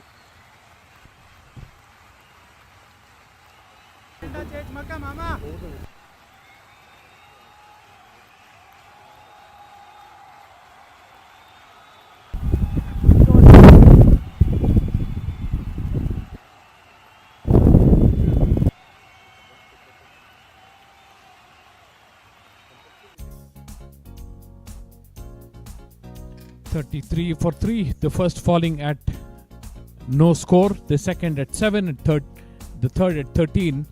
A 20-run partnership between both the batters now. So they are battling, they're fighting it out.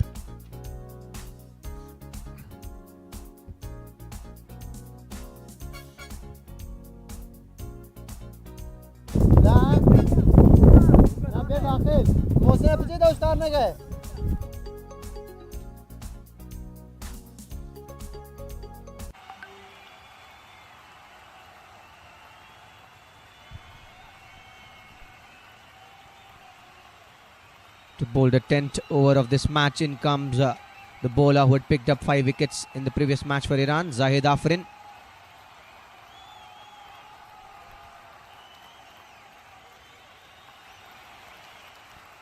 Slow off spinner. Afrin starts off with a dot ball. Moments in the match that may finish very quickly by the kind of bowler who's been introduced. So very good throw at the non-striker end. No signal there by the umpire. Tells you the running between the wicket has been top-notch by both of these batters. Was a risky single nevertheless. And Afrin gets turn, flights the ball. So will be a handful for both these batters. And he's not the only quality spinner in his side. So that's the challenge that is awaiting the Bhutanese batters from here on. We're about to finish the first power play.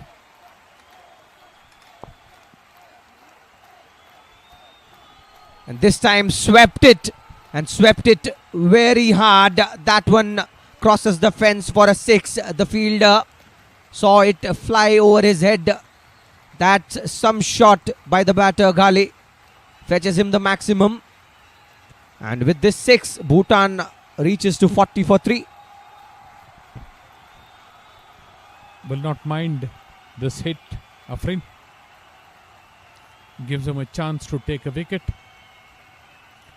Too good a bowler to be hit every time, Afrin.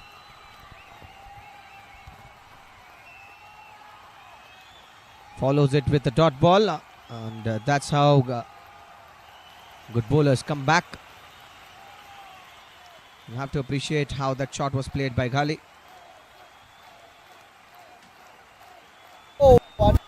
Yet again, so much of turn that we see from the bowling of Afrin is owing to the pace with which he bowls, and has good placement of the ball in his finger as well. Gives it the revs, the side spin that gets him that spin. Bowls a lot like Ashwin. That side spin that gives him that spin makes him different from the others. Indeed, it's working out for him. At the end of 10, the score is 40 for 3 for Bhutan.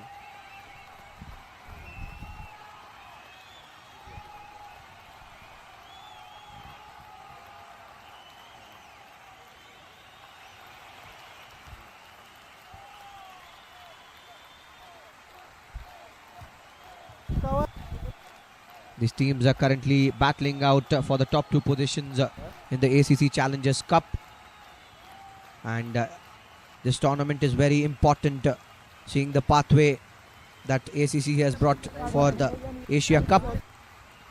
The top two finalists from the Challenger Cup will join Asia's top 8 ranked associate teams in the ACC Premier Cup. That's the next stage for them. That is what they are playing for. There is a change in the bowling as Abbas Ali is now brought on for the attack. He's a right arm medium fast bowler. Shoje will be facing Abbas.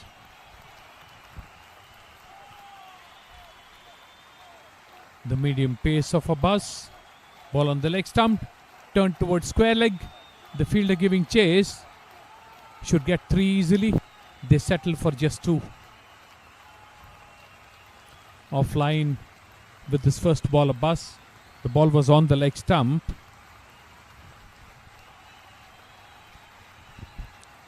I like the way how Abbas Ali holds the ball. He has an upright seam position, as you can see in your screen. And if he hits the deck like this, it is indeed a problem for the batter.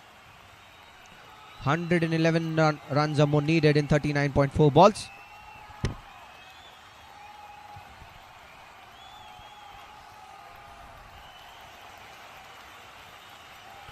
Abbas continues.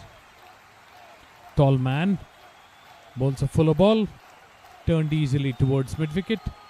A single to Choje now.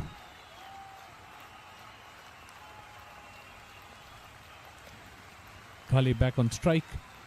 Ghale more prone to hit the ball big. Not getting the ball in his arc. Deliberately doing so, the run in bowlers. Another ball from Abbas. Going down the leg side, given a wide by the umpire. An extra run because the keeper could not collect the ball. Letting the pressure off the batters, Abbas, with the line that he's bowling.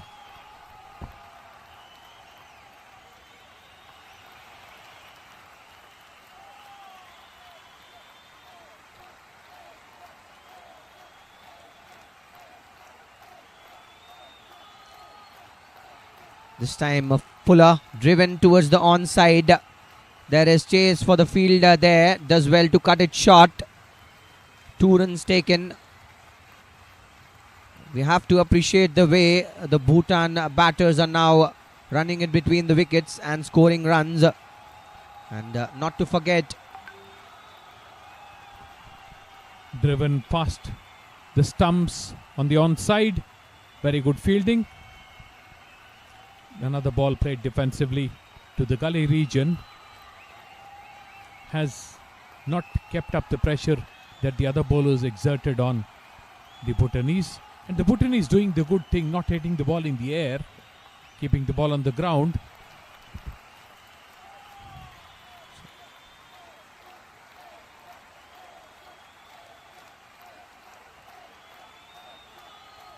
yet again it was Fuller. Now questions asked to the umpire.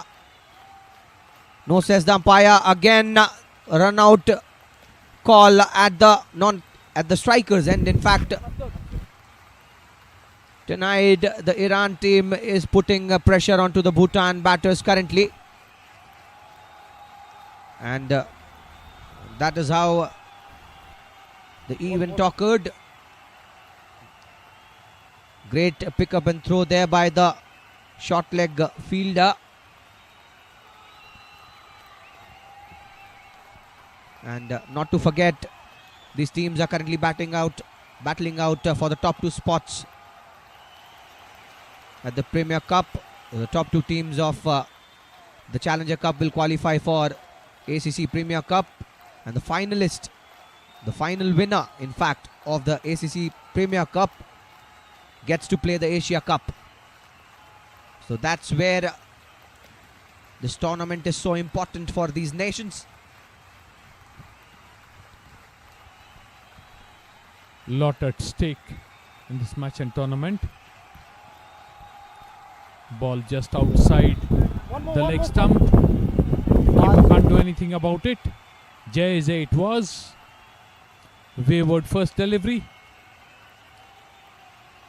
4 runs.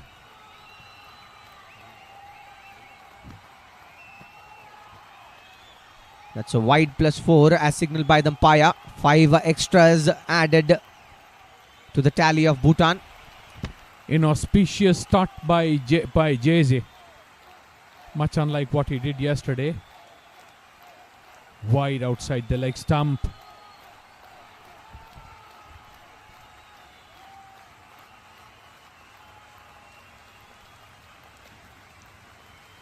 This time played it with cautious hands. The batter Ghale there and wants to. There is trouble at the non-striker end. Appeal to the umpire given. Misery struck the dugout of Bhutan as they lose their 4th wicket in the form of run out. This is exactly what they did not need to do.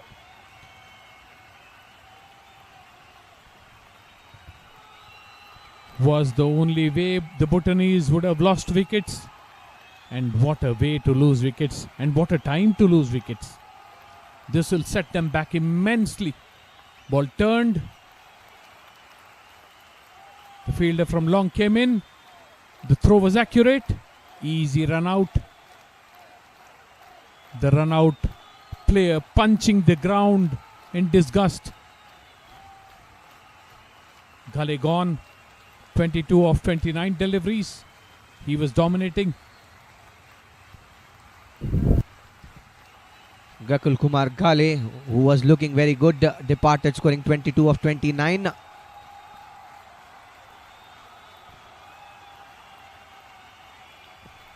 Just when a good partnership is building, comes the run out, and then you'll have a new batter who will have to struggle.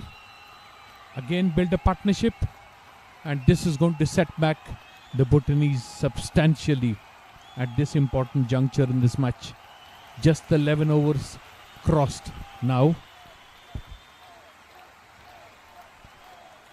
What the Iranian team has been consistently able to do is they have put a break to the Bhutan's bandwagon of batting.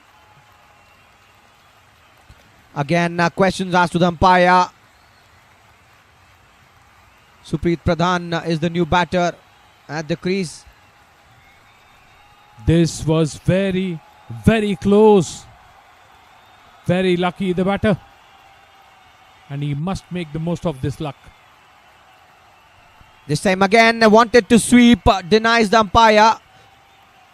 He's living riskily here at the moment currently.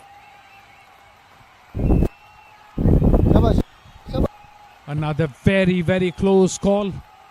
This ball looked to be on middle and leg. Living dangerously. The Bhutanese batters seem to be under a lot of pressure.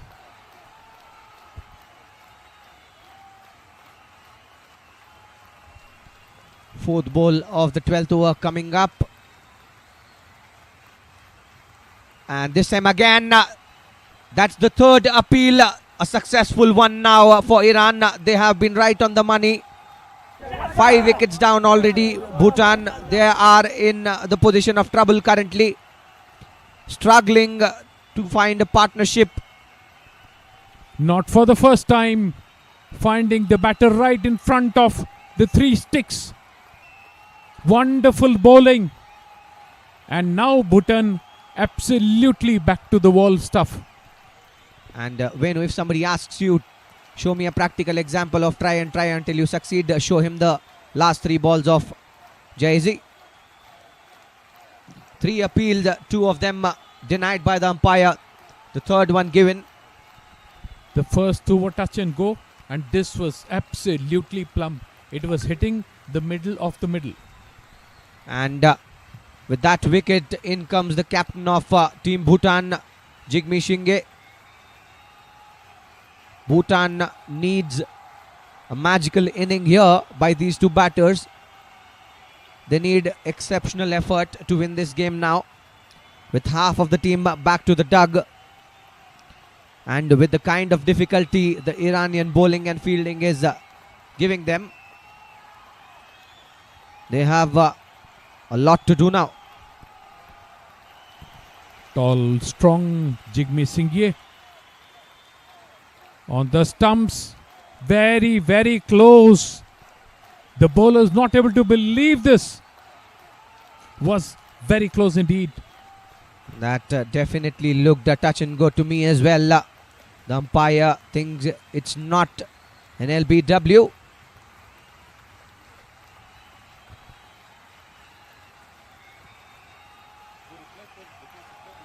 Bowler was not happy, and this is the way he almost had found himself in front of the stumps there, and this time he takes a single. Lucky to be still there. Jigme Singye. The over ends 12 overs completed. 56 for 5 is Bhutan.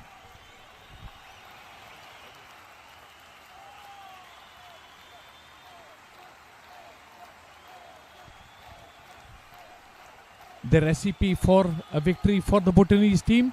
Simple. The captain of the Bhutanese team just does what his opposite number did. Stick around and play. And indeed, he needs to better. This can be the last of the identified batters in the team of Bhutan. 5 wickets back to the hut already. Tells you that the number 7 is currently playing. Will that luck that Singye got be the difference between the two teams? Will that help his team win the match? We will have to wait and see. But a very exciting phase of the match that we are entering in right now. It can turn either way suddenly. Well, it definitely needs a lot to go consistently for Bhutan to win this one. Afrin to continue.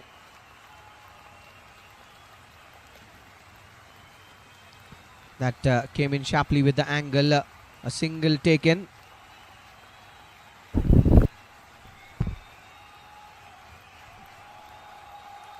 Afrin has to do his bit now. Didn't look threatening in his first over, but he does not have the batter who attacked him in the previous over, so should be slightly easier for him.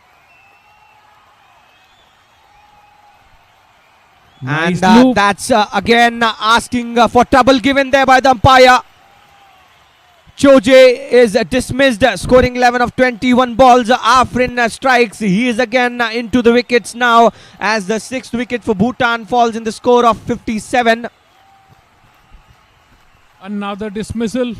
The ball cleaning up middle of leg. It would have hit either of these stumps for sure. Easy decision for the umpire. Afrin says, if Jaize can do it, I too can do it. Indeed, and this is a trouble now for Bhutan as Iran are able to make a break in the wall. Time after another, Namgang Choje departs, scoring 11 of 22. LBW by Afrin. What can be the bigger bad news for the Bhutanese team is that they have lost 2 players who were settled in. It can be real disaster for them. Well, they needed stability and they needed somebody to play at least 50-60 balls, if not less than that, as was done by Afrin early on in the first innings, as we saw. Jigme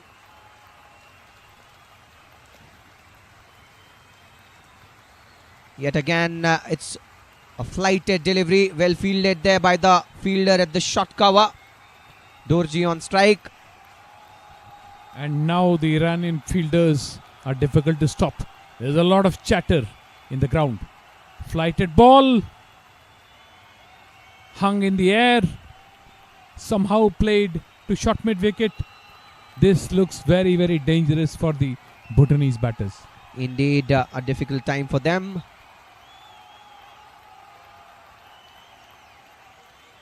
And Afrin again is bowling to the field. More bad news for the Bhutanese. Now Afrin has found his groove. The last ball of his second over. Flighted, turned towards short square leg. No runs taken, 13 overs complete. Bhutan battling it out at 57 for 6.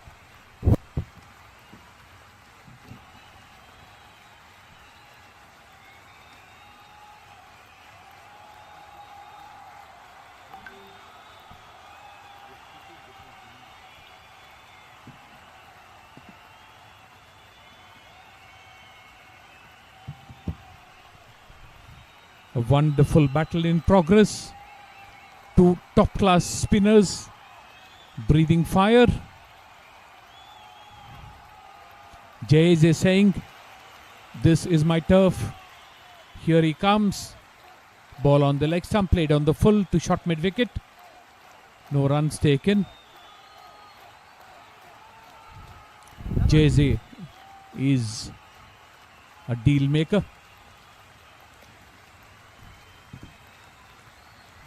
Can change the course of the match in just a few balls. Jay proving it once again.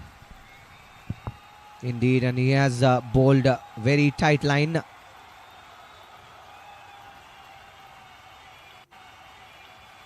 Yet again, and who better than Jigme Shinge, who's himself a leg spinner, to play against Jeze. He understands how the bowler thinks, a leg spinner thinks in fact.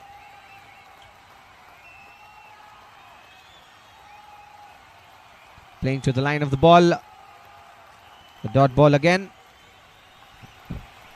A lot for the captain of the Bhutanese team to do. A lot of work ahead for him. Still possible.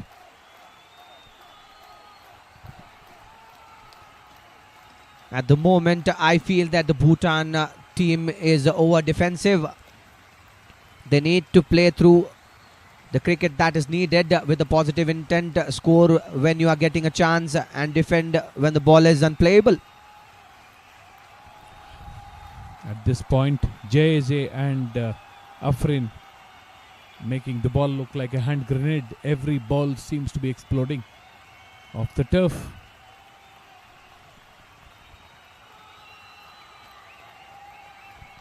Yet another dot ball.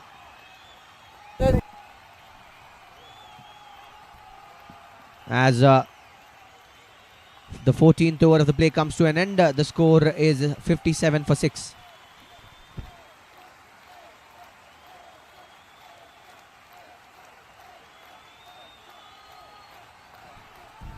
If you look at the number of runs that are needed and the number of overs that are left, then it looks a very good situation for Bhutan to be in. The small problem is that they've lost just 6 wickets. So that's the difficulty. Well, certainly that's not a small problem. That's a very big problem. Losing 6 top wickets of your lineup is a problem for any team. Until unless you have somebody like MS Dhoni who's batting at number 6 and 7 for you, it's trouble for you. They won't mind Ravindra Jadeja now.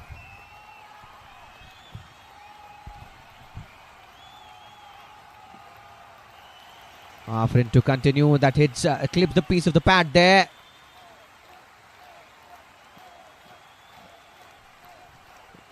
Another pretty delivery. Afrin flighting the ball, giving it the rip, beating the batter for the spin. One leg by was signaled there by the umpire. Comes down the track this time and drives it towards the long gone region. Takes a single this time, the batter Jigme. Time for the captain and his partner now to play a bit of ugly cricket. Just defend the ball, stay there for some time. Driven again this time. And the good thing is there's a fielder who's a straighter this time. Not towards the regular short mid wicket. Cuts it.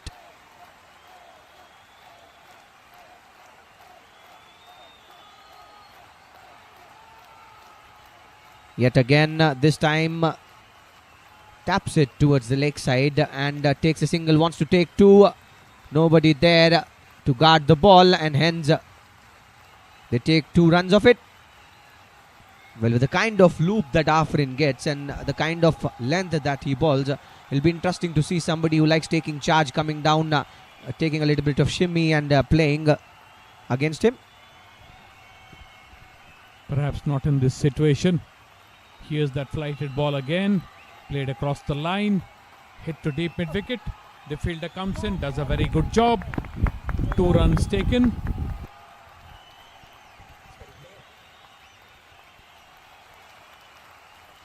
And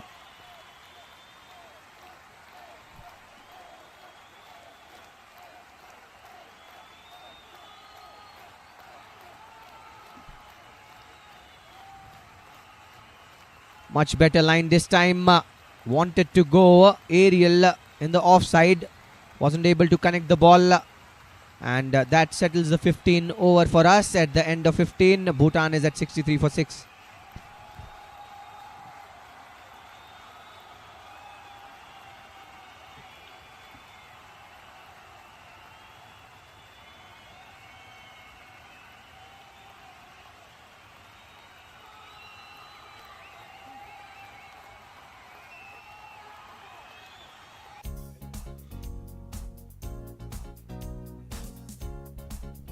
That has been the story of the batting of Bhutan so far. 22 runs have come off 29 balls for Gali, the only impactful contributor. And apart from him, the only double-digit score has come from the bat of Choje, who scored 11 of 22. Shinge and Dorji are currently battling out. And 17 extras have been given so far by Team Iran, which is an area of concern for them. Noticeable how extras are the 3rd highest score. In fact, the 2nd highest. A single taken.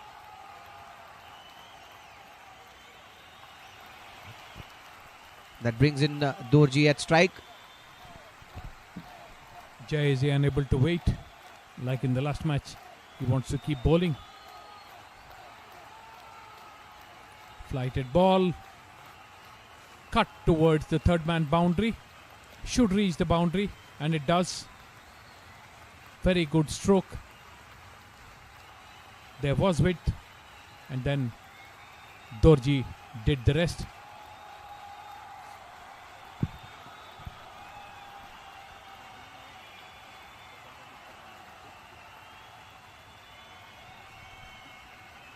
These are essential runs for Team Bhutan. They need the runs to flow. That's the only way they can put some pressure onto the Iran bowlers.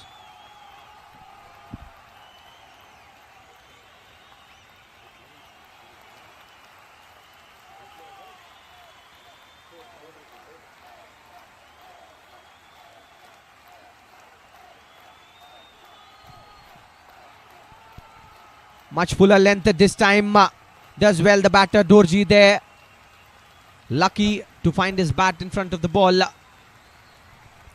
He was almost bowled. Jay is increasing in confidence. Another flighted ball. Beats him all ends up. Classical, incisive leg spin bowling.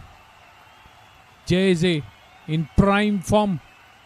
Not good times to be a batter in this match. Cuts it this time and cuts it hard. Misses the fielder there. It was a diving effort. Went in vain as the ball passes the fence for a 4 along the carpet. Some confidence there for Dorji after this shot. With that shot, Bhutan now moves to 72 for 6.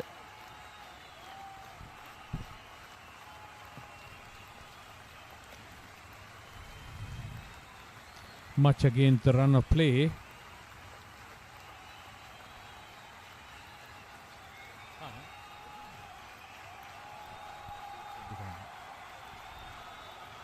Flighted ball taken on the full. Hit towards long on. Diving stop.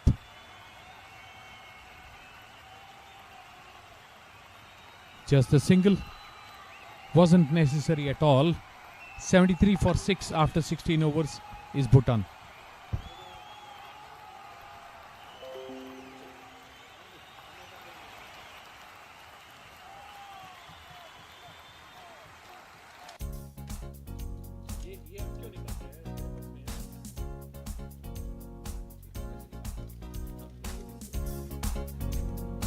The bowling so far Abdul Wahab 2, Dadraman 1.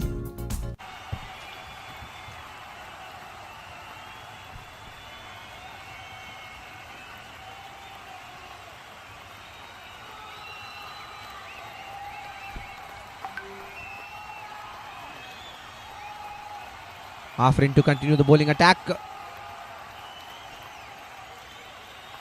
He's asking so many questions to the umpire. He's bowling a very tight line. Dorji is finding it difficult to play.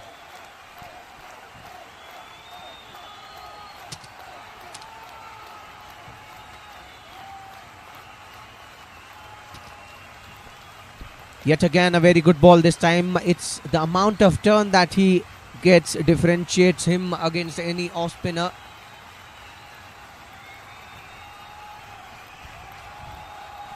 Bowls the perfect pace for him to get turn. Beat the batter in the air. Somehow gets the bat to it, hits the ball too long off and gets a single. Dorji. Singh back on strike. Limping along is the Bhutanese team. There still is a chance. The number of runs are not much. If they can battle it out, somehow reach 100, then they'll feel better.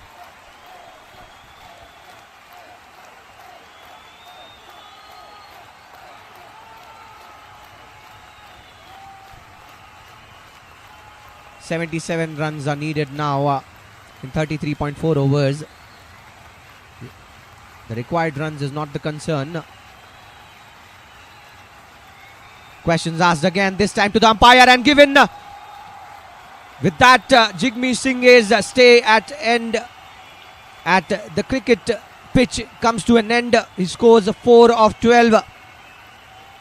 That's the 7th wicket of Bhutan. Another flighted delivery. The ball hits the pads of the batter. The umpire had no hesitation at all. Another wicket gone. 74 for 7. And what beautiful bowling by Afrin. He's been the best off spinner in view till now.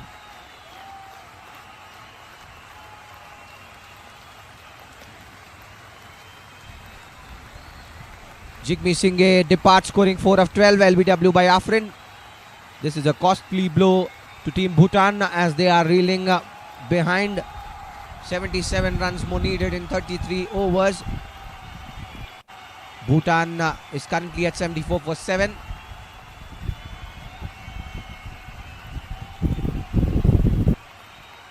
The captain back in the hutch will not do much for the confidence of the Bhutanese team. They are still 50% runs, slightly over 50% of their target is still left.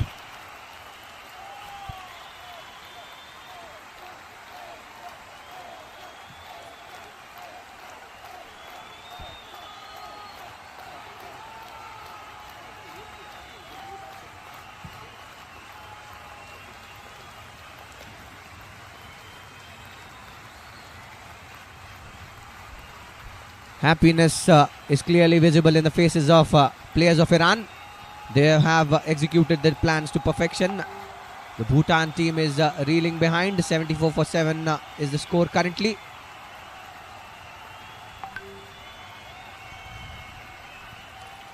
In the middle of a wonderful spell, both the spinners of the Iranian team, and it can only get worse from here unless one of the remaining players plays a blinder for the Bhutanese team.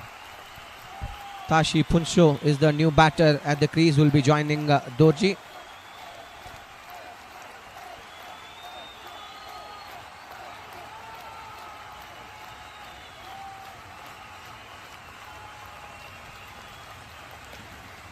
Plays it well to the line of the ball. Funso being his first ball. And important to note the unconventional field that have been set here for Funso. Getting prodigious turn. Afrin gives the ball air, taken on the full. Hit towards deep mid-on. Just a single.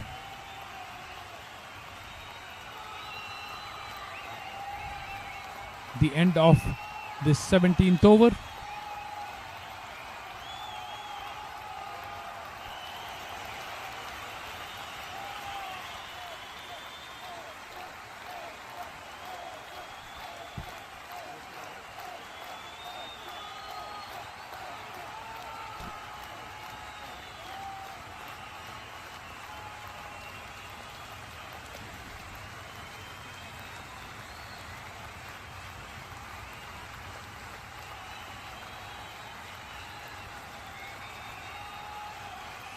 JJ licking his lips. Impossible to take the ball away from him now. On a roll he is. Starts off with a fuller line this time. Asks the question to the umpire. This was definitely going down the leg side. There's a chase for the fielder there, Raisi, who does well to cut it short of the boundary. 2 runs taken. Not a very good line by JJ.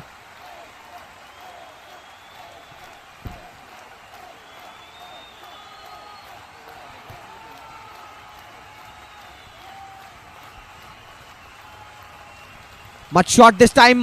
Valiant effort there. Almost near the ball. The left hand of the bowler. And the Iranian bowlers are giving it all. The 8th wicket was just a few inches away from JJ's left hand. Wonderful diving attempt. He still will take wickets, JJ.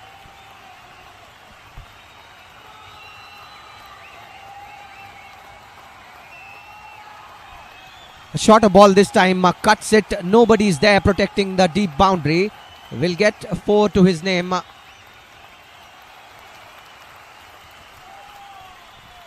Worth still allowing the batters to play these kind of strokes. Slashing the ball to the left of the gully fielder. The ball finds the third man fence. A welcome boundary. But the Bhutanese team still not out of the woods. They are in the middle of the woods, stuck and stranded.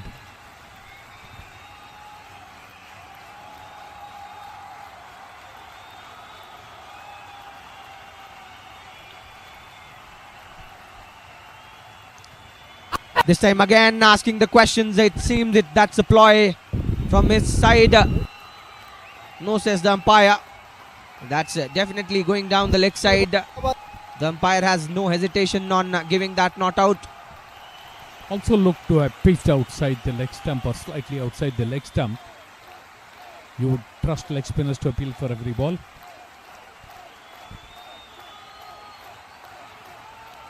Flatter trajectory this time. Plays it straight in the hands of the short fielder there.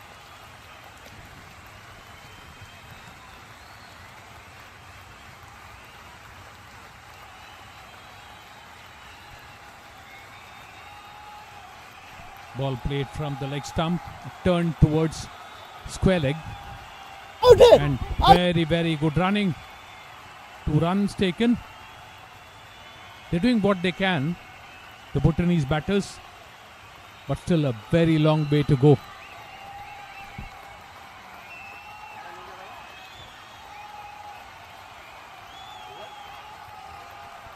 At the end of 18 overs, the score is 83 for 7. A very long way to go for Bhutan. 68 runs needed from 32 overs. Required runs and required run rate is not an issue. The only issue is that they have lost too many wickets. 7 wickets is too much to lose. And fighting it out currently are Dorji and Punso. Afrin would continue.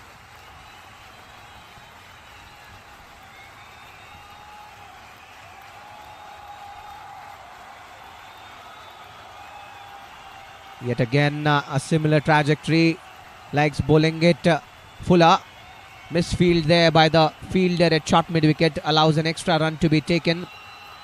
Bhutan would not mind the extra runs, and with that double, the score moves to 85 for 7. Afreen is livid with the kind of fielding effort. Look very casual. Hope he doesn't lose his focus. Afreen now. Ball on the stumps. Reaches out to the pitch of the ball. A rare occurrence in this match. Defends. And that too coming from your number 8 batter.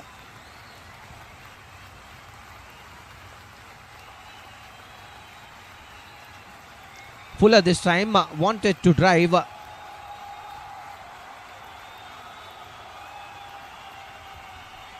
Keeps flighting the ball. Keeps challenging the batters. Keeps turning the ball. Afreen. Another lovely delivery. And equally well played there by Dorji, who comes to the line of the ball and defends it.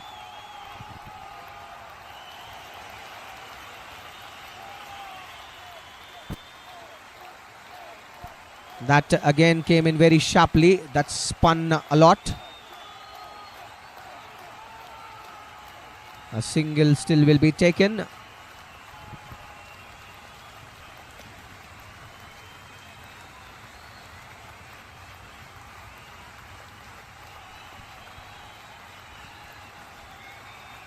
Flighting the ball, beats the batter. Big appeal. I reckon there was some part of the bat onto that one, and with that the 19th over of the play comes to an end. The score is 86 for 7.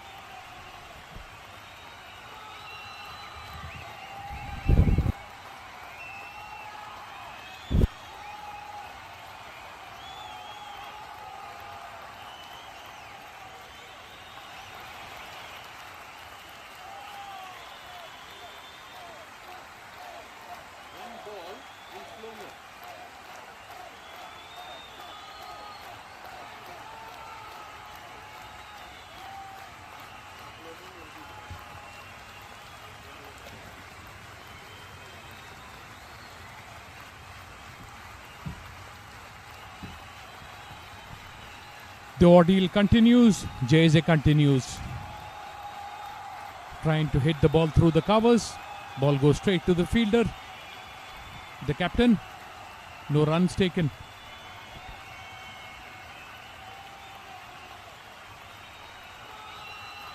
Yet again a very good ball, and equally well played there by the batter Dorji, giving the ball the respect it deserves. This time flatter. Cut towards the fielder at the gully. A run out attempt. Seems to have been a catch. A lot of hands went up. That's very good bowling here by the bowler Jayze.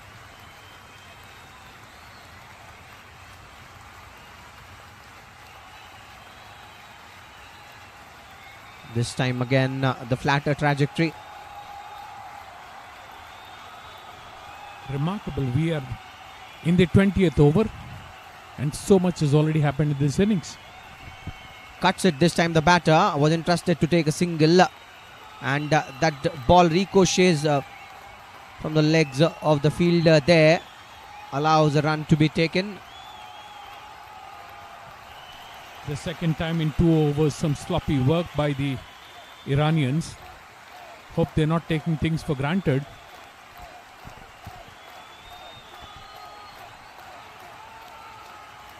And that's it. Striking timber this time. The patient stay of Dorji comes to an end as Jayze strikes timber. This is exceptional spin bowling at display by Team Iran as the 8th wicket of Bhutan falls. Bhutan is struggling at the end of 20 overs. 88 for 8 they are. Dorji cleaned up. Another batter who is settled in loses his wicket. That's the reason why the Bhutanese team is in such strife. The ball again. Plays over the ball. Cleans up. With JSA, it is not a matter of if, it is a matter of when he'll take a wicket. He does it once again. Ranjung Mikyo Dorji, 18 of 25 deliveries. Back in the hutch. Just 2 more wickets left for the Iranians to take. Does this match have a twist in the tail? Well, cricket is definitely a game of uncertainty, but the hierarchical data that I can see is telling me it's a very, very difficult path for them from here on to win. 63 runs needed of 30 balls, and the last 2 batters are there who are battling it out now. I'm sure Vinny would not mind egg on his face from the Bhutanians, and everybody loves those kind of matches in which the underdogs win. If Bhutan wins, we have egg on our faces. I'm sure I won't mind. Played it back to the bowler.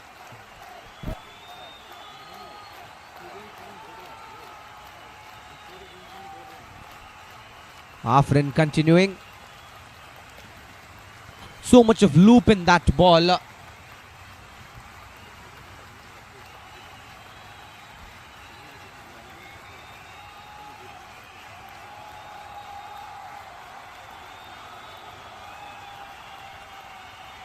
Yet again at the similar length and splendid fielding performance here at display by the short fielders. This time JSA on the field. He's unstoppable. Bundle of energy. As Afrin bowls again, giving a lot of loop. Driven straight. Deep cover comes in.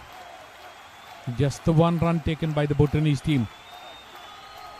That was slightly over pitched, I reckon, and that's the reason why the batter was able to play it with comfort.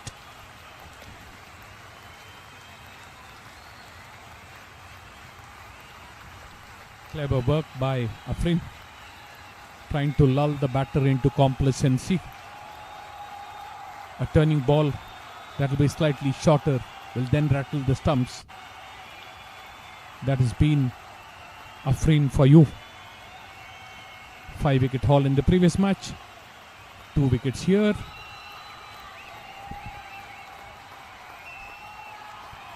Yet again slower through the air and so much of turn. What Afrin is actually doing is he's fooling the batters. He's making them believe that I'm slow, I'm giving you so much of flight and loop, come and hit me. And as the batter goes finding that ball, he sees that the ball has spun a lot.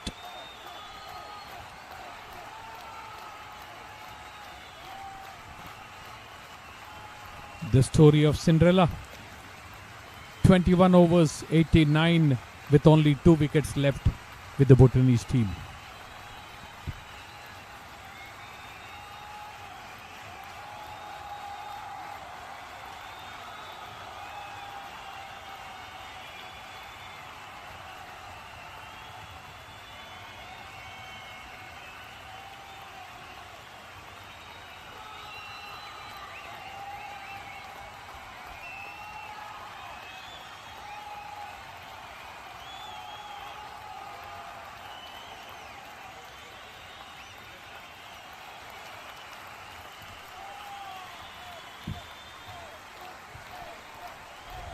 Afrin,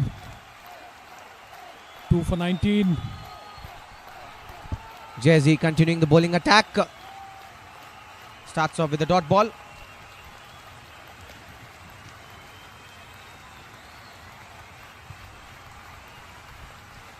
Reaching out, playing it well. Funsho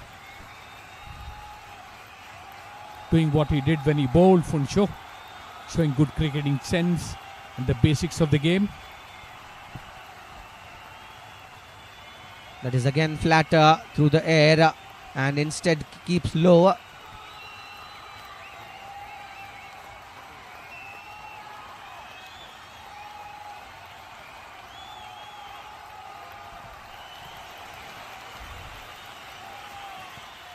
Another ball from JJ. Another quick single. They're doing their best, the Bhutanese batters. But now it looks uphill for them. Possible,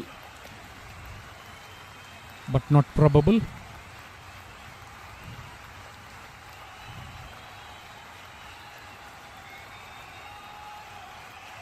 Beats the batter outside the off stump. Could have been an edge. The bowler and the keeper have their hands on their heads.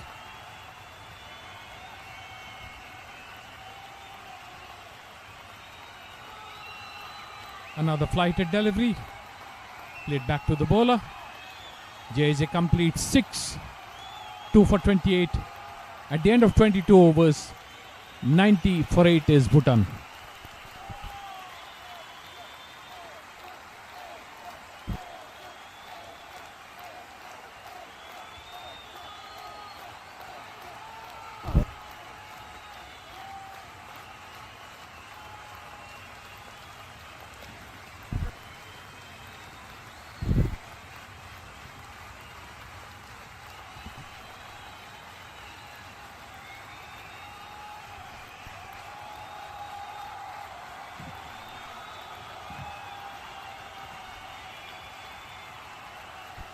Show batting on 12 of 20 deliveries.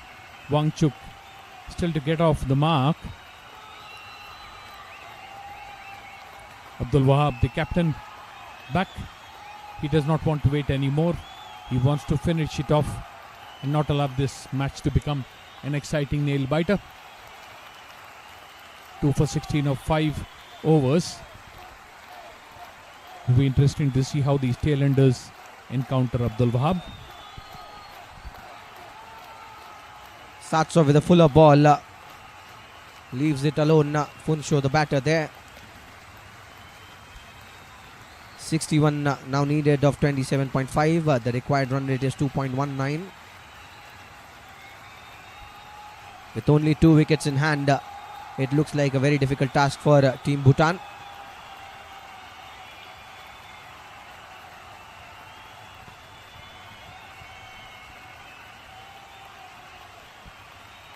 The ball slightly offline on the middle and leg stump.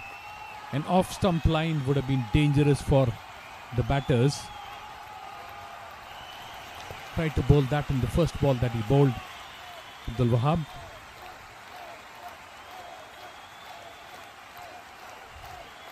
Continues to be accurate.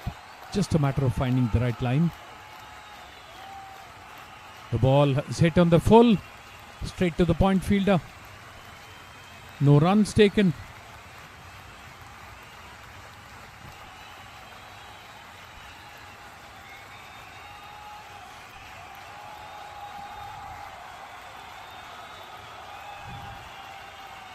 They'd like to take these remaining two wickets very quickly. The Iranians. This ball tries to hit the ball square. The ball takes a thick outside edge. Goes to third man. A poor throw. But no damage done. Just the 1 run taken.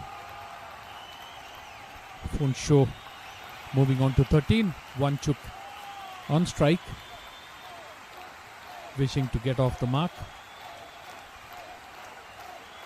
60 from 27.2 overs is the need.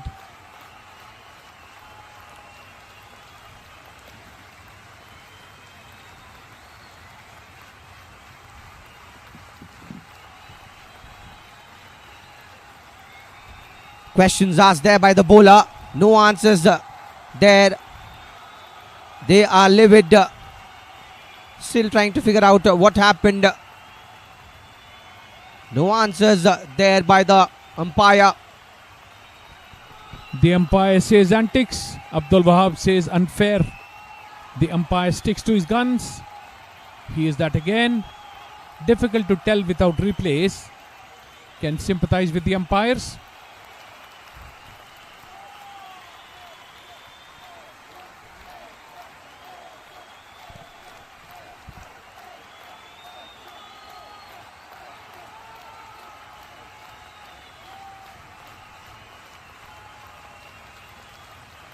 Yet again, this time asking the question. Similar question asked to the umpire there. Almost an action replay of what had happened the previous ball. This time the bat seemed to have hit the turf. The previous ball seemed to be very close to the edge, but both very close decisions. The umpires do not have the benefit of technology. 48.3 overs it took Iran to get 150 runs, and Bhutan in 23 overs 91 for 8. 60 more runs needed. They have 27 overs to make those 60 runs, but only 2 wickets. Looks very difficult for them to get to victory.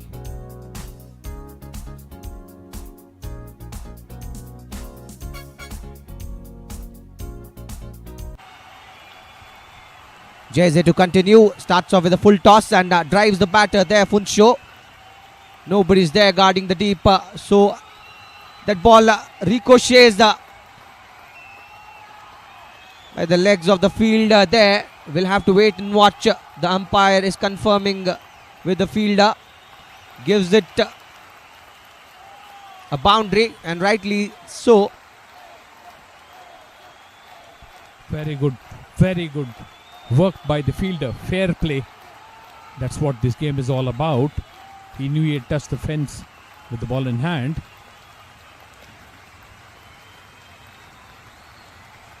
And that's how he played the shot. Saw the vacant area there and tapped on the opportunity. The fielder did well to reach the ball. Tried to cut it, instead kicks it to the boundary. Again tries to field it and finds his body touching the rope. All marks on fair play to the fielder on calling it out, a boundary. Dived a bit early and hence gave away the extra 2 runs. There were just 2 runs in this ball, but good fair play. The spirit of the game. Flighted delivery, played to point, no runs taken. Funsho on strike.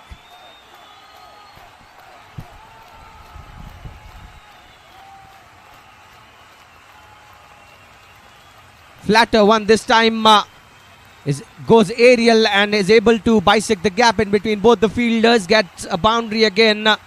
Funsho is scoring runs now. This is looking concerning. And with that boundary, the Bhutan score moves to 99 for 8. Flat batting a short ball over the cover fielder. Gets a boundary. Was a good stroke. That was almost a tennis shot. Reminded me of Roger Federer. Much better this time, and a beautiful wicket. That's a typical leg spinner wicket. Asks the batter to drive. Drives it, falls straight to it, gets the feather of the bat to it, and the slip fielder does the rest. The 9th wicket for Bhutan falls in the form of Funsho. Bhutan currently at 99 for 9. This bloke Jayze won't allow you to keep him out of the game. An excellent fielding effort, and then now his 3rd wicket. He can't keep off the ball. Wonderful delivery and a very good catch in slips. The 9th wicket gone. Here's that replay. Wonderful catch. Diving to his right by the slip fielder, the lone slip. Abbas Ali it is. And Bhutan 1 short of 100 and 1 wicket to go. Tashi Funsho scored 21 of 28, caught a buzz, bowled Jayze. And in that short stay, he scored 3 boundaries as well. Jayze picked up 3 wickets in the last match he played at this ground as well. And today as well, he's picked up 3. Seems to like this ground.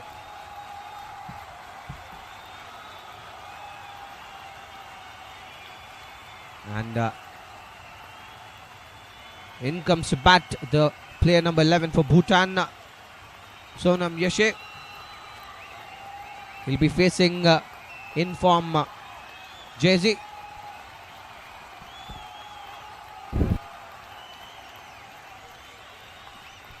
2 more balls to go.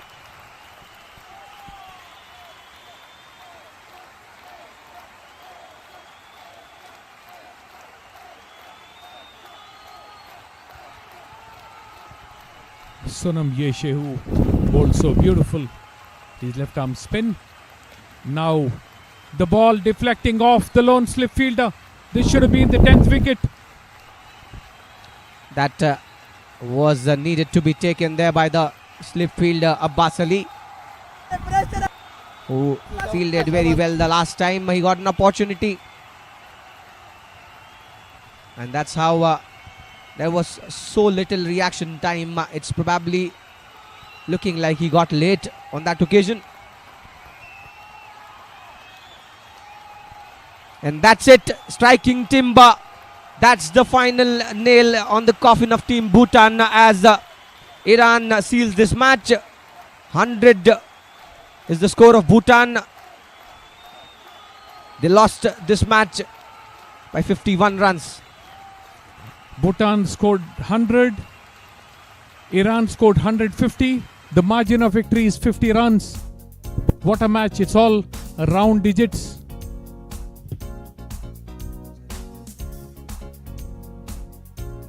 The last wicket, cleaning up. Jayeze taking his 4th, and he is running through Indonesia. What a performance by the Iranians, defending just 150. They got their opponents out for just 100, waited for them to score the 100, and then took the wicket. Stellar performances from both teams. Bhutan had a golden chance, but here is the batting card of the Bhutanese. Just 3-4 double-digit scores. Choje scored 11, Ghale scored 22, 18 Dorji, 21 Funso. The run out coming at a very important occasion turned the tide in favor of the Iranian team, and 17 extras in 24 overs. Bhutan bundled out for 100.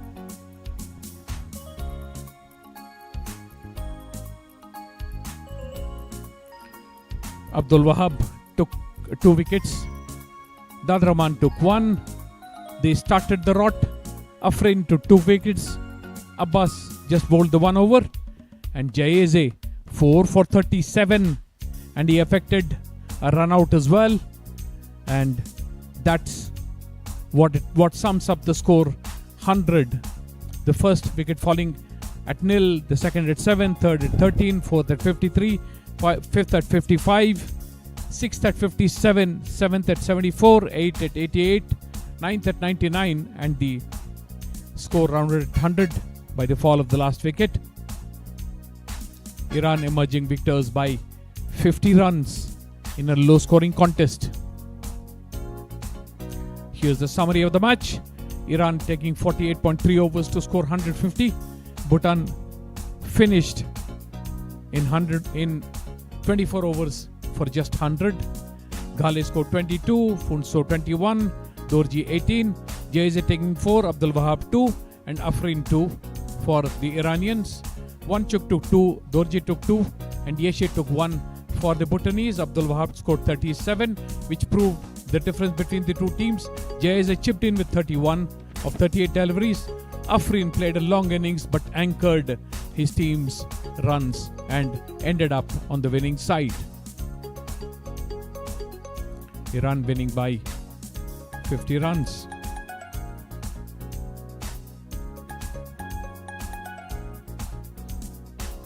The notable moments in this match: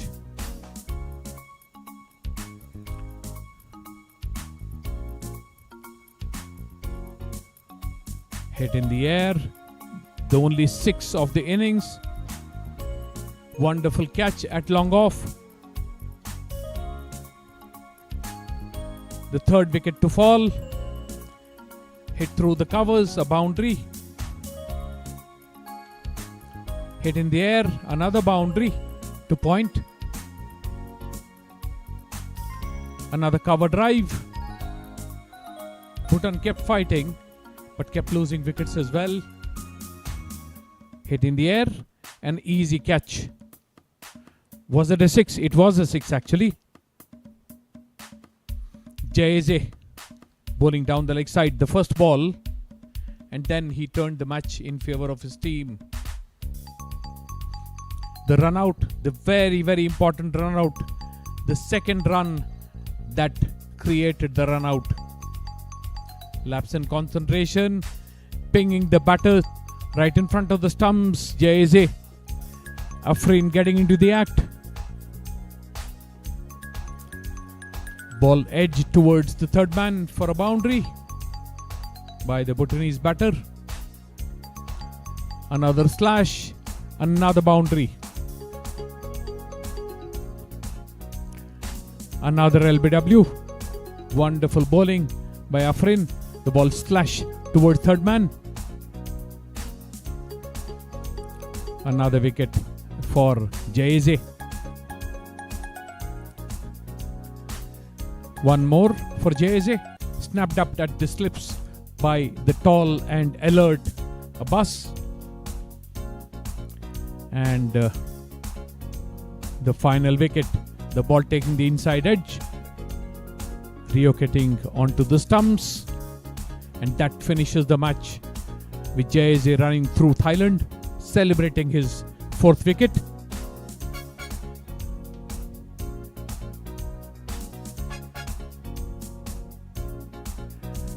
Do meet us at the post-match presentation of this wonderful match.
Welcome to the post-match presentation of DAFA News ACC Men's Challenger Cup 2023 between Bhutan and Iran. The Asian Cricket Council would like to thank the host Cricket Association of Thailand, the rights holder IPG Group, the sponsors DAFA News and SkyExchange.net for their support. Joining me in the presentation party is Mr. Sarika Sivaprasad, who was the match referee of the day. And it was indeed a wonderful match in between Iran and Bhutan. Iran, winning the toss, decided to bat first, scored 150 runs in the quota of 50 overs. Abdul Wahab scored 37 of 69 balls. Masood Jaizi scored 31 runs as well. And the pick of the bowler for Bhutan was Tenzin Wangchuk, who in his quota of 10 overs gave 19 runs and picked 2 wickets. And in return, Bhutan fall short of 50 runs as they lost out against Iran. Masood Jaizi picked up brilliant 4 wickets in his quota of 7 overs, given away 37 runs. And Abdul Wahab was also a very good bowler in this match, who bowled 5 overs, gave away 16 and picked up 2. So before we announce the player of the match, I would like to request the losing captain Jigme Singhe, who can come near the dais and have a bit of a chatter with us. Jigme, welcome. It was an exciting match. I understand that you fell short of something. What are the areas of concern, and what would you like to do better in the next match? Should I hold it? Okay. First of all, our batting department was a failure, and credit goes to the bowlers, bowling department. I think they had a really good bowling department, and their batting as well. They batted throughout the 50 overs. So I think that was the difference when it came to Iran versus Bhutan. So the credit goes to Iran's bowlers and the batting department as well, who played wonderfully throughout the 50 overs match. Thank you, Jigme. It's a very long tournament, and it's just been 2 games for you. I know that you'll go back to the drawing board and do some modifications with the strategy. How's the overall atmosphere here in Thailand, and how are you enjoying cricket here? Yeah, it's fantastic. Every time the tournament is hosted by Thai Cricket Association, they have always done a great job in hosting cricket tournaments here, and then we have loved it every tournament that we have participated in. Thank you, mate, for your kind words. Thank you. And now it's time for the winning captain, Abdul Wahab Ibrahimi. Please come near us for an interview, and I would also like to request the team manager of Iran team to help us with the translation here. So Abdul Wahab, it's been a tremendous game for you. Everything fell in place. How's the feeling? Bismillahirrahmanirrahim. Alhamdulillah. एहसास खैली खूबी दारा व चीज़ के बारनामे रिजे कर दे बुदिम के आज 7 बे बाला score बियारिम व bowling में खैली कविए मितुनिम के नाराज बाला बिगरिम व हम जुरी वहाँ प्रेशर बे होना और दिम व शुरू के बाद शुरू शोत वना वक्त उमदम बैट बकनन बच्चा में अवली ओवर विकेट गिरफ्तान दोमी ओवर विकेट गिरफ्तान दिके प्रेशर रोना उमद दिके अल्हम्दुलिल्लाह जमुंजा दिके पहले ने मुकामलन वर्क कर दिके वो बरंदे शुदी. By the grace of God, thanks God that we won the match.